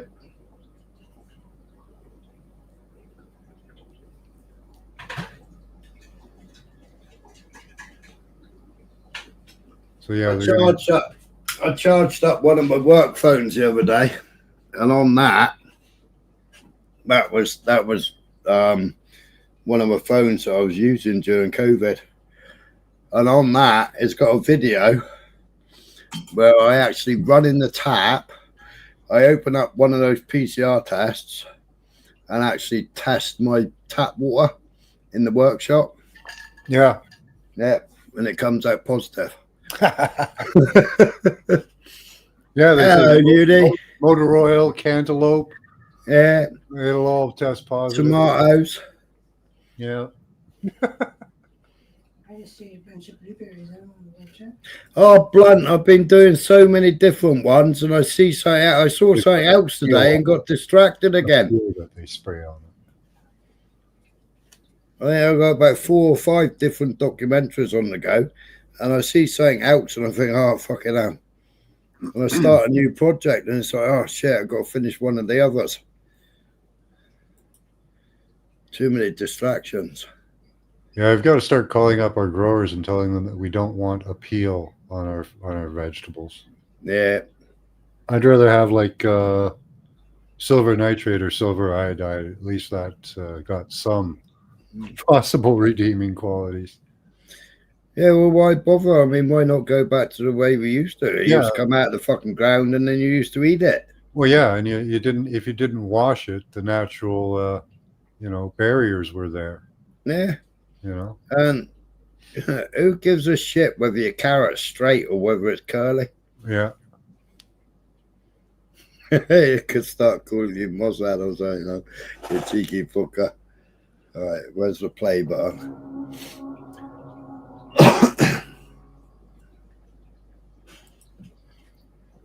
How many methods of breeding can you have? Artificial insemination or natural insemination?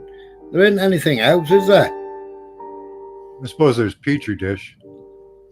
Oh yeah, I suppose. Cloning. Yeah. Or what's it called? Like If now these they're taking two guys' genes and blending them together, and then putting them in an egg, in an empty egg, right? And they can get just the guy's genetics to make basically a kind of like a clone.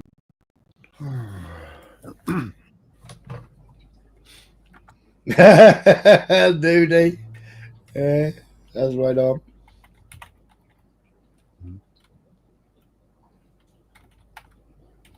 All right. If these patents are granted, Monsanto can legally prevent breeders and farmers from breeding pigs whose characteristics are described in the patent claims, or force them to pay royalties. It is a first step toward the same type of corporal control of an animal line that Monsanto is aggressively pursuing with various grain and vegetable lines. Yeah, but you can't do that. How can you paint a fucking pig? It's something living and breathing. In a minute, they're going to paint human beings, are they? Do you know what I mean? That's one of the steps, yeah. That's Yeah. along the line sometime. Yeah. Yeah. It's crazy, isn't it? How the fucking hell can you paint a pissing pig? You know? Fucking hell, there's lots of pigs on here. You'd love to paint them, wouldn't you? Paint them and destroy them.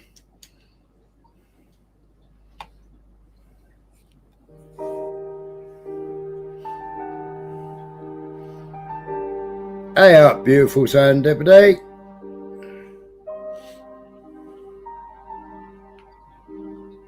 Well, if they're not natural, some people believe they could embody Nephilim souls, or the souls of the fallen. Yeah. Polly the pig. Remember in the Bible that Jesus cast out the demons into pigs. Yeah. Yeah, well, that's why the Muslims and Jews don't eat pig, isn't it? Yeah. They used to sacrifice them, and goats, and babies. Well, one of those two nations did. One of them, yeah. Yeah. Oh, there are more than 160 countries and territories mentioned where the patent is sought, including Europe, the Russian Federation, Asia, the Americas, Australia, and New Zealand.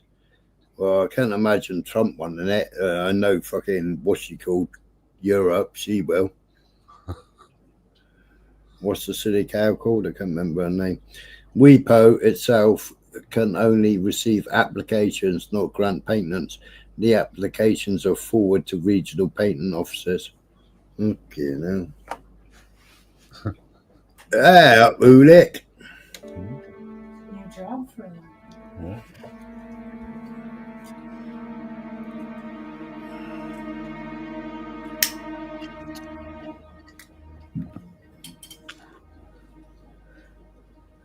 Yeah, which fucking Bible?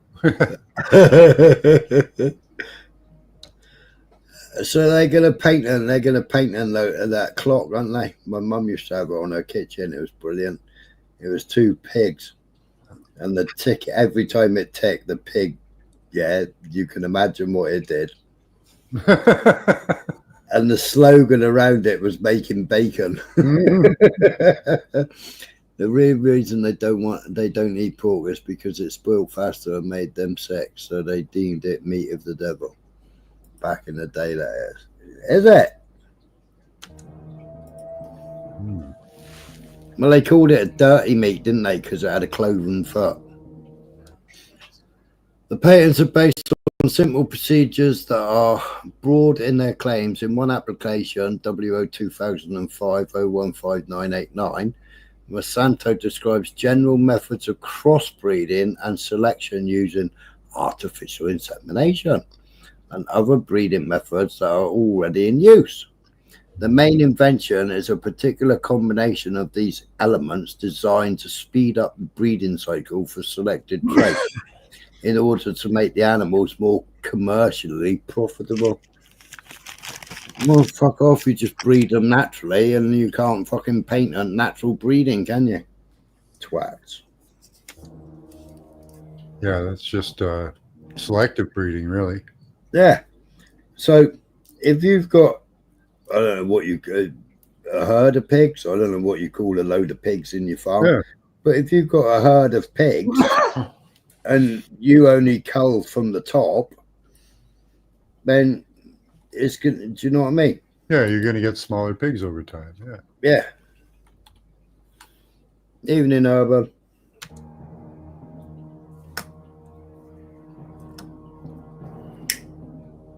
Yeah, there was a cool wolf experiment where they separated wolves. It was a fox. And they'd go and tap the cage, and the ones that sniffed at the cage, they'd separate from the ones that growled at the cage. Eventually, they ended up with puppies, you know. And, Yeah. what they call dragon fox. These hyper right. aggressive ones. So, yeah. Just Well, so they did it. They bred wolf as well, didn't they? If Beyonce's still here, they bred a new wolf, didn't they? Or an ancient wolf. That's what they said. I don't know if that's true or not, but yeah, that's what they said. I don't see how they couldn't, at least put in some characteristics from the older breed for sure. Mm.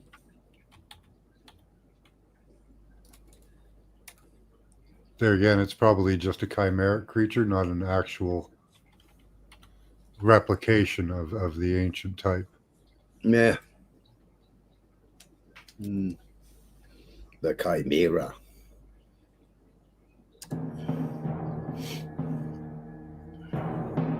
Did they say whether it was viable, like whether it would be able to breed? Oh no, yeah, it's living. It's living on. And it can breed, yeah. Yeah, believe so. Yeah, because they're trying to bring back that population. Yeah. But if they keep introducing the genetics, they'll end up with something closer. Yeah.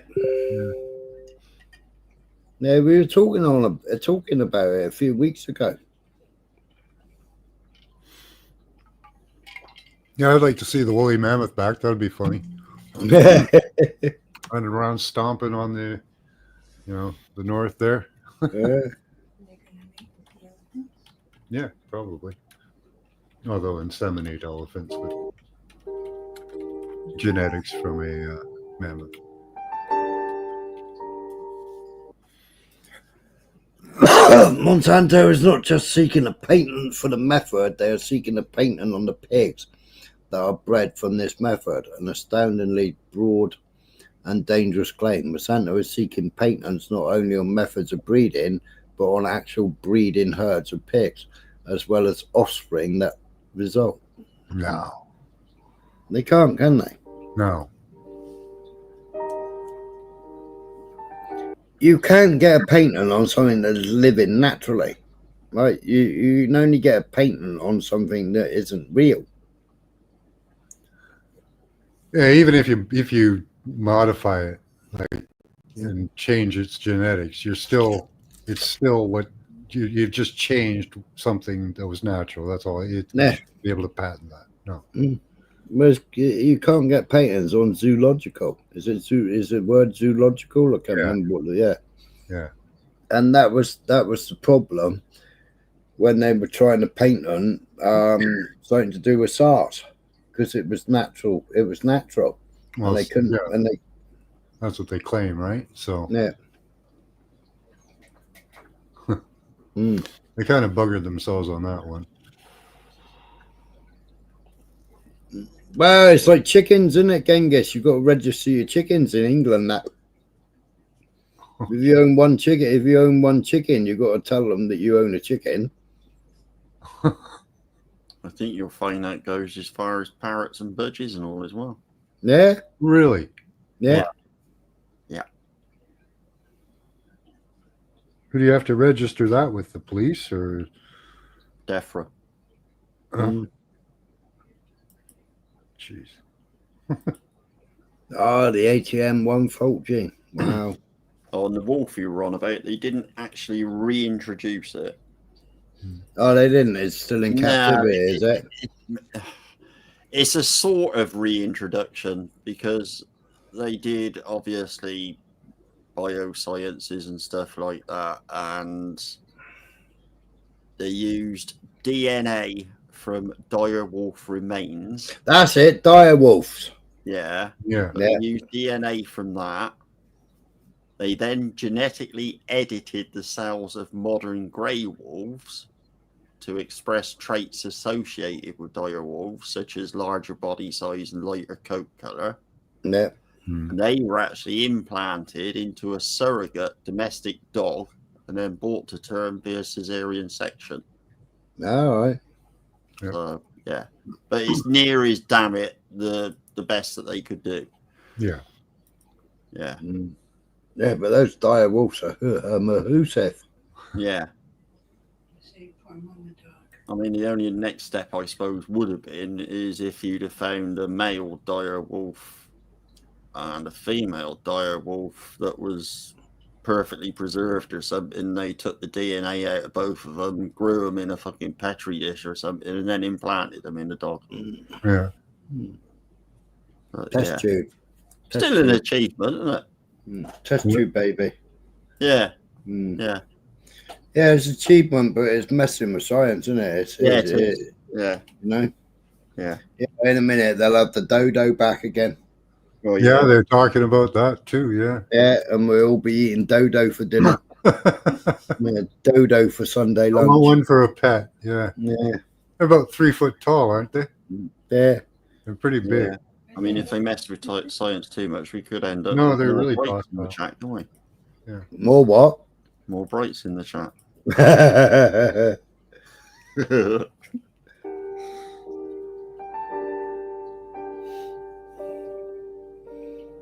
There's some really interesting stuff earlier on, beautiful serendipity about the sea.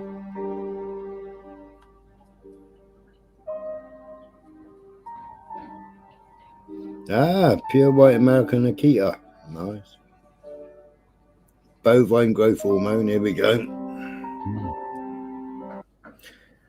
According to the European Union Scientific Committee on Veterinary Measures Relating to Public Health, the use of 6 natural and artificial growth hormones in beef production poses a potential risk to human health. These 6 hormones include 3 which occur naturally. Oh, here we go. Oestradiol, progesterone, and testosterone, and 3 which are synthetic: zeranol, trembolone, and melangestrel. Fucking hell. Beyonce, give me a gold star. That was good.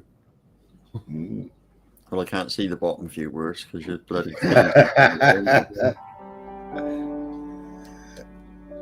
Nathan was a test tube baby, was he? Yeah. Okay. He's fucking testing, I know that much. Was it a test tube or a toilet bowl? Yeah, toilet roll holder.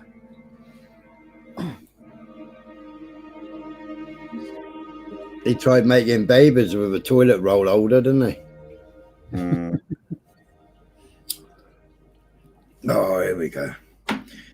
Recombinant bovine growth hormone, RBGH, is one of the most common and controversial ways to force greater milk production in dairy cows. RBGH is manufactured by Monsanto under the brand name Pesticides. It is also referred to as recombinant bovine somatotropin, RBST. Not bad. I see there's going to be loads of fucking big words in here, isn't there? Yeah. Fucking hell. You'll know half of them probably. Yeah. That's about what I'm batting. If you move us to the left-hand side, yeah, and you get stuck on it, I'll take over.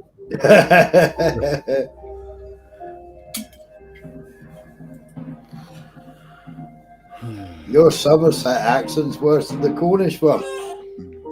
Oh, In 1950, the average dairy cow produced almost 5,300 pounds of milk a year. Today, a dairy cow produces more than 18,000 pounds. Oh, why are they talking about pounds instead of litres? Yeah, or gallons or whatever. Yeah. More than 80%. Come out as cheese? Yeah. You know, more than 80% of all US feedlot cattle are injected with hormones. Growth-enhanced animal products can disrupt human hormone balance, causing developmental and reproduction system problems and lead to the development of breast, prostate, and colon cancer. Yeah, we know that. Yeah. They claim they don't do it in Canada, but Yeah. I don't know. The girls are still developing quite young here, so some other source maybe.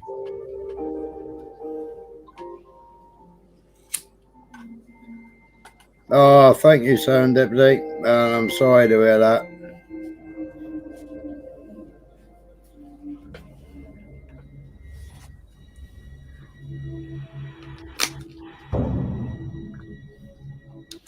We have allowed Monsanto to own life. All of us eat GMO foods on a daily basis. Studies link extraordinarily high levels of rare childhood cancers to the direct increase in GMO foods and fluoridated drinking water worldwide. What are you doing about it?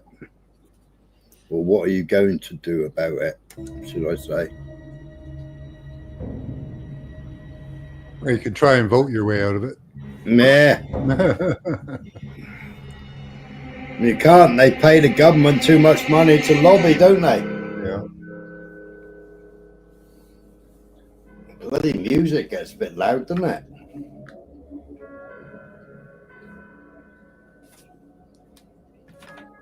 Nothing in all the world is more dangerous than sincere ignorance and conscientious stupidity. Martin Luther King Jr. If they can own a patent on a pig's life, they can own a patent on any life form, which is what we said earlier, wasn't it? Yeah. They're going for it. Yeah.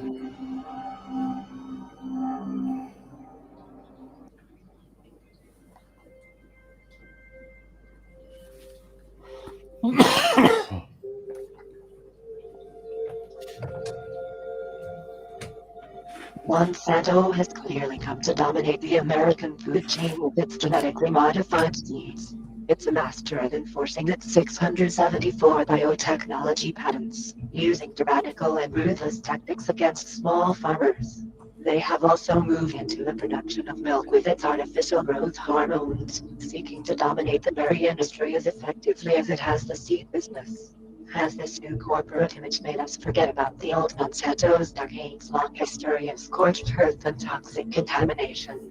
Monsanto was born on November 29, 1901. In 1902, Monsanto's first product was none other than saccharin. Between the years of 1903 and 1905, their entire saccharin production was shipped to a growing soft drink company based in Georgia called Coca-Cola. By 1915, Monsanto sales hit the 1 million mark. Approximately 2 years later, Monsanto began producing aspirin. Monsanto was the top aspirin producer in the U.S. until the 1980s. In 1985, GD Servant Company bought Monsanto. At this point, Monsanto became even more involved in pharmaceuticals and the sweetener industry. In addition, NutraSweet was acquired by Monsanto. World War II was the catalyst to a new partnership between Monsanto and the U.S. government. Monsanto became involved in research for the Manhattan Project, which led to the world's first nuclear bombs. Until the late 1980s, Monsanto also operated the Mound Laboratory, a nuclear facility, on behalf of the federal government. By 1955, Monsanto had branched out in the petroleum business. They acquired oil essentially to provide themselves with petrochemical materials. With the acquisition of light oil, Monsanto was also introduced into the fertilizer business. In the 1960s and 1970s, Monsanto was the leading producer of Agent Orange for the U.S. military in Vietnam. Between the years of 1962 and 1970, the U.S. military sprayed 72 million liters of Agent Orange on over 1 million Vietnam civilians and over 100,000 U.S. troops. Within 10 years of the end of the war, 9,170 veterans had filed claims for disabilities believed to be caused by Agent Orange. In 1977, Monsanto entered a joint petrochemical venture with Conoco Oil Company. They were bought out at a later time and they utilized the profit to acquire a pharmaceutical company. By this time, GD Serlanco was successful in getting the US FDA to approve aspartame for a second time. By the late 1990s, Monsanto turned its focus to agriculture and started buying seed companies and genetic laboratories. In December 1999, Monsanto and Pharmacia.com announced an impending merger. Upon the completed merger in March 2000, the new company Pharmacia Corporation was created. The agricultural portion of the corporation has retained the Monsanto name. Monsanto's genetic modification program has reached 95% of domestic soybean crops and 80% of domestic corn crops. Many seed growers and crop farmers feel cornered by Monsanto as it solidifies its control over the entire seed and crop industry. Most have no other option but to continue using their products or else face ruin. In the town of Nitro, West Virginia, Monsanto operated a chemical plant from 1929 to 1995, making an herbicide that had dioxin as a byproduct. The name dioxin refers to a group of highly toxic chemicals that have been linked to heart and liver disease, human reproductive disorders, and developmental problems. The chemical builds up in tissue over time, meaning that even small exposures can accumulate to dangerous levels. In 2001, the U.S. government listed dioxin as a known human carcinogen. In 1949, at the Nitro plant, a pressure valve blew on a container of this herbicide, producing a plume of vapor and white smoke that drifted out over the town. Residue coated the interior of buildings and those inside them with fine black powder. Many felt their skin prickle and were told to scrub down. Within days, workers experienced skin eruptions, and many were diagnosed with acne, a long-lasting and disfiguring condition. The medical reports of the explosion caused a systemic intoxication in the workers involving most major organ systems.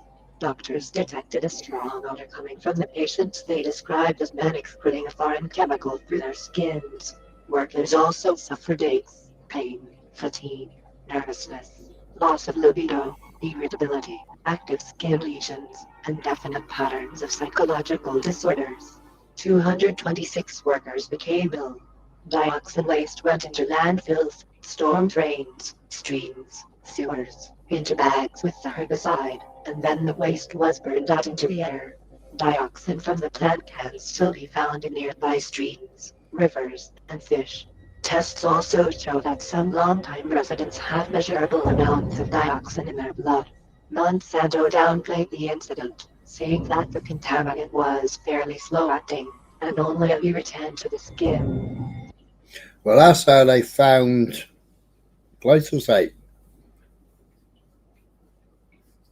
because where the dioxin was leaching, I think it was, the plant life was still growing, so the plant life had got resilient to it, and that's how they come up. They added another chemical process to it, or another chemical in the chain, and I think that's how they produced it. Glyphosate or Roundup. And the Nitro plant continued to produce herbicides. In the 1960s, it manufactured Agent Orange, the powerful herbicide used by the U.S. military to defoliate jungles during the Vietnam War, exposing 4.8 million Vietnamese people to. Oh, that was Agent Orange. So the next one is another spill that they had. Dioxin, resulting in 400,000 deaths and disabilities and 500,000 children born. I don't know why these companies are allowed to continue operating after they, cause such harm. Like, okay, I guess you have to give them a pass for Agent Orange, but the, the sprays and stuff that they were using on crops, DEET and all that stuff. No. There's no coming back from that. Those companies should be dismantled and should never operate again. Yeah, but they didn't, because they were part government owned as well. Yeah. They used it as chemical weapons, didn't they? Yeah. Yeah. And America didn't give a shit, did they? No. Years after the Nitro plant incident, yeah, they were the only ones. They were the only ones who used it in World War II against Germany as well, weren't they? Monsanto scientists compared death rates among exposed workers to those of non-exposed workers. When no differences between the two groups were found, Monsanto claimed that dioxin did not cause cancer and that there were no long-term effects from dioxin exposure. But when the study was re-examined, it was found to be riddled with falsified facts, misrepresentations, and cover-ups which served to negate any conclusions of adverse health effects from dioxins. Several hundred former employees were too ill to travel to participate in the study. Monsanto refused to use the attending physician's reports of the illness as part of their study, saying that it would introduce inconsistencies. Thus, any critically ill dioxin-exposed workers with cancers such as non-Hodgkin's lymphoma were conveniently excluded from the Monsanto study. Yeah, Monsanto did their own study. Yeah. Like the Canadian government, they investigate themselves, you know. Yeah. All the time. They found they were doing good. The studies in question also have been a key basis for denying compensation to Vietnam veterans exposed to Agent Orange and their children suffering birth defects from such parental exposures. Early internal Monsanto documents reveal that samples of herbicides submitted to the U.S. Department of Agriculture in the 1970s were doctored.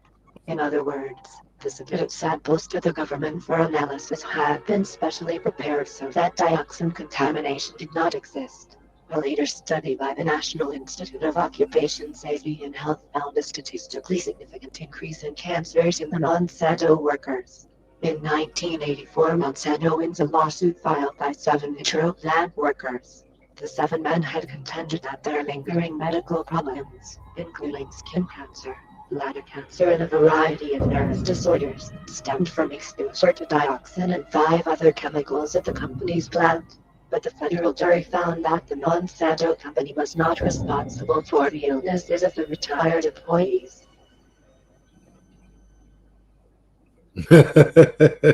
Serendipity.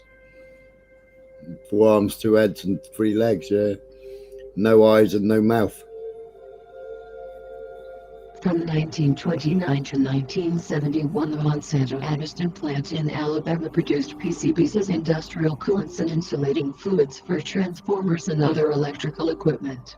PCBs became central to American industries as lubricants, hydraulic fluids, and sealants. PCBs are highly toxic members of a family of chemicals that mimic hormones and have been linked to damage in the liver and nervous system, as well as immune, endocrine, and reproductive disorders. While the plant was in production, excess PCBs were dumped in a nearby open pit landfill, or allowed to flow off the property with storm water.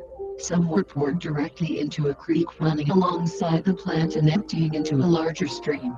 Today, after tons of contaminated soil have been removed in an effort to reclaim the Aniston site, the area around the old Monsanto plant continues to be one of the most polluted spots in the U.S. The people of Aniston have breathed air, planted gardens, drunk from wells, fished in rivers, and swum in creeks contaminated with PCBs without knowing the danger. As public awareness grew in the 1990s, health authorities found elevated levels of PCBs in houses, yards, streams, fields, fish, and people. The cleanup is now underway, and will take years, but once PCB is absorbed into human tissue, it is there forever. Monsanto closed its PBC plant in Wales in 1977. In recent years, residents of Grosfan, in southern Wales, have noticed phthalates emanating from an old quarry outside their village. As it turns out, Monsanto dumped thousands of tons of waste from its nearby PCB plant into the quarry. British authorities have identified the site as one of the most contaminated places in Britain.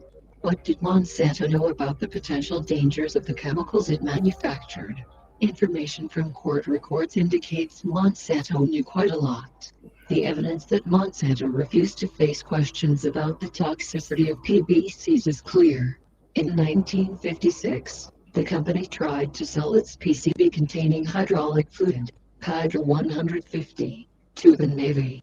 Monsanto supplied the Navy with test results from the product, but the Navy decided to do its own testing. As a result, Navy officials informed Monsanto that they would not buy the product, saying that application of Hydra 150 caused death in all of the rabbits tested and indicated definite liver damage. According to an internal Monsanto memo divulged during a court proceeding, no matter how we discussed the situation, it was impossible to change their thinking that Hydra 150 is just too toxic for use in submarines, stated Monsanto's medical director. In 1966, a biologist conducting studies for Monsanto in streams near the Aniston plant submerged test fish.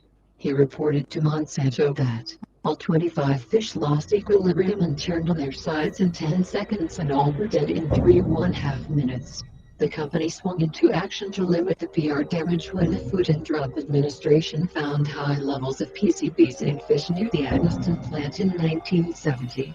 An internal memo entitled Confidential FYI and Destroy from a Monsanto official reviewed steps to limit disclosure of the information. One aspect of the strategy was to get public officials to fight Monsanto's battle.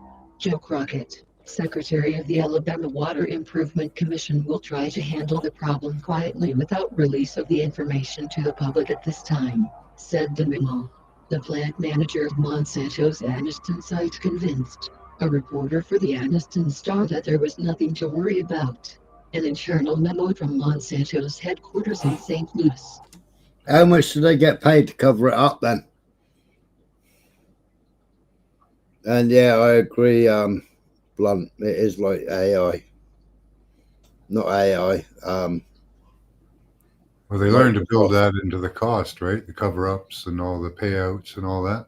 Yeah. Right.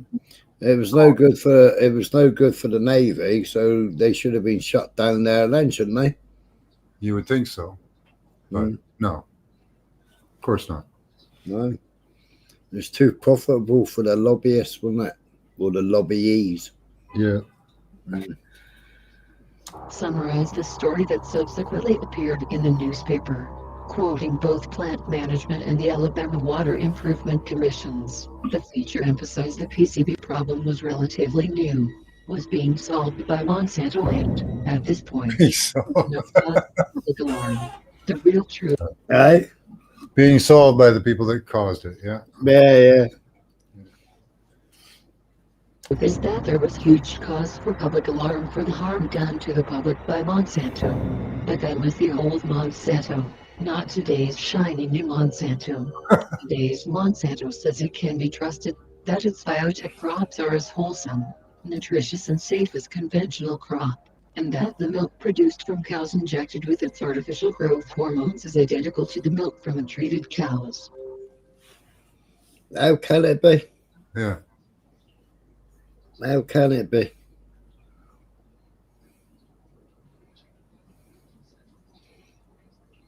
You'd find. Hey, I haven't said anything about none of them tonight. I haven't even mentioned them tonight. But have you gone into the ownership of Monsanto, though? No, I haven't. They did say the owners earlier. They said the owners' names, didn't they? Yeah, well, we'll keep it on the down low, right? I'll have a look now while we're playing it. Smiler, maybe you need to. I did a normal stream last night. We were just all chatting. Didn't play no videos, nothing.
told us was that we were just the people to be the investigators. Do any stories you want, ask tough questions, and get answers.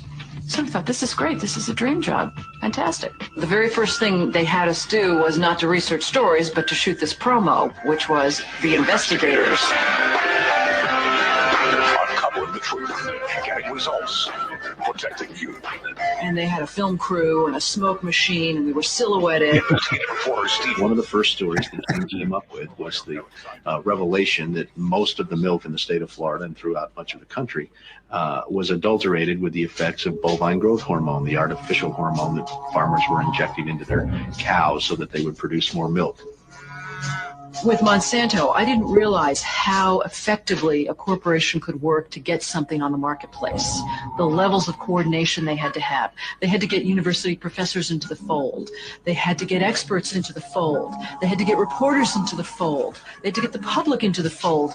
And of course the FDA, let's not leave them out. They had to get the federal regulators convinced that this was a fine and safe product to get it onto the marketplace. And they did that. They did. Yeah, Fox News CSI. That very, very well. It's a great time to be a high-producing cow. Posilac One Step, bovine somatotropin by Monsanto. The federal government basically rubber stamped it before they put it on the marketplace. The longest test they did for human toxicity was 90 days on 30 rats. Posilac is the single most tested new product in history and is now available to use specifically. 30 days, the most tested. Oh, we got a guest. Aspirin's way more tested than that. Yeah.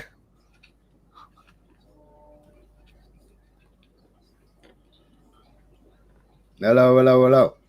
Hello. She's smoking?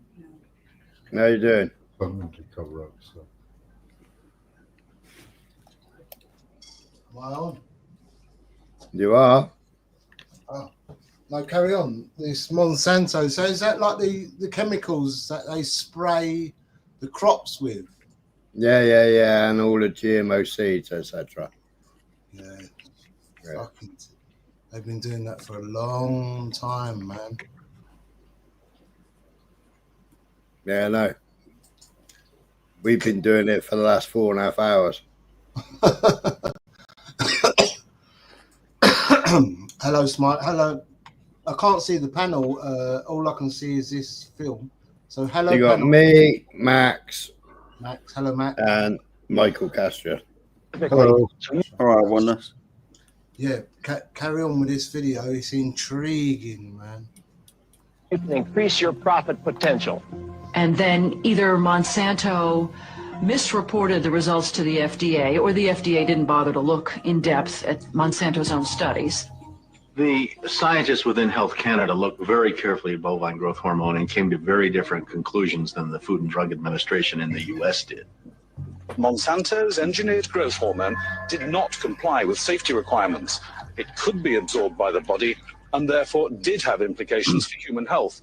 Mysteriously, that conclusion was deleted from the final published version of their report. They knew there were problems. They saw serious potential human health problems, and they stood up in Canada and said, we're not going to approve this because we don't believe it's safe. We have been pressured and coerced to pass drugs of questionable safety, including the RBST. I personally was very concerned that there's a very serious problem of secrecy, conspiracy, and things of that nature, and something needs to be done. The FDA was then on the hot seat. They had to come. He needs to learn how to grow his moustache, didn't he?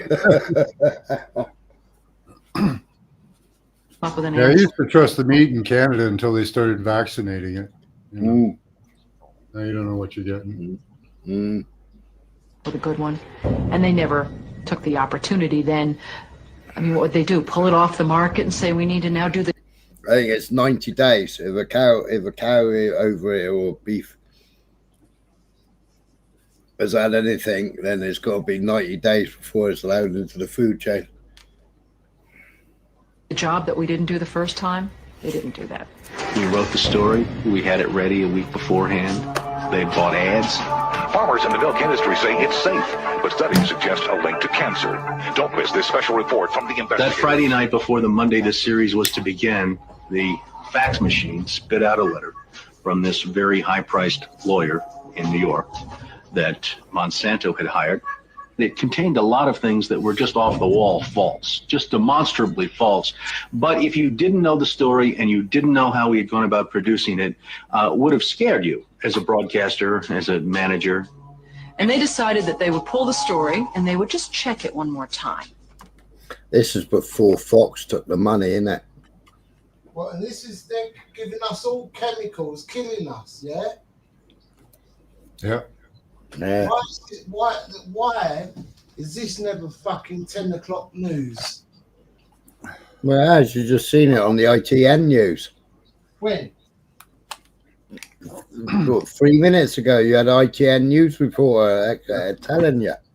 They finally talking about Monsanto, yeah? That was back in the 90s or so. Wasn't That was back in 1975. I know, and they're just telling us now in 2025. Oh, No, they were telling us in 1975. Yeah. So all this food, I clean my veg, I wash my veg. Yeah. Yeah, you wash it with fluoridated water and heavy metal water from the tap, yeah. See how resilient human beings must fucking be. Yeah. So they're giving us an average age of 70. I bet, well, Noah lived to 900, didn't he? You reckon he was living on organic food and everything? But the bottom line was that there was no factual errors in that story. Both sides had been heard from. Both sides had had an opportunity to speak. 1 week later, Monsanto sent the second letter, and this was even more strongly worded. And it said there will be dire consequences for Fox News if the story airs in Florida. And this time they freaked. They were afraid of being sued, and they were also afraid of losing advertising dollars at all of the stations owned by Rupert Murdoch. And he owned more television stations than any other group in America. That's 22 television stations. That's a lot of advertising dollars for Roundup, aspartame, NutraSweet, and other products. So we got into a battle. And the first deal was the new general manager. And his name's Dave. And Dave is a salesman. And, you know, he'd pump your hand. How you doing? How you doing? Called us upstairs to his office and he said, what would you say if I killed this piece? What if it never ran? And we said, well, you know, we wouldn't be very happy about that. And he said, well, I could kill it, you know. And we said, yes, of course, you're the manager. You could kill it. It would never air. And he's hemming and he's hawing and he's back and he's forth. And we couldn't figure out what is this all about. And finally he blurted out, look, would you tell anybody? You know, I said, I'm not going to lie for you. About a week later, calls us back to the office and says, okay, we'd like you to make these changes. In fact, you will make these changes. We said, well, look, let us show you the research that we have that shows that this information you want us to broadcast isn't true. To which he replies, I don't care about that. I said, pardon me? And he said, that's what I have lawyers for. Just write it the way the lawyers want it written. I said, you know, this is news. This is important. This is stuff people need to know. And I'll never forget, he didn't pause a beat, and he said, we just paid $3 billion for these television stations. We'll tell you what the news is. The news is what we say it is. I said, I'm not doing that. And he said, well, he said, if you refuse to present the story the way we think it should be presented, you'll be fired for insubordination. I said, I will go to the Federal Communications Commission and I will report that I was fired from my job by you, the licensee of these public airwaves, because I refused to lie to people on the air. And it's thank you very much. You'll hear from us right away. Well, 24 hours came and went and we didn't hear a thing. And about a week later, he calls us back and now we've changed strategies. How about if we pay you some money and you just go away? And I said, how much money? Because when somebody offers to bribe you like that, I always want to know if it might be worth it. He was going to offer us the rest of our year's salary if we agreed not to talk about what Monsanto had done, to not talk about the Fox corporate response in suppressing the story, and to not talk about the story. Not talk about BGH again, anywhere. Not take the story to another news organization. Just zip up. I said, you mean if I want to go to my daughter's PTA meetings and explain what's in the school milk at the school lunch program? I can't. No, you can never speak about this anywhere. And Steve says, okay, write it up.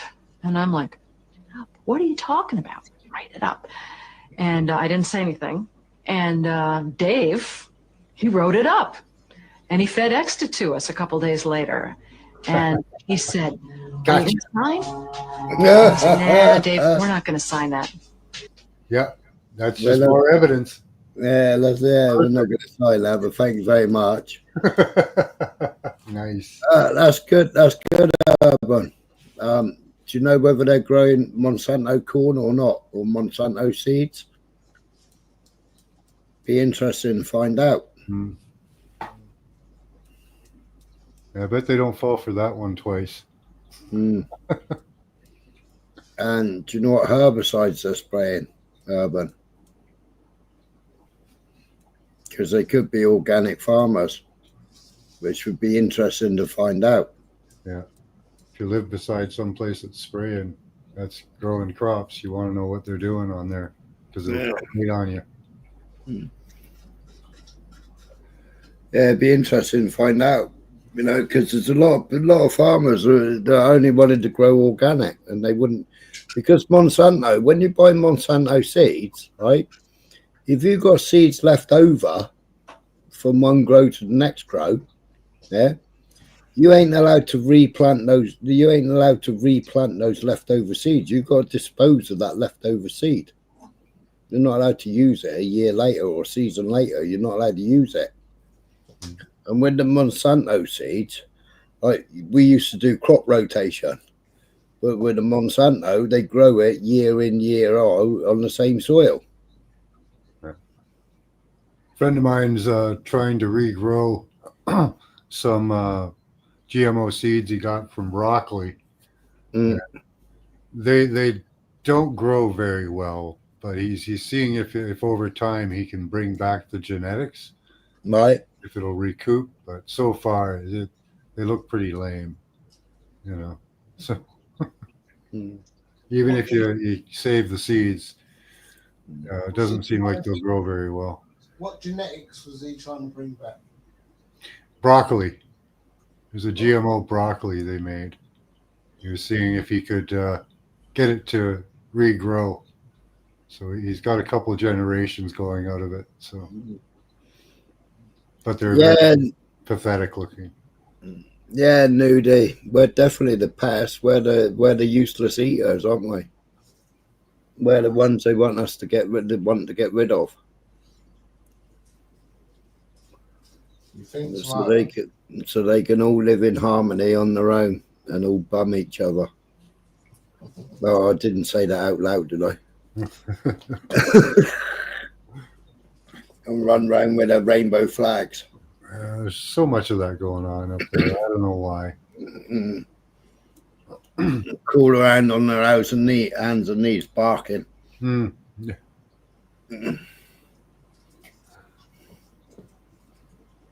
Yeah. And he said, "We'll send it."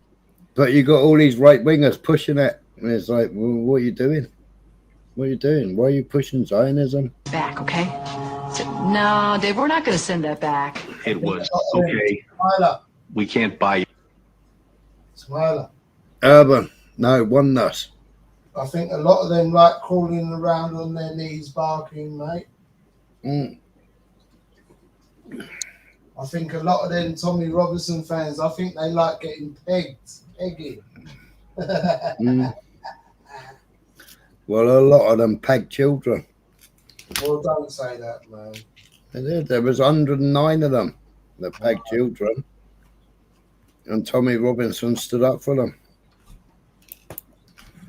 Oh, shit, man. Well, I was trying to have a joke and that, well, I can't do that. All that's disgusting, isn't it, man?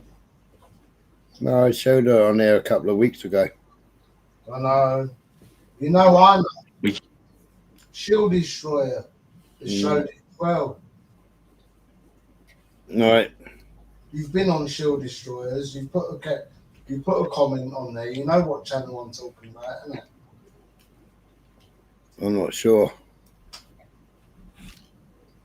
You're not on your own going at Tommy Sheckleston, No. Tommy Mossad. No. Can't shut you up. Whack him, what's his name? Wazim fucking Kempson. Tom Robinson, S-O-N at the end.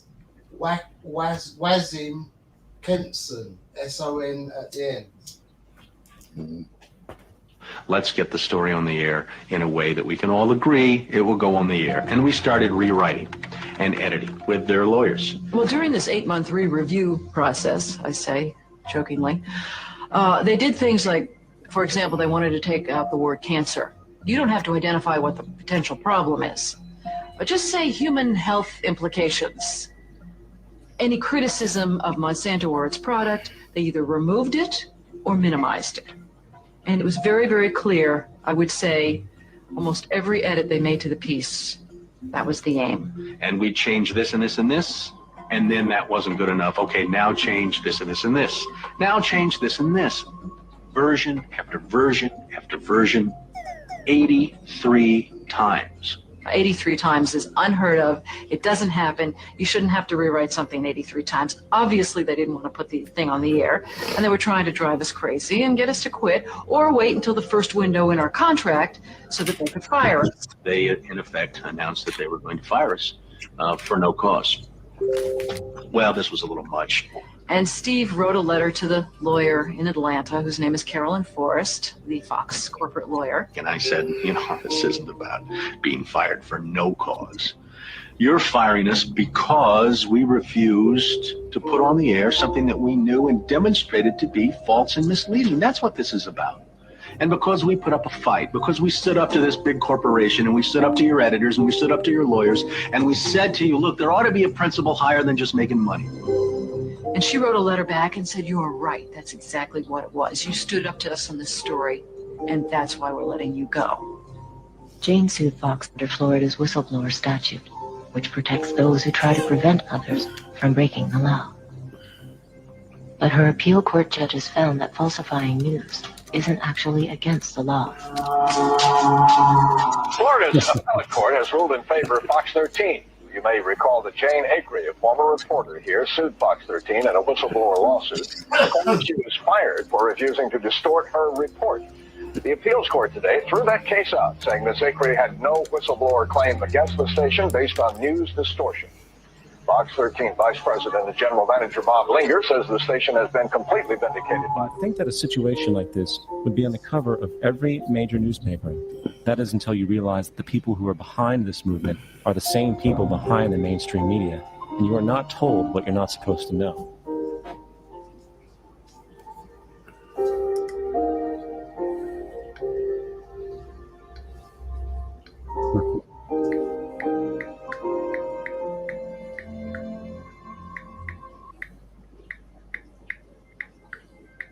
So much corn.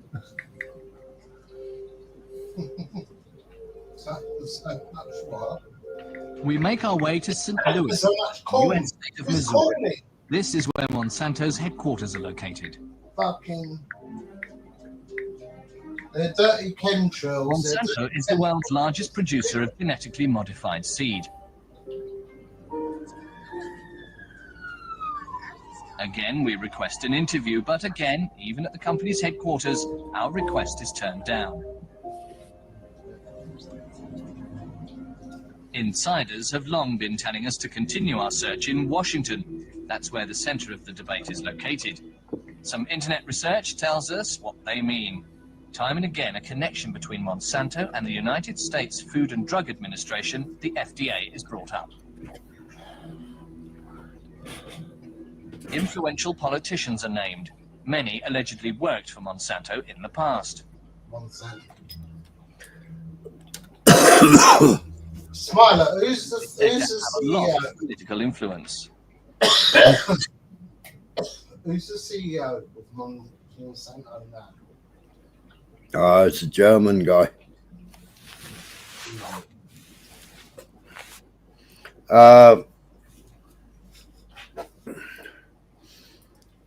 A precise number of farmers growing GMO corn in Illinois isn't available. It's estimated the vast majority of Illinois farmers grow genetically modified GMO corn because over 90% of corn planted in the United States uses GMO seeds. The high adoption rate suggests that a substantial number of Illinois farmers cultivate GMO corn to align with national trends and agricultural practices. It doesn't actually tell you.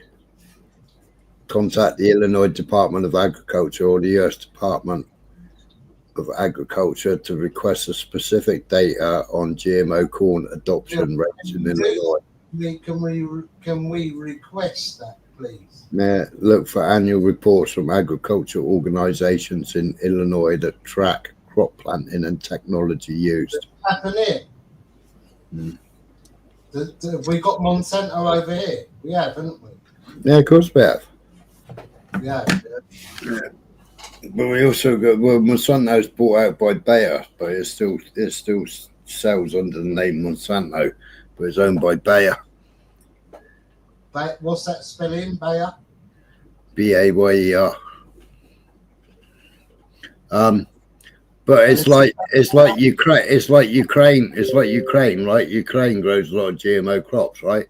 Now, when Ukraine was trying to sell it in Poland, all the Polish farmers destroyed all their trucks, all their trains. They stopped the trains. They tipped the corn silos over. They spilt all the corn onto the road and everything else because they weren't going to have. Right. They weren't going to have the GMO crops in Poland. Because Ukraine's supposed to be the breadbasket of Europe, yeah? Yeah, but they wouldn't have it. Poland wouldn't have it. They wouldn't let them import it, the farmers. Who was spraying the crops in Ukraine? Huh? Who was spraying the crops in Ukraine? The Americans, Monsanto, yeah? No, the Ukrainian farmers who are buying GMO crops. And was they spraying anything as well? Well, yeah, they spray herbicides and pesticides, don't they?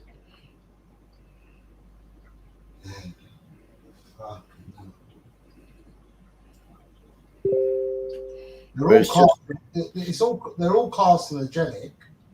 But it's not just the sprays, it's the seeds as well. It's the actual plant. What, they're fucked up seeds, they're crap seeds, yeah? They're biotech seeds. And they've got loads of shit contaminated in them anyway. Well, no, they're genetically modified. Their genetics is fucked up. If you listen, you'll learn. I am listening, but I'm contributing to the life. Yeah, but I'm learning. Am I not allowed to interject so I can learn? I'm trying to learn it. How? Yeah. But. Yes, thank you. Carry on. Long is Monsanto's reach? Is it really true that the genetic engineering and chemicals giant could manage to get past the American authorities with possibly inadequate tests? Well, yeah, they did, didn't Maybe they? even with a little bit of help from American politicians. Fuck. We're waiting for an interview. After several rejections, Dennis Kucinich finally agreed to talk to us. As a Democrat from Ohio, he is a member of the House of Representatives. He has some harsh words when it comes to the Food and Drug Administration. I've got some harsh words. The FDA has not done its job to protect the American people, but we can see that it's incapable of doing so because of Monsanto's deep ties to the administration. Is there an inappropriate relationship between U.S. authorities and the genetic engineering industry? Of course there is. Statements like that have to be taken with a pinch of salt, especially here in Washington. No, they don't. We find an expert. He came by explosive material through petitioning the authorities. He wants to explain to us that the FDA management ignored all warnings and how they did it. Andrew Kimbrell from the Center of Food Safety and Applied Nutrition. What's remarkable about this is that these are the scientists working inside FDA, and when the political appointees at the top of the agency said no testing, no labeling, they say in these documents, where is your science? Why didn't you listen to our science? So now that means that these foods have gone out without the testing, without saying, hey, listen, are these foods toxic?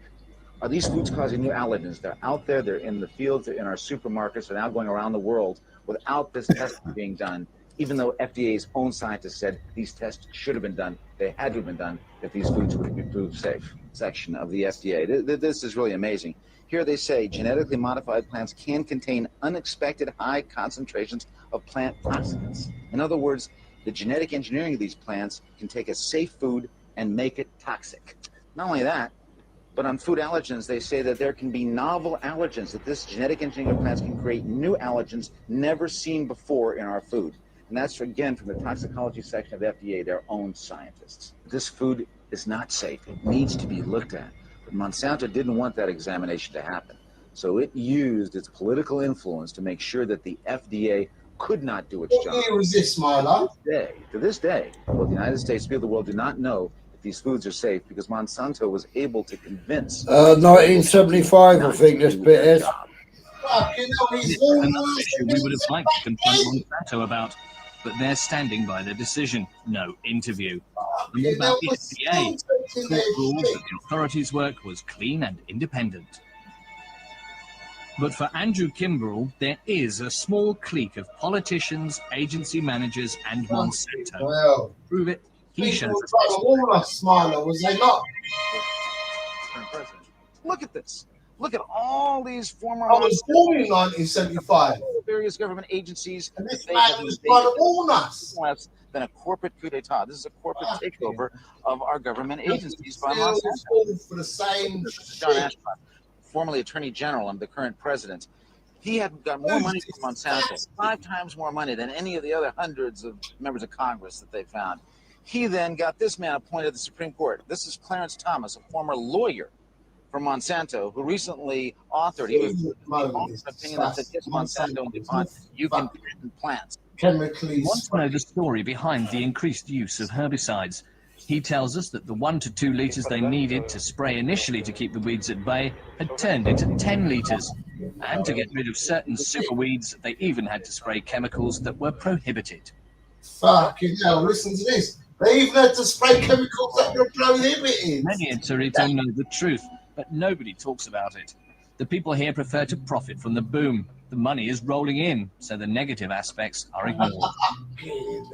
They prefer to profit from the local boom. supplier of the GM seed is also doing excellent business. Tons and tons of fresh supplies are being delivered. To our surprise, we're allowed to interview the manager. Miriam Rauch is convinced by the combination of herbicide and GM soy. What's she going to say? Is it a bird or him? When it comes to the Roundup system, it can be said that it's a good system because the core of it is that farmers have to spray less pesticide. Además, bueno, se ahorran aplicaciones, es otro tipo de sistema. But isn't it this one-sided spraying that causes the development of these resistant superweeds? Hay determinados Yes, of course. If farmers always just use one pesticide, then resistant superweeds will develop. Then the normal dose won't be sufficient anymore. In that case, the dose needs to be increased. Así es como que, bueno, es muy difícil combatirlos a las dosis que se trabajan normalmente. But let me tell you, the people have a real psychosis when it comes to spraying.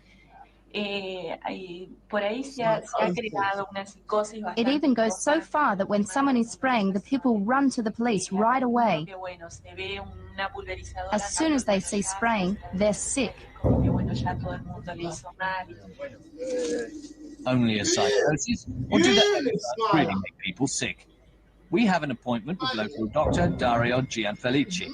He's constantly treating cases of poisoning in his practice. He introduces us to farmer Ruben Villagra, who lives with his family and his animals in the middle of his neighbour's soy fields. The family can't escape the herbicide fumes coming from his neighbours. His cows couldn't either, and now they're dead. And now they're dead. The cows went into the GM soy fields and started eating. And you know what happened? They died. They died because they ate GM soy. I mean, imagine that. I can't keep animals anymore because they'll die if they go into those fields. But it isn't just the cows that died. The hares died too. And what was worst for Ruben Villagra, his family became sick. What happened last? We were all poisoned and couldn't breathe anymore. My whole family, and particularly my daughter, had to go to hospital. Had to vomit. Allergic reactions.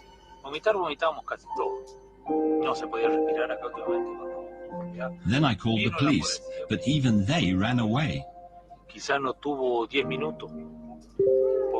They weren't even here for 10 minutes, and their lips went numb, and they weren't able to breathe properly anymore.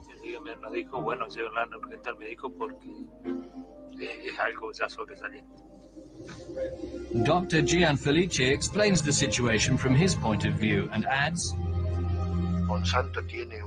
Monsanto is acting with double standards. In the beginning, they came here and proclaimed GM soy to be the big solution. Then they started demanding patent fees for their products. The entire Monsanto issue is incredibly questionable.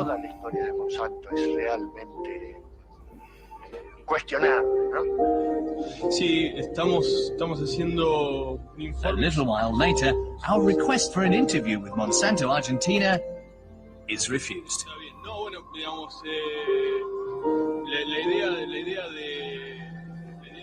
Afterwards, we come across two studies that discuss a link between Monsanto's herbicide and a rare form of cancer in farm workers. Is anyone going to dig deeper into this issue?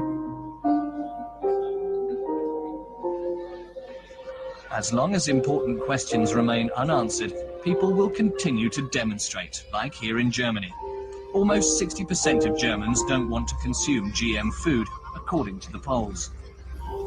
The atmosphere is heated and scientists are at odds with each other. Why are animals dying in the feeding experiments? Are the authorities really working responsibly? Is genetic engineering safe? Anyone looking for a reliable answer will find the buck keeps getting passed to someone else.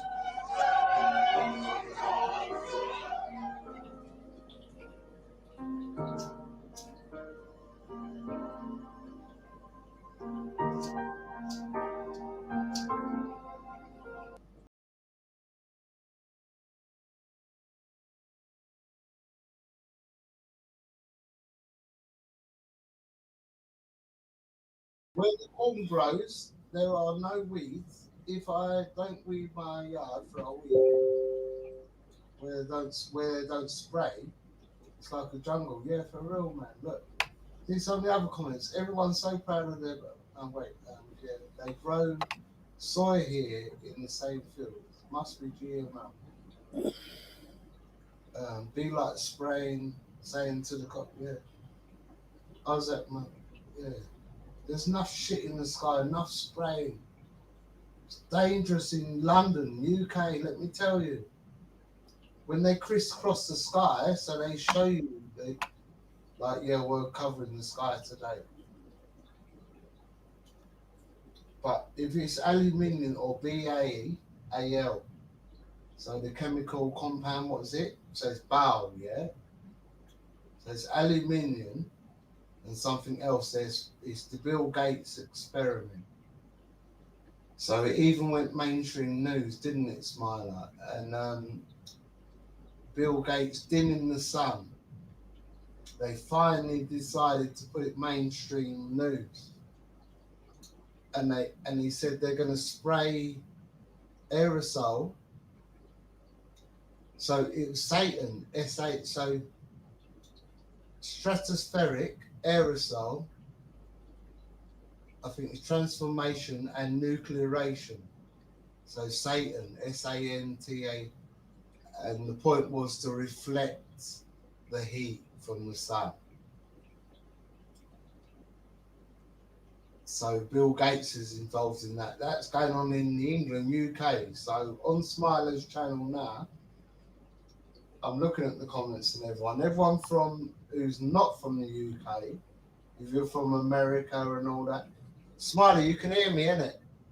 Yeah. All right.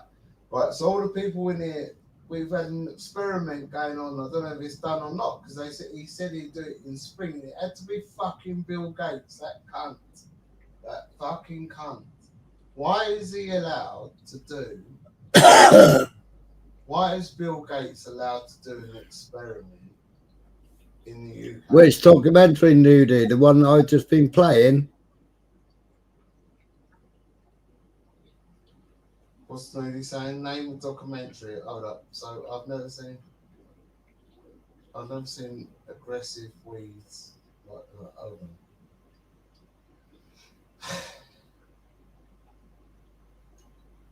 So stratospheric aerosol transformation and nuclearation.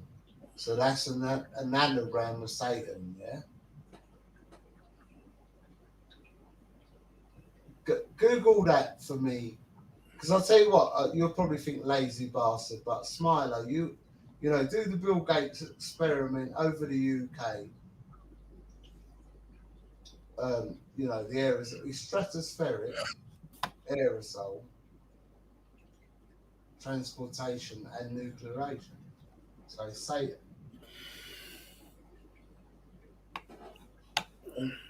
And they've been spraying the sky, and to a fair play, because a couple of years ago over here, during COVID, during CV, sorry, we got, our temperature was broken. The highest temperature was broken. It was in 2022, I think. So there you go, 2226. We went over 40. We went over 40 degrees in the UK, in London. I'm in London, by the way. But plenty parts of the country went higher than London, which is unusual as well. Norwich, I went to try to get weighed. 2022 with over 40 degrees. That's hot in England. We're not ready for that. I'm right, Smiler, am I not? Man, it just saying. Nudie, are you still on Telegram?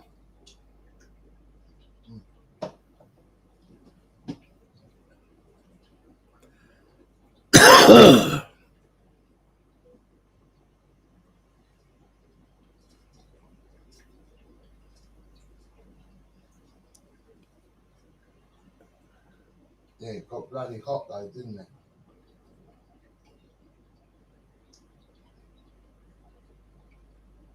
Well, Smiler, carry on with that video, actually, please. If you want. The last bit of it I can't play. They won't allow me. YouTube won't allow me to play it. Right. Yeah, I've just had a flag. I've just been warned. I've just had a flag. Seriously, they're letting you know now. Yeah. Copyright.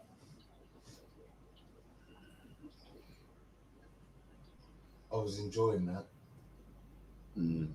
Well, give us a breakdown of it then, and we'll carry on talking about it. I've forgotten the last bit. What was it? Freemason stuff, or what? What was it? What was at the end there? Monsanto will own all seeds.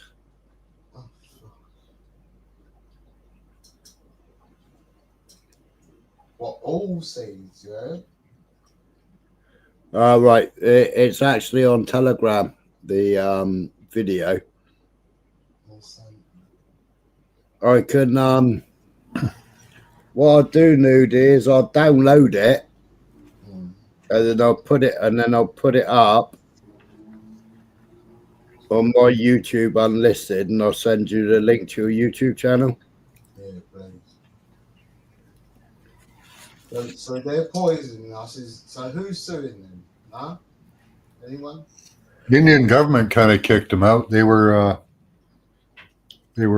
selling seed to all the farmers, and then when the farmers couldn't afford next year's seed, they were coming in and scooping up land and shit. So India kicked them out. Yeah. India. Mm-hmm. Yeah, South Africa's kicked them out as well. Good. Oh, yeah, I can rumble it. Yeah, I'll rumble it. You're on my rumble, aren't you, Newly? Right, thank goodness for that. So can we kick them out, please? It'll be good for Vet to play it. Monsanto.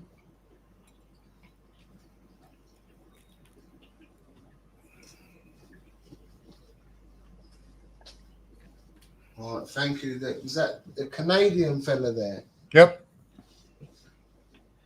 Bottom right or bottom top? Bottom right. Max Vision. Yep. Right, lovely. Thanks. So there's some hope, yes?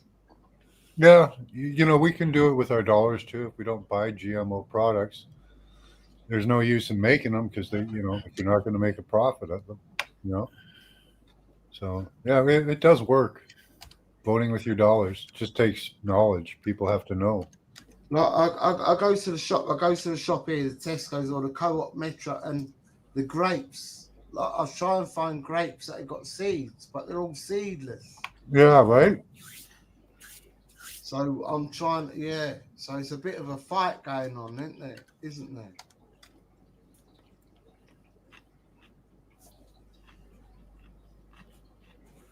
Better. I want to find a watermelon with seeds in it. You know, they're all seedless. It's ridiculous. Really? Yeah. That don't sound good because a watermelon has normally got the most seeds ever, isn't it? Oh fucking hell! What you've had a watermelon lately without seeds? Yeah. Or they're just like little puny white ones, you know. So do you reckon the nutrition value is lower in this? I completely believe people who say frozen food, but let alone frozen food. If it's GM food, I believe it's going to lack in the nutrition, isn't it? Well, it could have the nutrition. Big problem with GMO is that it destroys your gut biome. So you don't digest things properly. What, they've already proven that? Yep. Well, that ain't very good. But would you agree, nutritionally? I don't know actually about that. It could be nutritionally the same. If we say GM as in grown in a lab under a light. Yeah, there's a lot that goes into that, though. The nutrients as opposed to in the earth with 97 something minerals. Well, maybe if the soil was like it was in the past, yeah. With the natural sunlight, with the vitamin D, so on and so forth. So, would you probably agree the GM food grown in a lab under a tent with lights, probably not in soil, neither, would probably lack a lot of nutritional value? No. Actually, they've got that pretty well covered with nutrient solutions. Yeah. I used to grow myself, so yeah, with nutrient solutions, you can pretty much cover all the nutrients. There's many forms, so they can be nutritionally the same, but the problem is the GMO destroys gut biome. So all the bugs that live in your gut and eat the food up and turn it into usable stuff, they screw that up, right? So you don't digest stuff very well. So then you end up with nutrient deficiencies and other diseases. Whoa. All right. Yeah, Genghis, the boat people are getting digital ID first. And they're getting biometric data done as well. So that's what do you call it? One of the it's not that spoiler, it's that cosmic how do I find it on here? Yeah, at Cosmic Rebel 1.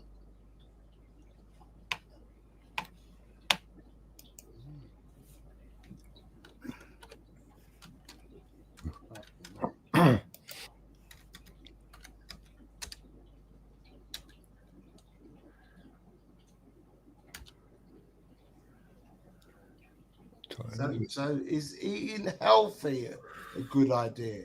Or does it not make no fucking difference to your lifespan? Well, I'd rather not eat GMO food myself, but Are you going to die when you die? Or can you prolong it by eating healthily? Huh? I don't know. There's two sides to that one. Are you talking about like supplementing nutrients or getting it from your food? I think There's evidence to show that both of them actually give you health benefits. But I don't know which one's better. I think eating healthily is a good idea. Yeah, I don't know anybody who would disagree with that. No, but what do you consider eating healthy, though? Could be different from somebody else. No, but then you could get run over by a bus. Yep. In your 20s. So it didn't matter whether you was eating healthily or not. Are you with me?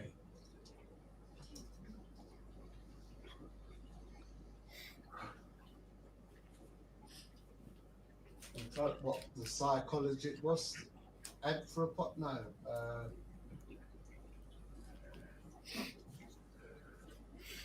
But they're also, as well as digital IDs, they're also bringing out digital driving licenses in the UK as well. Yeah, we're going to be digital driving licenses are coming out before digital ID. Digital drive. All right. Well, I work nights, drive lorries, so I'm off at the moment. Second cataracts operation. Oh, right.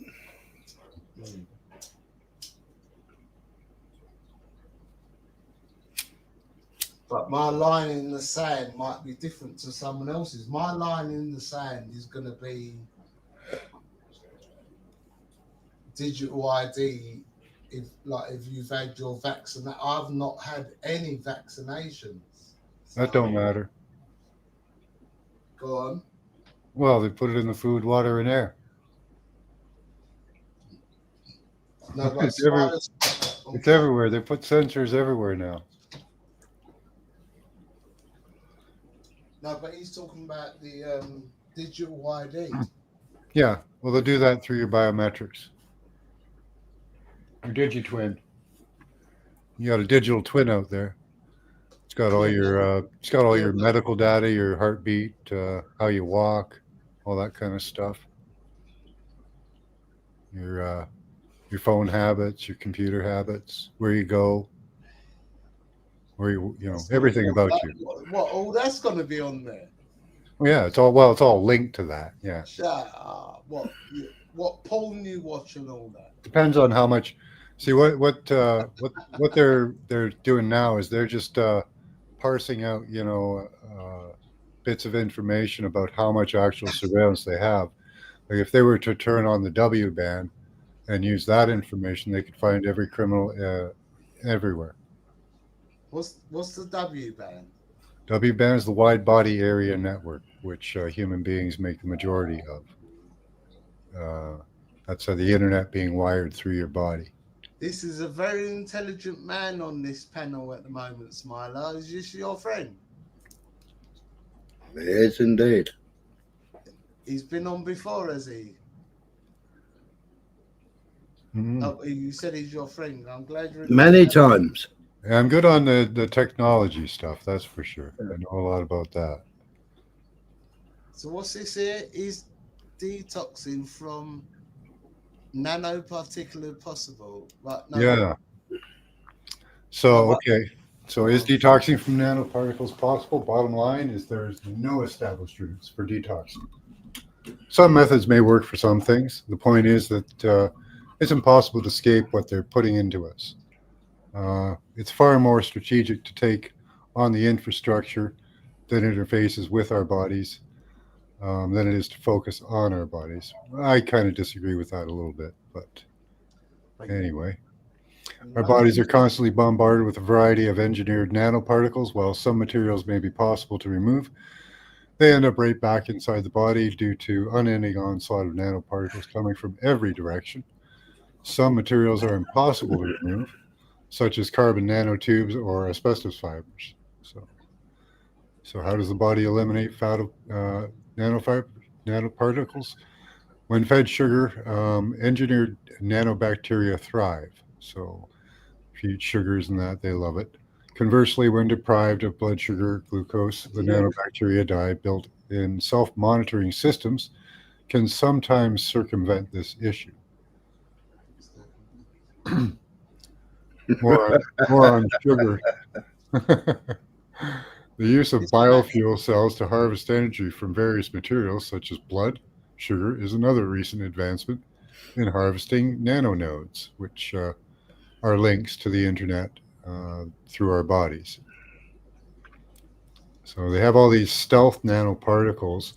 And what this highlights here, going down here, beware people promoting supposed remedies that claim to clear nanotech from the body. Many public figures are pushing zeolite, borax, boron, colloidal silver, herbal medicines, ivermectin, methylene blue, nattokinase, iodine, and melanomics, and so on. Much of this is profit-driven, using fear to increase sales, and it works. The following is a list containing examples of supplements and how they may enhance or add to nanotech in the body.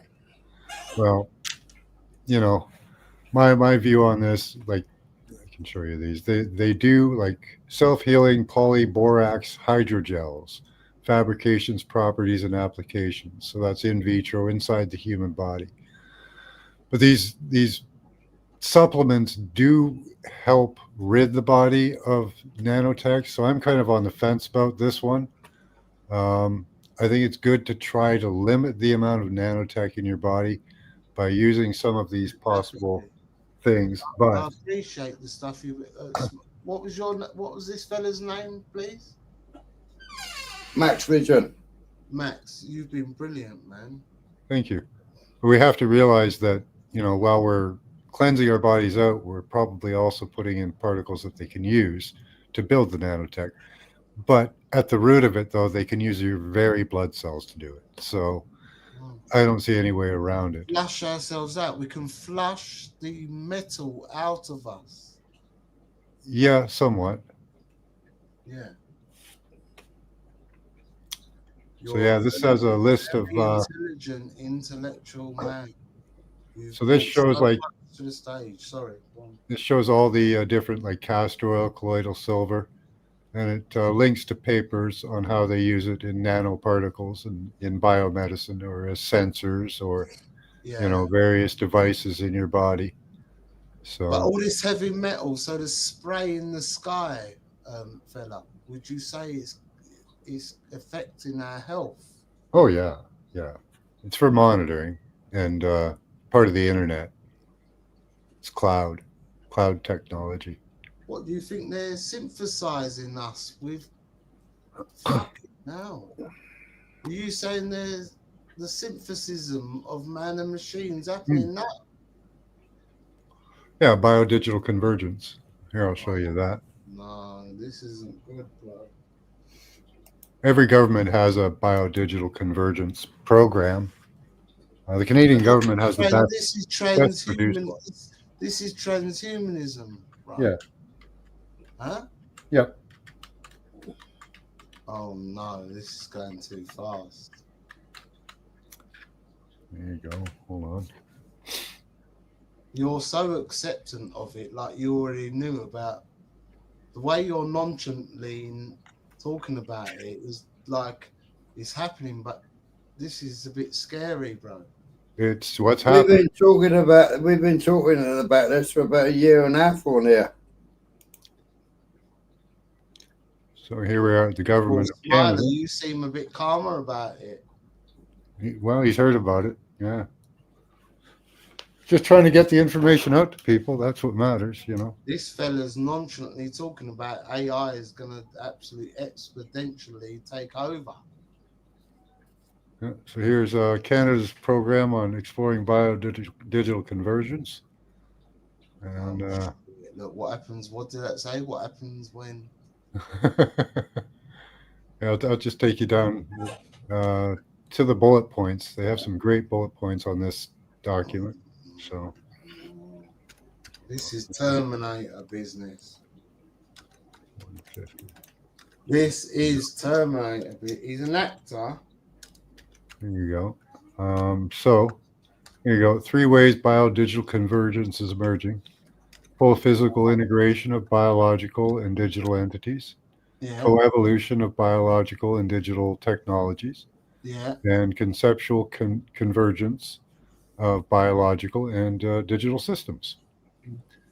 So what they want to do, biodigital convergence is opening up striking new ways to change human beings, our bodies, minds, and behaviors. So, yeah, the UK government wanted us to spend £2 billion on engineering this, and it's done in the University College of London. Right. So they haven't got much time for us much longer, have they, Smiler? Because if they're spending that kind of money, they're going to have robots doing all our work, isn't it? well, you'll be the robot and the internet. Right? Smiler, what are we going to do?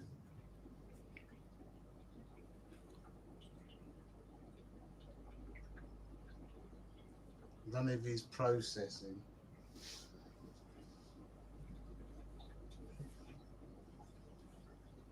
How did you process it? It's all there in the making. It's all been there in the making. We spoke about it a long time ago, and people poo-pooed it. People poo-pooed the videos I was playing a long time ago. I think it was since Terminator 1, wasn't it? Right? People take diatomaceous earth for their health, right? But it's also turning into sensing devices. What is diatomaceous? Did you just say diatomaceous? Yep, it's earth with a living, I think it has living organisms in it. Yeah. Right. So the concepts, well, I believe in scribers or scribe. So scriptures, everyone goes scriptures. Now that means the scriber who scribed in the cave. And we had Gabby.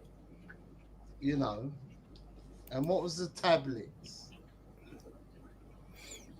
Advanced nanoscale materials engineered from diatomaceous earth. There it is.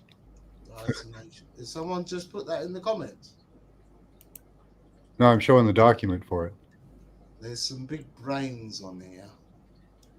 So Smiler, I might let you lot carry on playing. What's that? EDTA, that's the thing that's a compound that gets rid of heavy metals in you. Right? But they're using that fluorescent-based metal biosensors. Reusable EDA model, magnetic graphene oxide, nanoabsorbents, highly sensitive ascorbic acid sensors from EDTA, chelation, derived nickel. And Carey, the one that they offed, the one that did the PCR test, he told you all about it in 2019, 2020. And that screen is gold, fella. What color would you say they're trying to tell you? They're going to put gold, they're vaccinate. If you're lucky, they're vaccinate you with gold. Look. Yeah, gold makes a great nanosensor. Look at the color of that screen. That's gold. Yeah, here's hydroxychloroquine that they were telling us to use, right? It's frozen. What it does is it? Oh, is it? Yeah, I'm stuck on advanced nanoscale materials. Okay. Nanoscale materials, yeah. Fuck it. Hold on, let me see where you are. Well, if you's lot like me who never had a jab, then we ain't got no nano skills materials Where was I? in us. Oh, yeah. That is a gold color, am I right? There you go. Hydroxychloroquine. Yeah, that's what that's what Mr. Trump took. Yeah. Hydroxychloroquine and So it'll help you with the COVID, but it'll also help hook you up to the internet a little better. Yeah.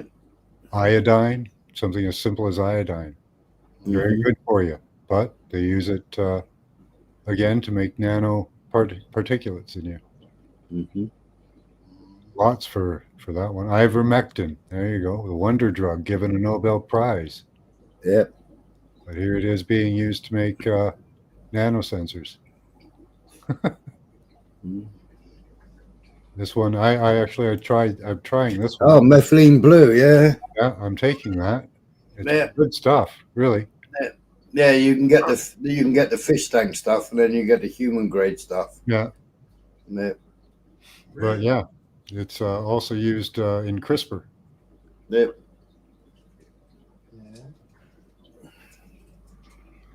So yeah, all of these nattokinase, nicotine. There was one where I think if you read it, they've modified it, haven't they? Yeah, it's with other stuff. Yeah, they've like ivermectin. They've modified the ivermectin.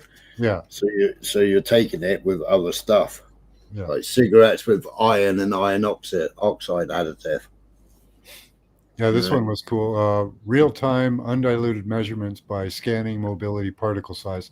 So they can use actually cigarette smoke as a sensor. You know, so yeah, pretty much anything. They're very, very creative. Salt. Are you going to avoid salt?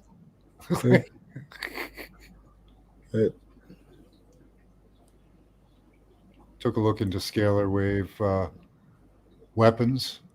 They have those directed energy beam weapons, scalar waves. Someone put a classic comment. The only jabs I get outside of night, the only jabs I get are outside nightclubs.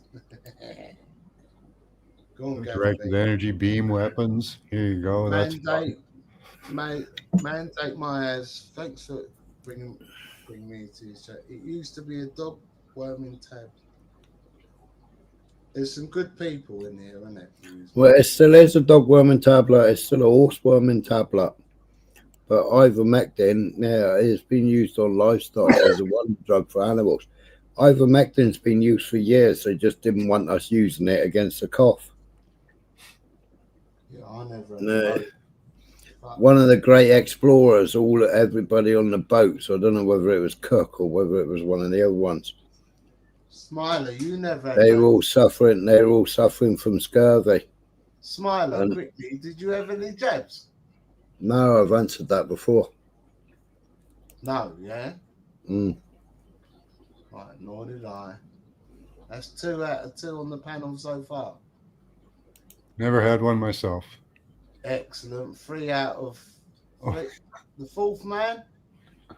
This was funny one to me. Shungite. You know, people are using shungite at the moment. We're at as protection. 4 out of 3 at the moment didn't have the jab. Excellent. So now, if you get shungite on you, it can be used as a entrance to your body. Silica. You know. Silica's everywhere. Zeolite. Where's this shungite? Is that like Sumerian? How far? No, it's what it is. It's FeO3. It's an iron oxide. Right. And people use it like it makes pretty stone, so people keep it. And sometimes you can magnetize it too. Oh, right. Okay. But people are using it. They think that they're protecting themselves from EMF radiation by wearing it. All that up there now. Go back to the video you was playing, Smiler. Because yeah, zeolite. So they can use zeolite in your body. Yeah. Actually, zeolite. What the fuck, zeolite? It's a detox. People are selling it as a detox. That's what it's for. As long as you're not saying like AK, you know when he talks about the Federation and all that. That's it. Yeah. So yeah, all these no jabs and traveled all over Europe all the way through the pandemic. Who? I did. Did you? Yep. You travelled all the way through where? Europe. through the pandemic. Yep. Good. Backwards and forwards from the UK every few weeks. And that's and all these people saying, "Hey, you can't get out of the country if you haven't had one." Well, yeah, get fucked. so Smiler, you was showing how fucking rich you are, but B, you was showing also to everyone, fuck this CV shit. If you got money, they don't give a fuck. They still let you travel. And it was obvious it weren't a pandemic. Is that correct? It was obvious it wasn't a pandemic, Smiler. Because if it was, they wouldn't let you travel like that, would they?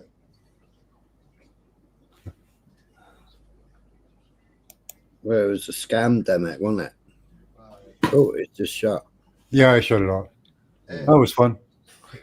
It's digital ID, the mark of the beast, Smiler.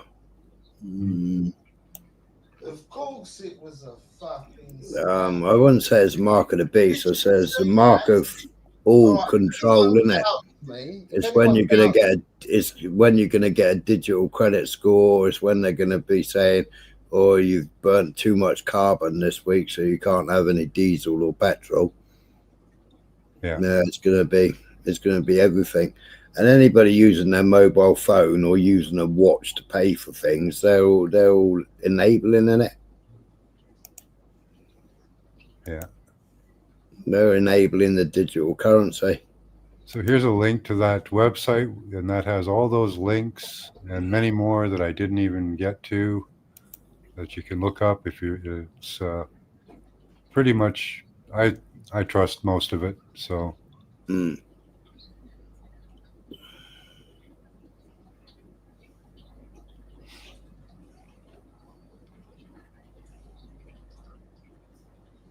But that the lead document is smart cities. Yeah. Digital convergence in smart cities.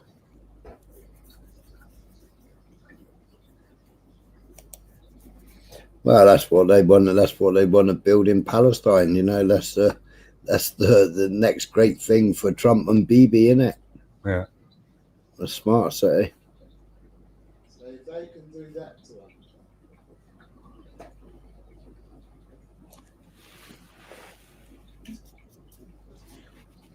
Like wind going through a wire fence.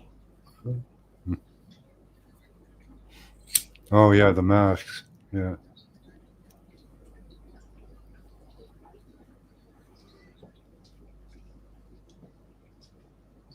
A refresher. You're welcome, just saying.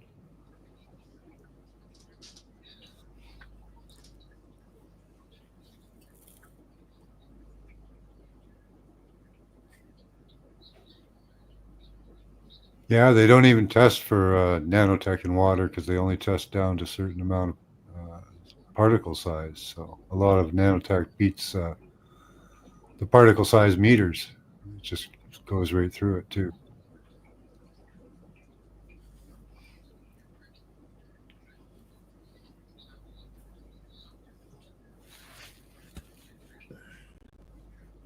And do you think the aluminium dropping from the sky, fellas, affecting us?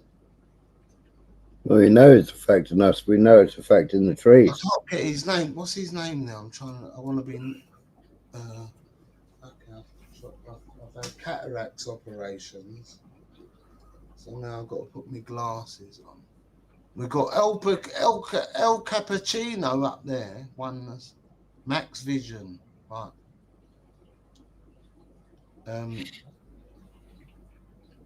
Godfather up there, top right, is muted, isn't he? And there's Max Vision now. Look, they're all muted.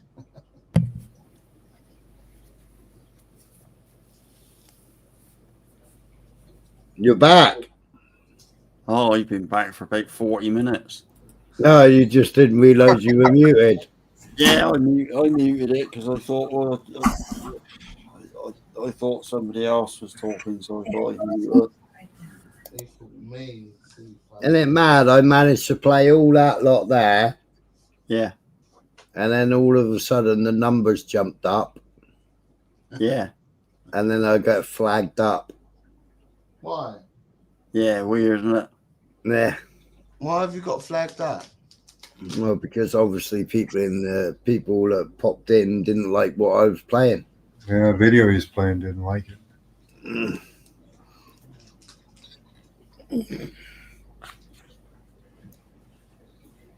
You're not playing nothing that controversial, was you? So I got a big flag up on analytics. Big yellow triangle. Warning. If you carry on playing, you'll be shut down. Yeah, I know. Hey. So until I removed it off the screen, they wouldn't take the warning down. Huh. Fuck off. And how does it even open? Who's that? Get Natalie up. Is Natalie on? Who the hell's Natalie? She's always good for a laugh. Who you talking?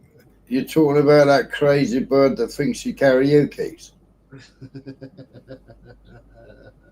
Oh God, I wouldn't even let her in. I wouldn't even let her in the chat.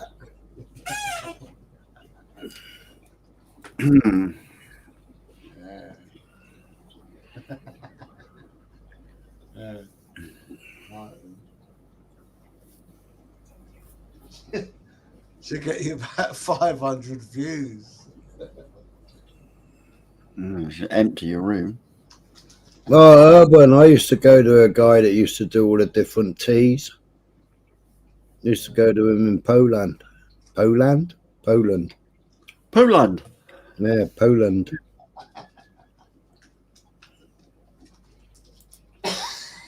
Oh, yeah. Now my wife's saying Poland. That's what it is, isn't it? Poland. Poland. If my ex missus was here, she'd punch me. Yeah, she's from Poland, isn't she? Yeah, she's from Poland.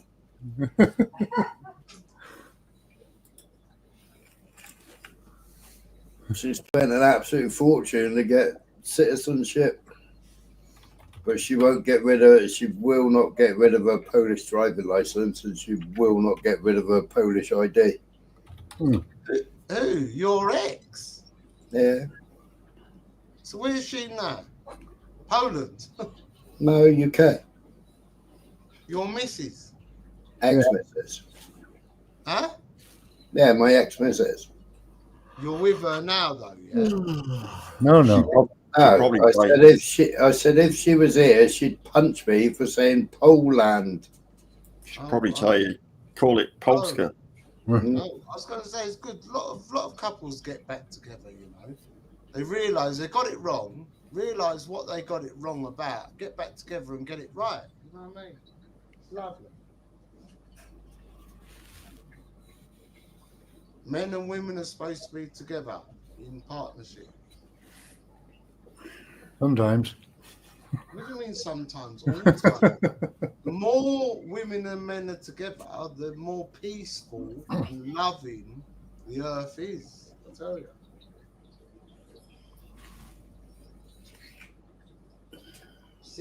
I'm single at the moment, just for a little bit. I'm not normally. I don't like being single. You need to be with a female if you're a man or whatever. Yeah, I'm just pulling your chain. I'm married. So, yeah, you just need to chill out, enjoy life for a second, because we all know it's a fucking roller coaster.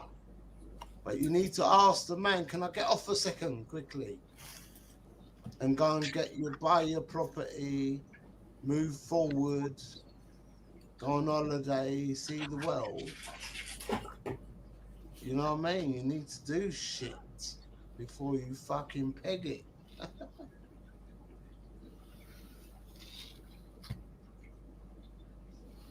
How old are you, Oneness? 49, brother. How many times you been married? I've been engaged once. I haven't been married. I've got children. They're grown up. They're past the fucking teenager days. Right. So I get nervous about if they done a war call up, you know. But go on. I was just asking. There was a comment in the chat. You've got children, haven't you? Yeah. Yeah. I haven't done what I was supposed to do, bro. I shouldn't Well, say that online, but I'm being honest. Well, I ain't got a clue what you're going on about. Well, I've been a crap dad. Ah, right. A rubbish one, you know. But my dad was rubbish to me, you know what I mean? Yeah, but you need to change the cycle of life. That's what we do when we fire our own spokes. We change the cycle of life.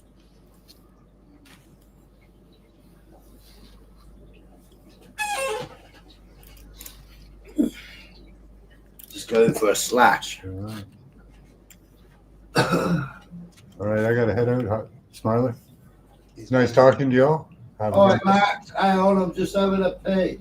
All right. You have a good one. Cheers. See you later, Max.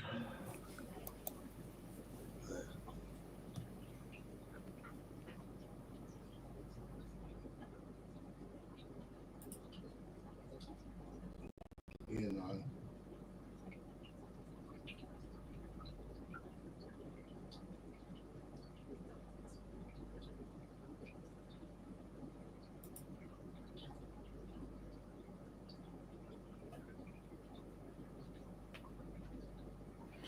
Didn't someone else come up there? Didn't someone else come up there? No, Max left.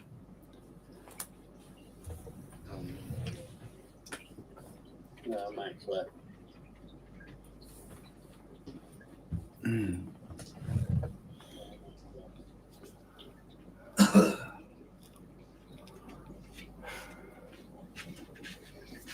I don't know if you're still listening, Max, but it's a pleasure.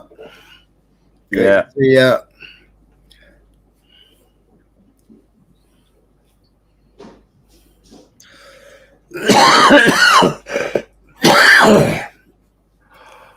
So, what's occurring then? Not a lot.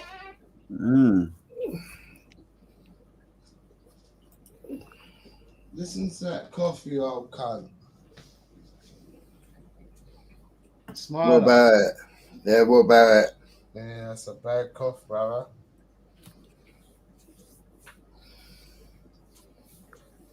Are you on the fucking gold B&H? No. Are you on the cigarettes or tobacco?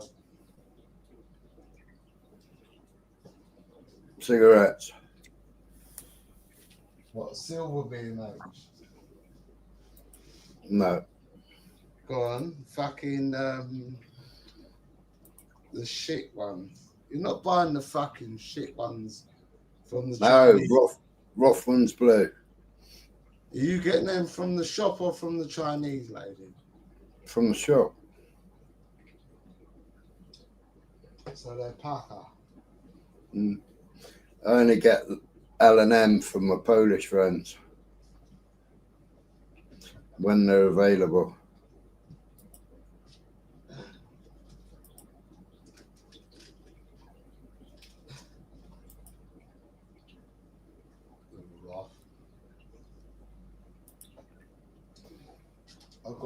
I've run out of cigarettes. You know? I've got tobacco here.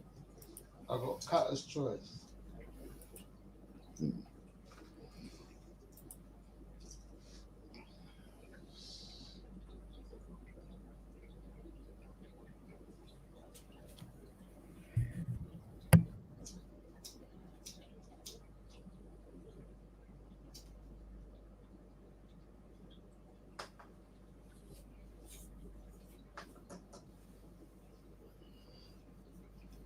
I wonder who didn't want me to play that video.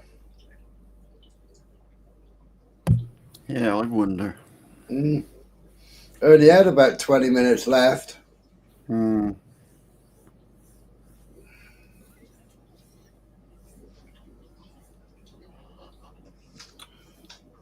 But I've got green rolled up here. You know, I've got a spliff. That's why I'm,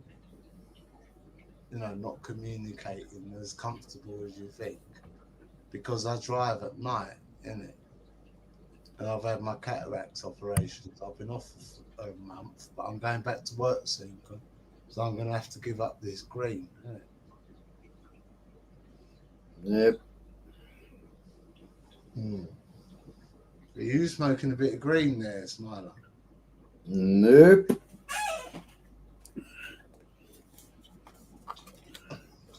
You just like the Class A, innit? Oh, me? No, I'm not into Class A's. And the other fella, he's fucking sniffing all night. He's been, isn't he? Money.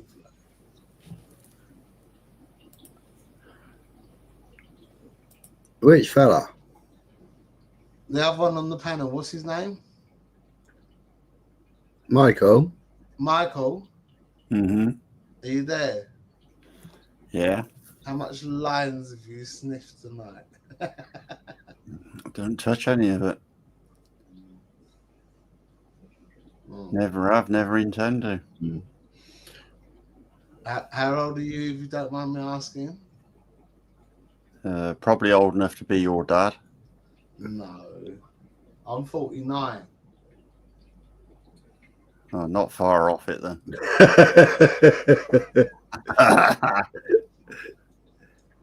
Oh, you've been watching about CERN, have you, Gav?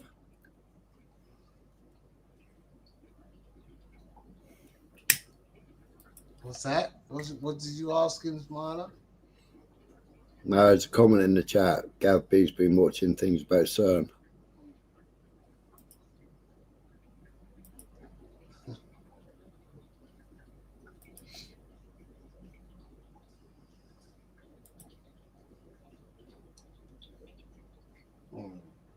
That's true, Genghis. We can't say jack shit in this country no more, can we? Stalin Starmer. Stormtroopers about. Don't start getting on your right wing fucking pillar, Smiler.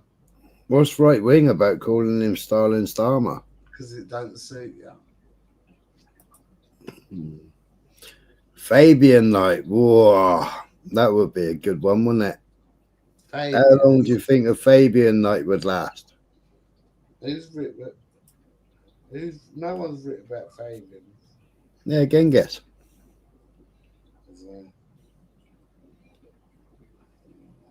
I could do a Fabian Night Wednesday or They all Thursday. getting deep. So they'll want Tommy Sheckleston, the fucking, come on, the Jewish boy, the Mossad boy. Where are they going with it, Smile? As long as you make it, Spider. The Arab man. What was it? Wasim Kempson. Yeah, wolf in sheep's clothes. Well, it's Masonic duality, isn't it? The duality. Masonic duality. It goes down there.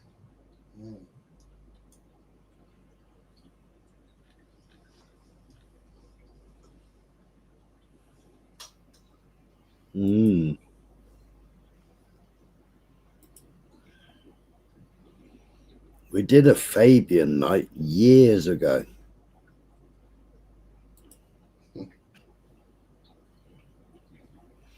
That was on my old channel before they took it off me. Smiler, do me a favour. Yeah. Elaborate on what Fabian means, please, quickly. The Fabians, wolf in sheep's clothing. Is that what you mean? Yeah. I thought it was a family or something there, you know what I mean? It was an organisation, a bit like the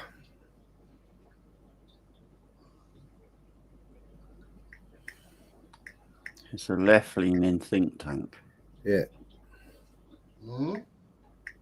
It's a what? Did you just say there, fella? Something, a think tank. A lefty think tank. A left-leaning think tank. Right. Well, they're all socialists aiming to create socialism. Well, is socialism that bad? Communism was supposed to escalate or move to socialism. Socialism's never worked. Everywhere they tried to do it, it's never ever worked. I know, so Cuba would be your last example, I suppose.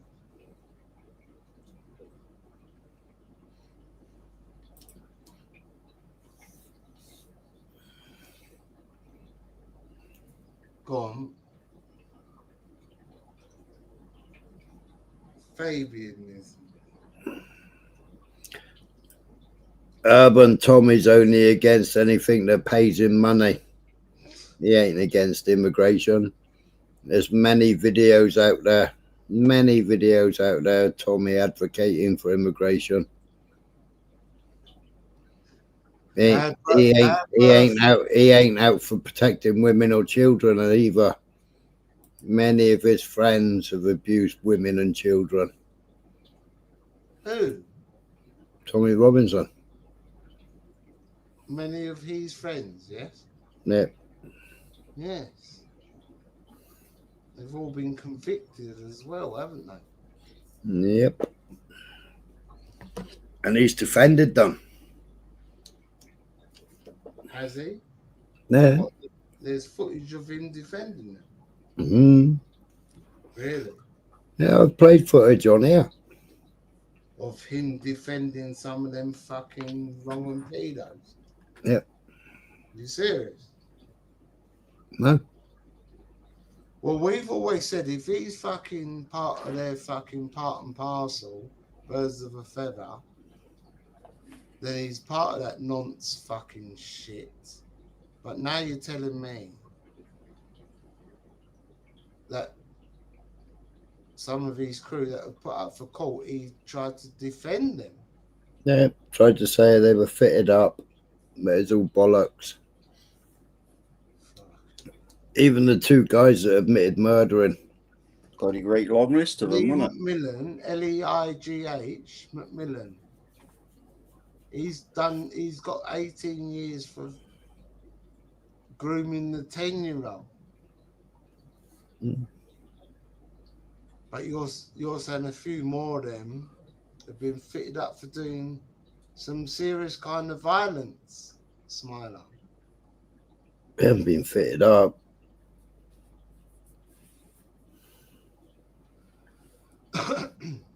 But they've done some kind of... I reeled off a list of 109 of them the other day.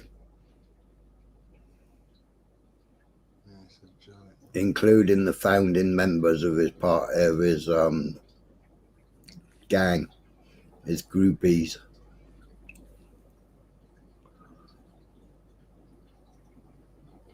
Including them having convictions before they got convicted again.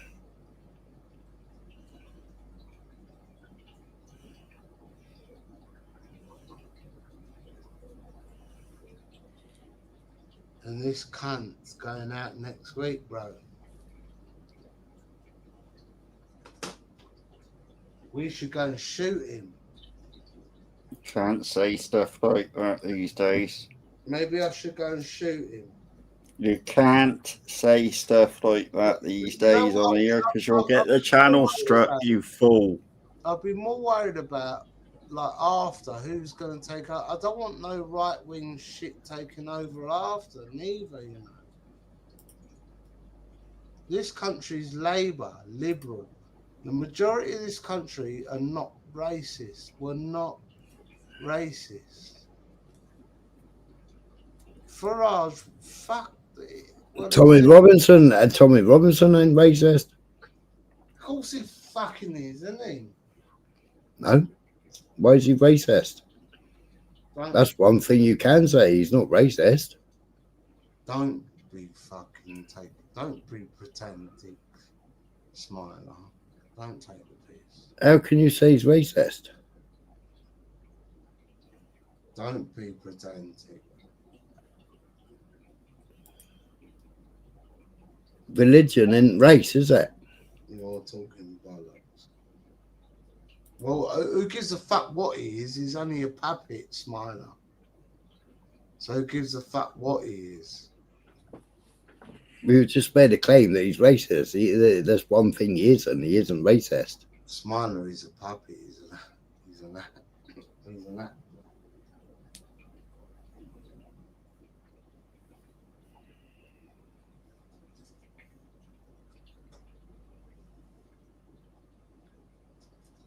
Yeah, exactly, November, man.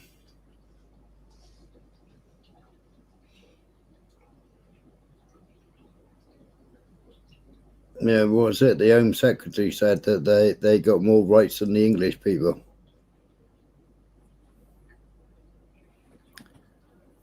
It appears to be that way, doesn't it? Hmm. She didn't get reshuffled, did she, Yvette Cooper? No. Hmm. No.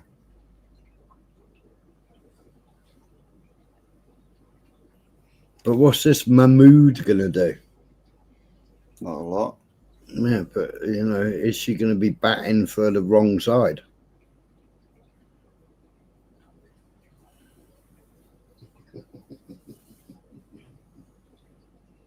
What's the wrong side?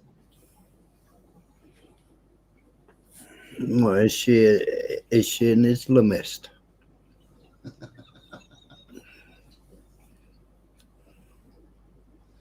You have to laugh.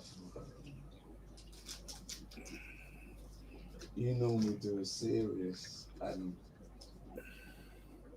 What am I having a laugh about? Do you know who she is? go on. I take it you don't know who she is. Go on.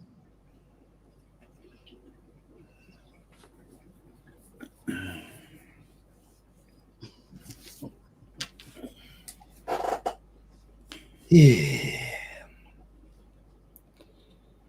Hmm.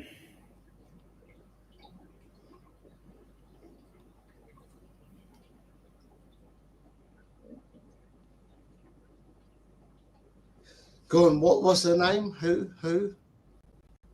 I forgot her name. Go on. I'll tell you in a minute. The Labour fucking something, wasn't it?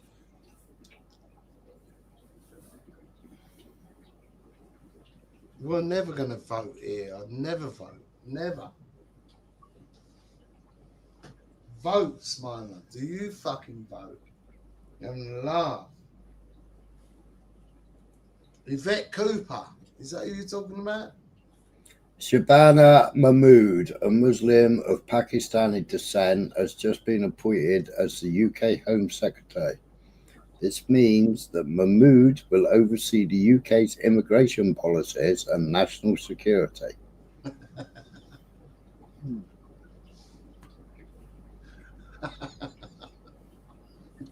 Mm.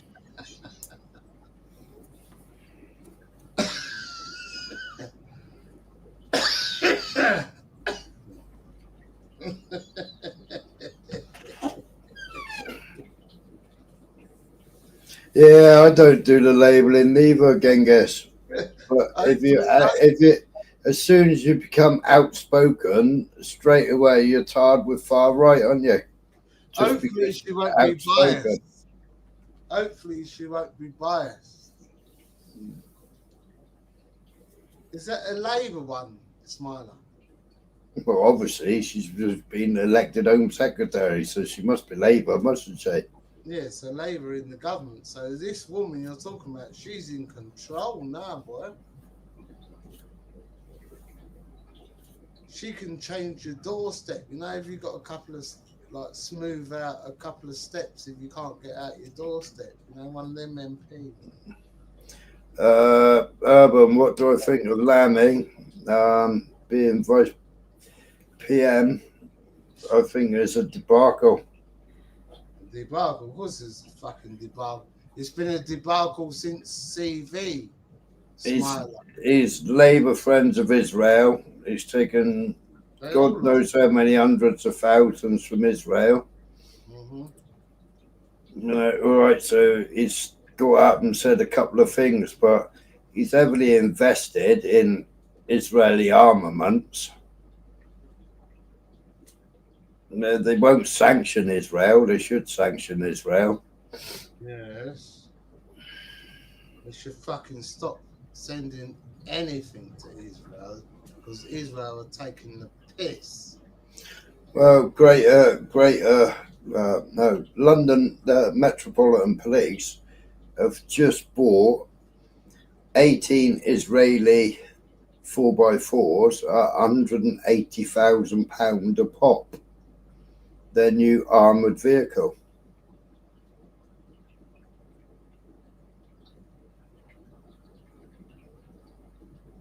No, you've already said like all the AI, all the security. Well, they're called sandcats or something.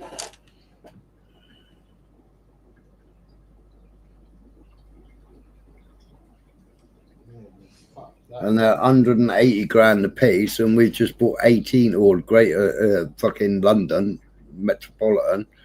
I've just bought 18 of them at 180 grand a piece off Israel. Yeah, well, fuck them. They've been driving them around London for the last few days. New armoured vehicles.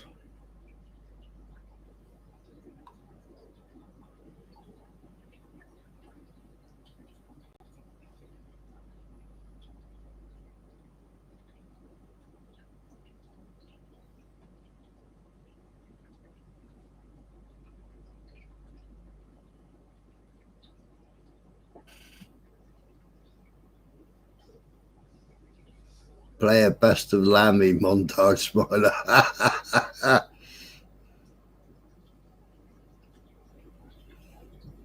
No, he's never been pro-Palestine.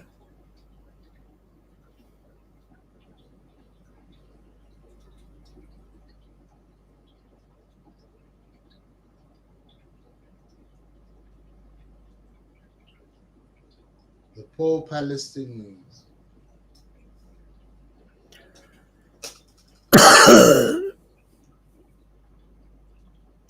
They don't know where to go now. Yeah, Easter egg appropriation. There's no Easter eggs no more, is it? And it won't be Merry Christmas, will it? Not for them.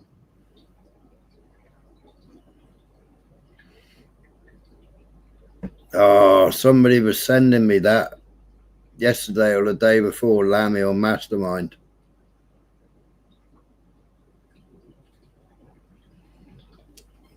Trump and Vance are going to have to send the military into the UK. Trump and Vance are fucking part of the problem, Urban. Like you were talking to me about the online safety bill. Well, you already had the online safety bill in America before we had it over here. Yours is called, what's it called again? Tosca, is it? Michael. Go on, what's that? TOSS? Toast or something like that. Yeah, Tosa or Tosca. Tossa. I played a video on here. You asked me the question, and I did so want I went. to ask you. Toaster. Do you know I wanted to come up before, and I wanted to ask you, Smiley, the impact. It's COSA, Kids Online Safety. That's it, COSA. Yeah. Yeah. Yeah. And that's where they implemented all the digital recognition cameras, all using Israeli software. Yep. Facial recognition, body movement. It recognizes everything. It doesn't just recognize faces, it recognizes everything. It recognizes how you move, how you walk, how you do everything. Bloody hell. Well, it's the same. It's the same system we're using here. It's Unit 8200. It's lavender. It's all the same thing that we've signed up to our government for. Yeah, we did a massive contract with Israel till 2030. So, the top right man, I forget. Are we fat then? Yeah. Top right man there, you. Yeah. Oh, fucking hell. So I better get a woman and get married now. Enjoy the next year or two. I wouldn't bother.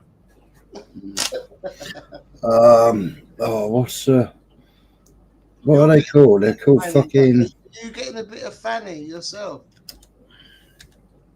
Me? Yeah. Oh, I'm fucking inundated with it. Hey, Smiler. Not enough hours in the day, is there? No, that's it. Yeah, but that's good, no? So if you're telling them the end of the world is impending, Yeah. and they're just flinging their fanny at you, and your tits, big tits. I'm trying to be positive. You know, you're just saying the doom is near.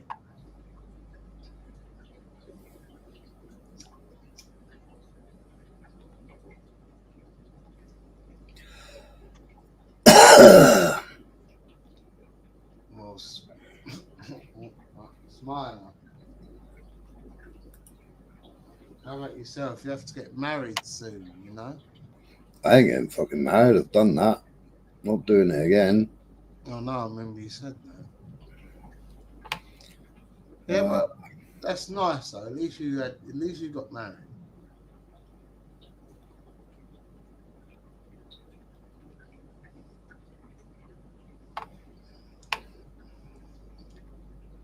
I might quickly get married to someone who would, I don't know who would have me if there was impending earth finishing. You know, look at this here, Smiler. That looks like fucking Notting Hill Carnival. Police, look at that.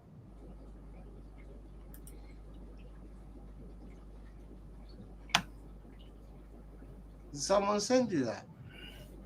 No, I just. Huh? Armoured cars have been spotted cruising London streets after cops splashed out on military 4x4s to tackle extreme rioting. Yeah, play that again. Look, because you don't see fucking. See, I'm southeast London, as you know. That means, but that looks like Notting Hill after Notting Hill Carnival or something. Yeah, play that again. They're bringing that. Look, or that's Westminster or whatever.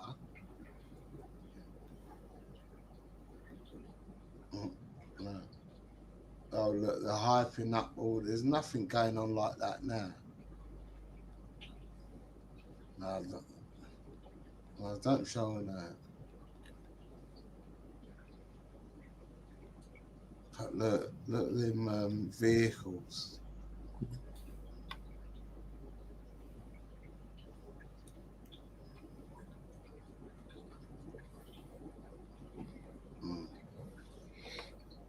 Built and tested in Israel. Built and tested in Israel.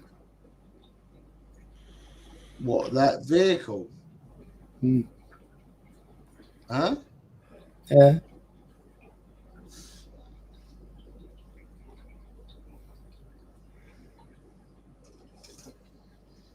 London Metropolitan Police have been spotted trialling new Sandcat armoured vehicles across the UK capital, a model developed and tested by the Israeli army in the occupied Palestinian territories.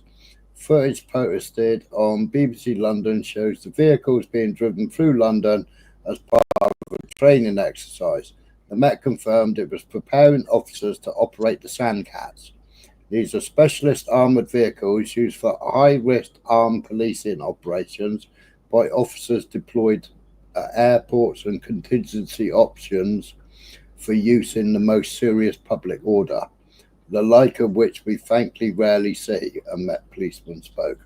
The Met has purchased 18 Sandcats to replace its older Jankel models.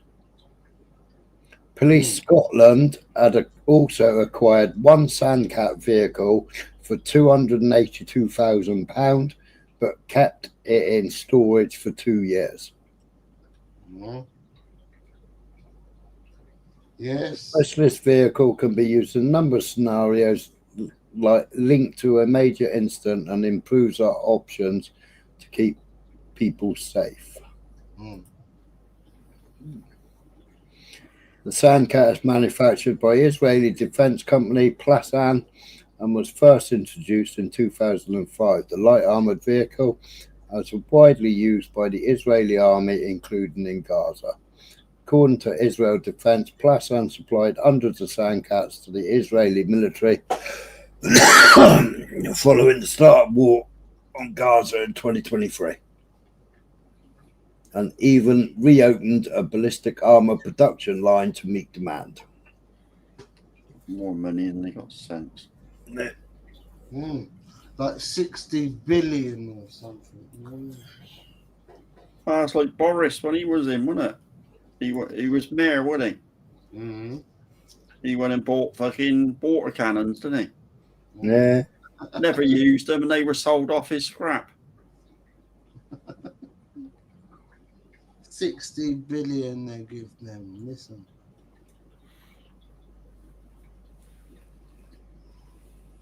Smiler, who was that you was talking about there? The Met. Huh? The Met, wasn't it? Met Police. How much millions? Well, 180,000 times 18. So 180 billion? Million?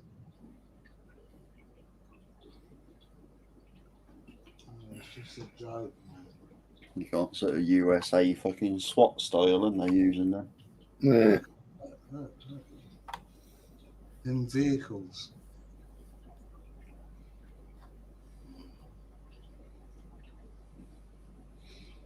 Met Police to use Israeli armoured vehicles battle tested in Gaza. Everything around the world is battle tested in Gaza. What a liberty. They even say that. Yeah. Yeah, they want to ban Israel from coming to the fucking weapons display in London over this month or next month, is it? Because obviously everything is field tested in Gaza. Oh, where's Michael gone? It's just mental, isn't it? They want to ban them. It's just mental. We won't be there. We should be there. All of us should be there, isn't it? It'll be at the XL, East London.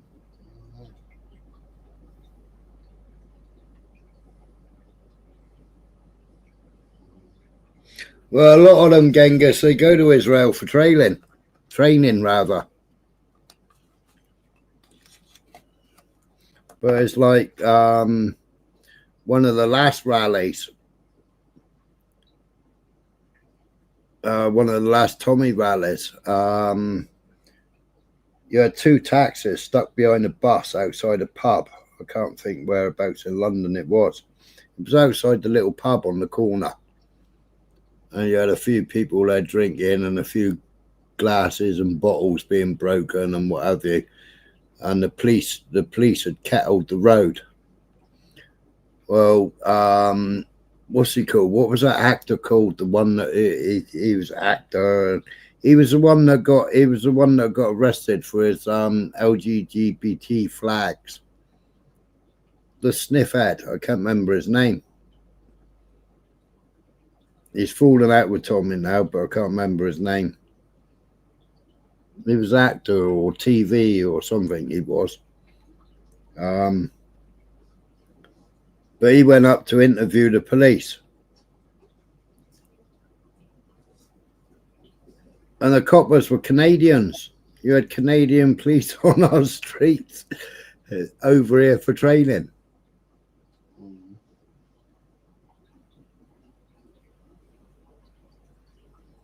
The advancements in military tech is what you get if you aren't constantly digging tunnels. He's just fucking puppet, Smiler. Yes or no? Who's a puppet? Tommy. Where's a puppet? No. So if I just looked at the screen, and guess what? There was 4 of us. Now it's me and you. Hmm? So I'm contributing, bro. But you know I'm not an idiot, innit? What's up? And I know you're not an idiot. So the man's just a fucking plant, isn't it? Who gives a fuck about him? He's a fucking cokehead dealer. What do you think's going to happen there on Saturday, Smiler? I ain't got a clue. Hopefully it goes off peacefully. Yeah, catch you later, Michael. Yeah. Have a good one, mate. I'm going to end it in a minute anyway.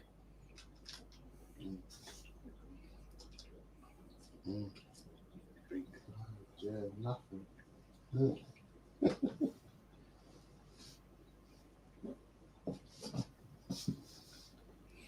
Yeah, but urban it's never been set up that way, has it? I mean, if you tell me when you're around again and you can come up on the panel, I'll have a full debate with you.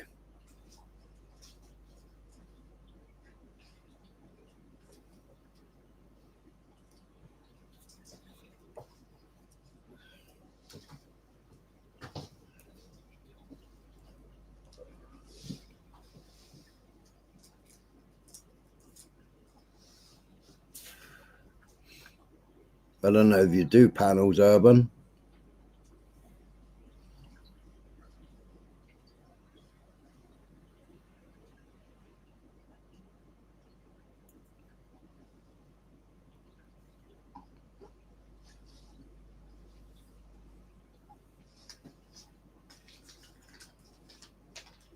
Smiler.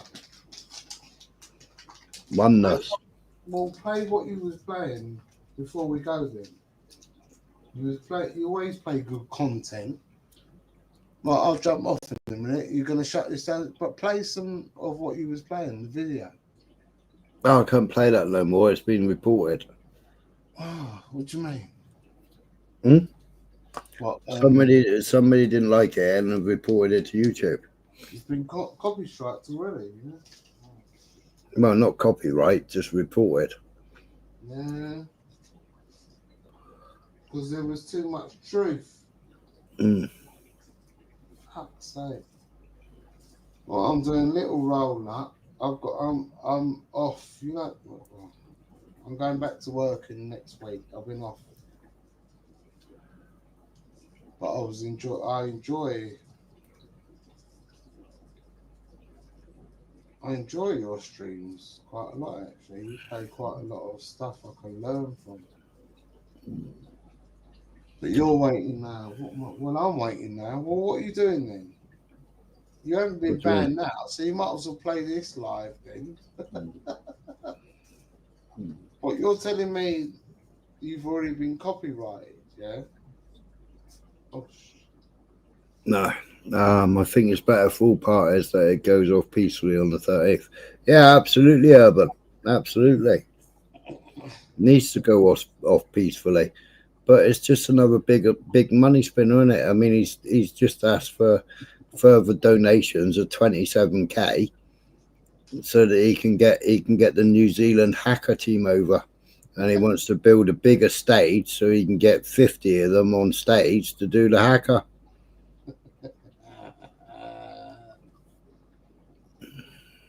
He's a grifter. Smile, I can't see the comments, but you know, tell him. Tommy's a grifter, everyone. Don't follow Tommy. He's a grifter. That's what Smiler's trying to tell you there. Sorry, he's saying sorry. He's not being rude. But don't. If you want solutions, don't follow Tommy. Tell your government. You can play any Creative Commons vids with no strikes. Filter Creative Commons. Creative Commons. What are Commons? So you go to the Commons, yeah? I don't know what you mean. I don't know what you mean. Who's Filter Creative Commons?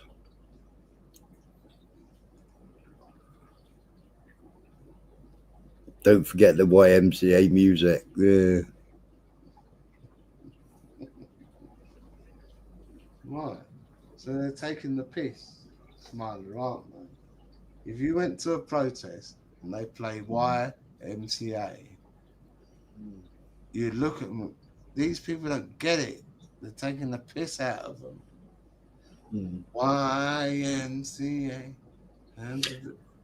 Well, that's it, Genghis. If voting did anything, then they wouldn't let us do it, would they?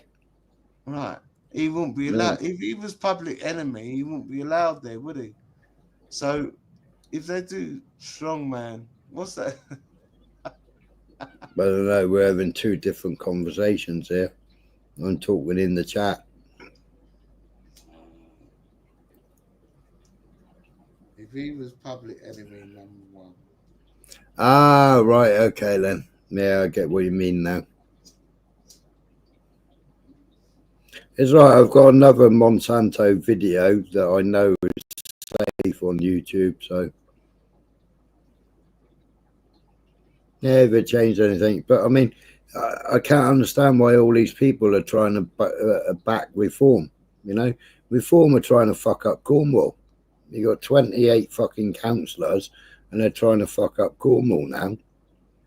No, we haven't got any hotel. We haven't got any hotels, and they're trying to fucking force people's hand to fucking open hotels up for fucking gimme grants. You said that. They tried voting against Cornish independence. What reform did? Yeah. Yeah, reform are trying to ruin Cornwall.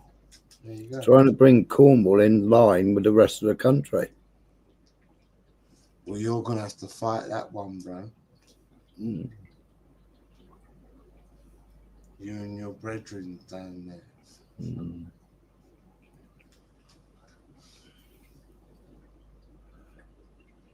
No, a lot of them would be voted out. Who? The reform councillors, a lot of them will get voted out. Is that who runs your fucking town now?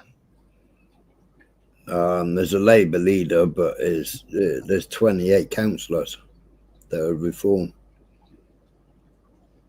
Really? Yeah. And, you know, Farage isn't a Fabian, but he is a fucking... In the last vote, what was, do you remember the results? No. You don't have to tell us because you're online. Your consistency.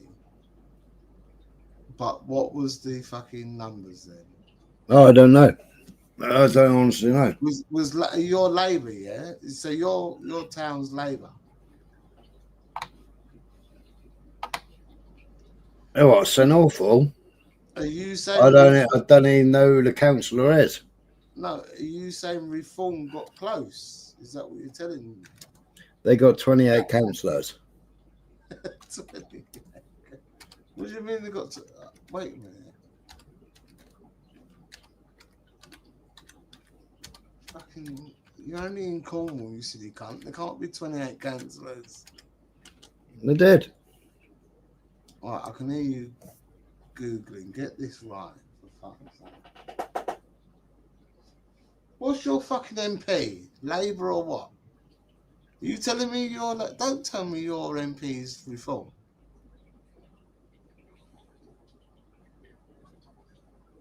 Smiler.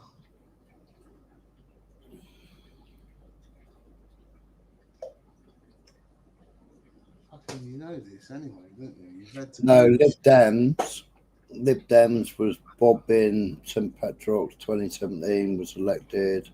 I've got to Councillor Frost is elected as new leader for Cornwall Council. Well, he's Lib Dem, he is. I've got to read the comments. Someone intelligent in the comments will tell me. The fucking I can't read the comments. Have you got a Labour MP, Smiler? Where you I live? haven't, no. What have you got? A Tory MP where you live? I just said Lib Dem. Lib Dem, really? That's mad, isn't it? Really? Oh, yeah, I mean, Lib Dem's right. That's Nick Tanconi, isn't it?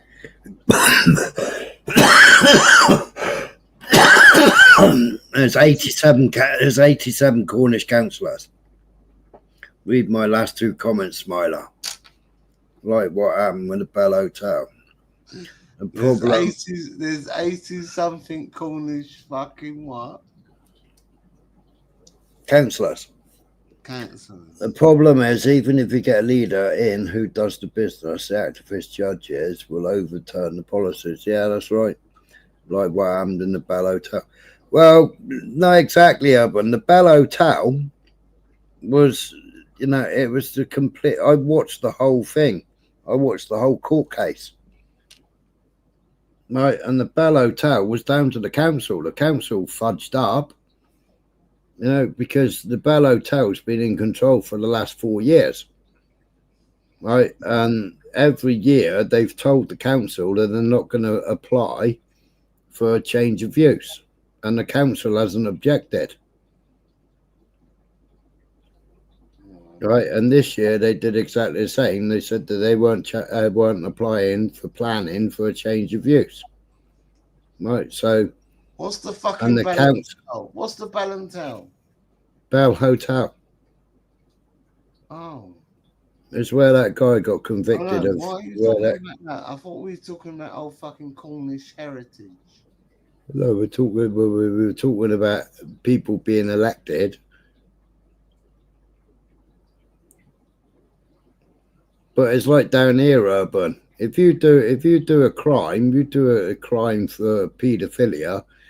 Yeah, our judges are like 15 years, 18 years. Yeah, the rest of the country is like, you know, if you're a gimme grant, the rest of the country is like you get community service or you get a fucking slap on the back, like. Yeah, our judges are giving out fucking 18-year sentences, 15-year sentences, 12-year sentences. Whereas you look around the rest of the country and they're giving them a fucking pat on the back.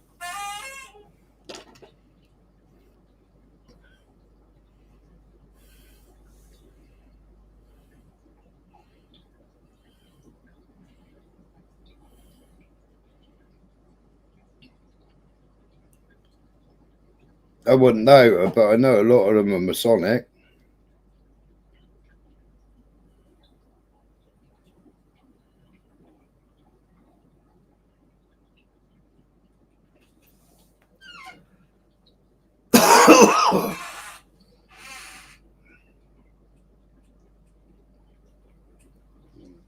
More Masonic. Wrong. No.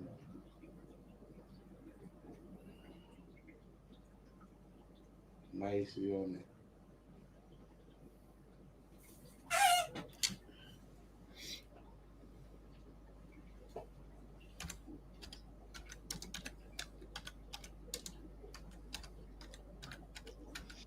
Majority judges are Fabians. Is that what? So Fabians. So what? If we go back to the Babylonian, so scripture. The word scripture comes from scribe. People that scribed in caves.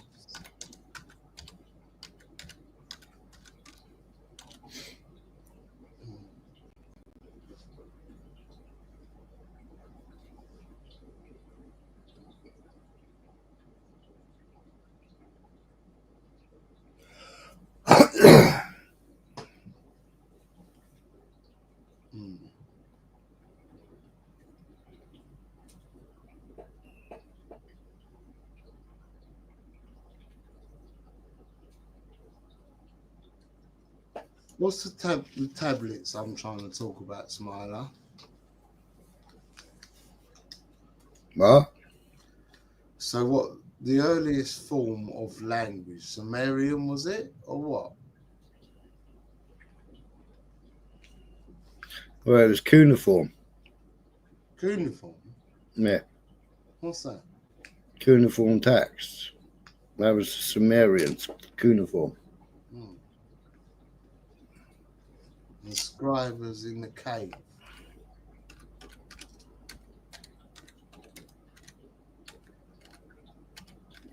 And what was the bloody, the Bible? What?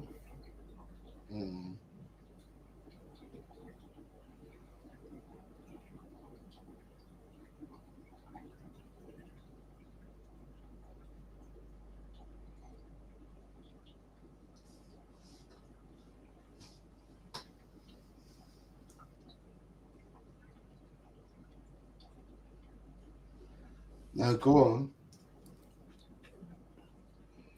I was reading the chat, trying to see what Urban's saying. Read some of them out. But another example is the policies that Trump implements, the deportation ones, keep getting overturned.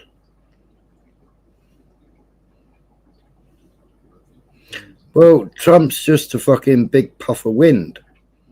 He comes out with all this bollocks. He puts loads of shit on his fucking feed, and it's all a puff of wind. Just bollocks, isn't it? Is it legal to drive around in a Mickey Mouse? Dead Sea Scrolls.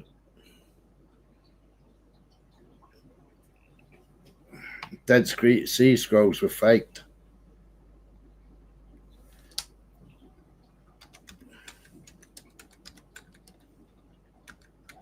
Yeah, the Dead Sea Scrolls. Yeah, so that's Please go on, Smile. I can see your. Yes, thank you. A bit of light there. Yeah, Dead Sea Scrolls were fake. Is that what Wikipedia says? Eh? Is that what Wikipedia says? No, it's what they were found to be fake. You had 16 of them in Washington, D.C., I think it was.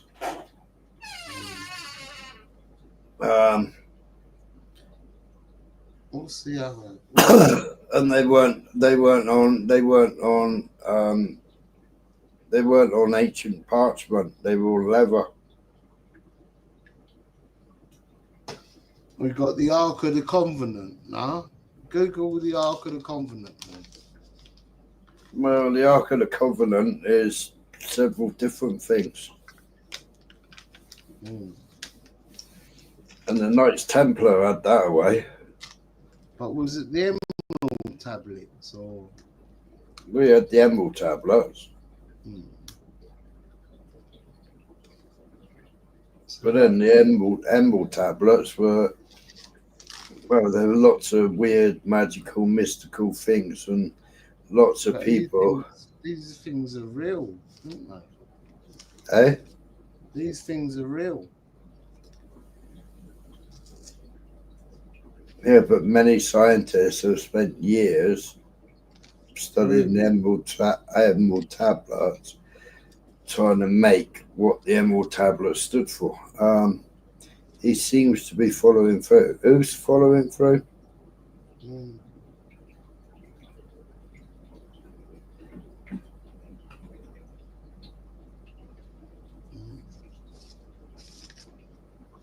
Don't worry about that.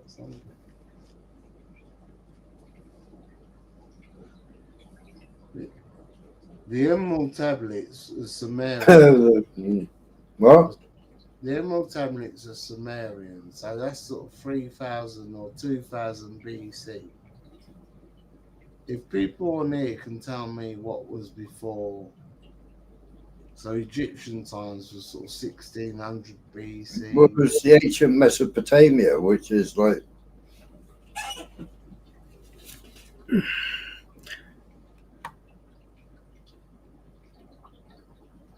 Go on. where was ancient Mesopotamia?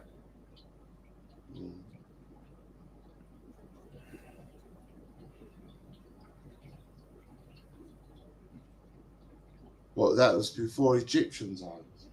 The cuneiform tablets they go back to 3000 BC. Like the Epic of Gilgamesh and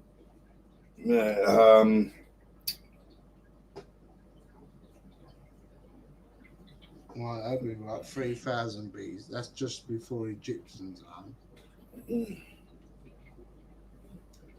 Yeah, because I've said we weren't hunting and gatherers before then, and then all of a sudden they was building pyramids. You know what I mean?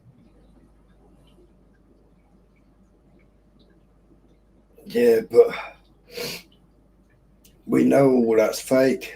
We know all it's like all bollocks. I mean, it's like all the ancient buildings, all the architecture, the old architecture. They're saying was built in the 1800s. Well, in the 1800s, they were still going around in horse and cart. But they could manage to build these magnificent buildings, you know. But I mean, if you want to educate yourself on that sort of stuff, then go to My Lunch Break, a channel called My Lunch Break. I've played it on here before when you've been here.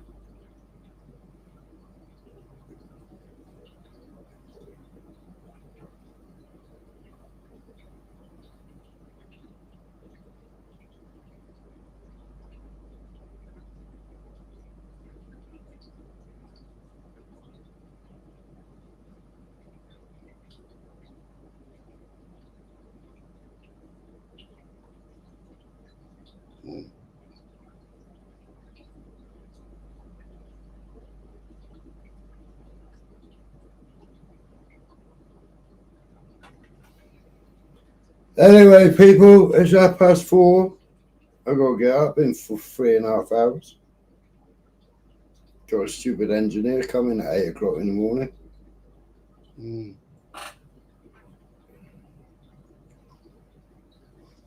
All right, brother. Shall I kick myself off here? All right. Yeah, fourth, Urban, fourth. All right, thank you. You, Smiler, thank you, mate. Thank you for having me up here. No worries, mate. Catch you later. Thank you, chat. Thanks for being nice to me, man. You know what I mean? Like, can I kick myself? Smiler, kick me, please, if you know what to do.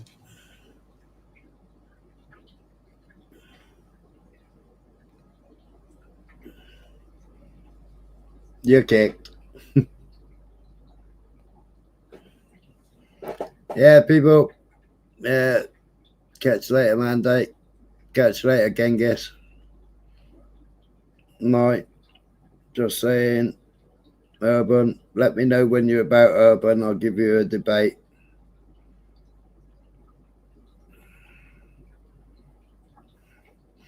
Later, Gav. Mikey. All right.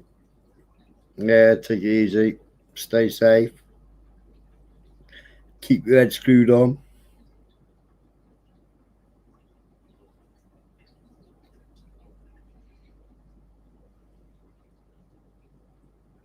And don't forget to hit the like button on the way out. Oh, Tommy. You dickhead. Later's Tyke.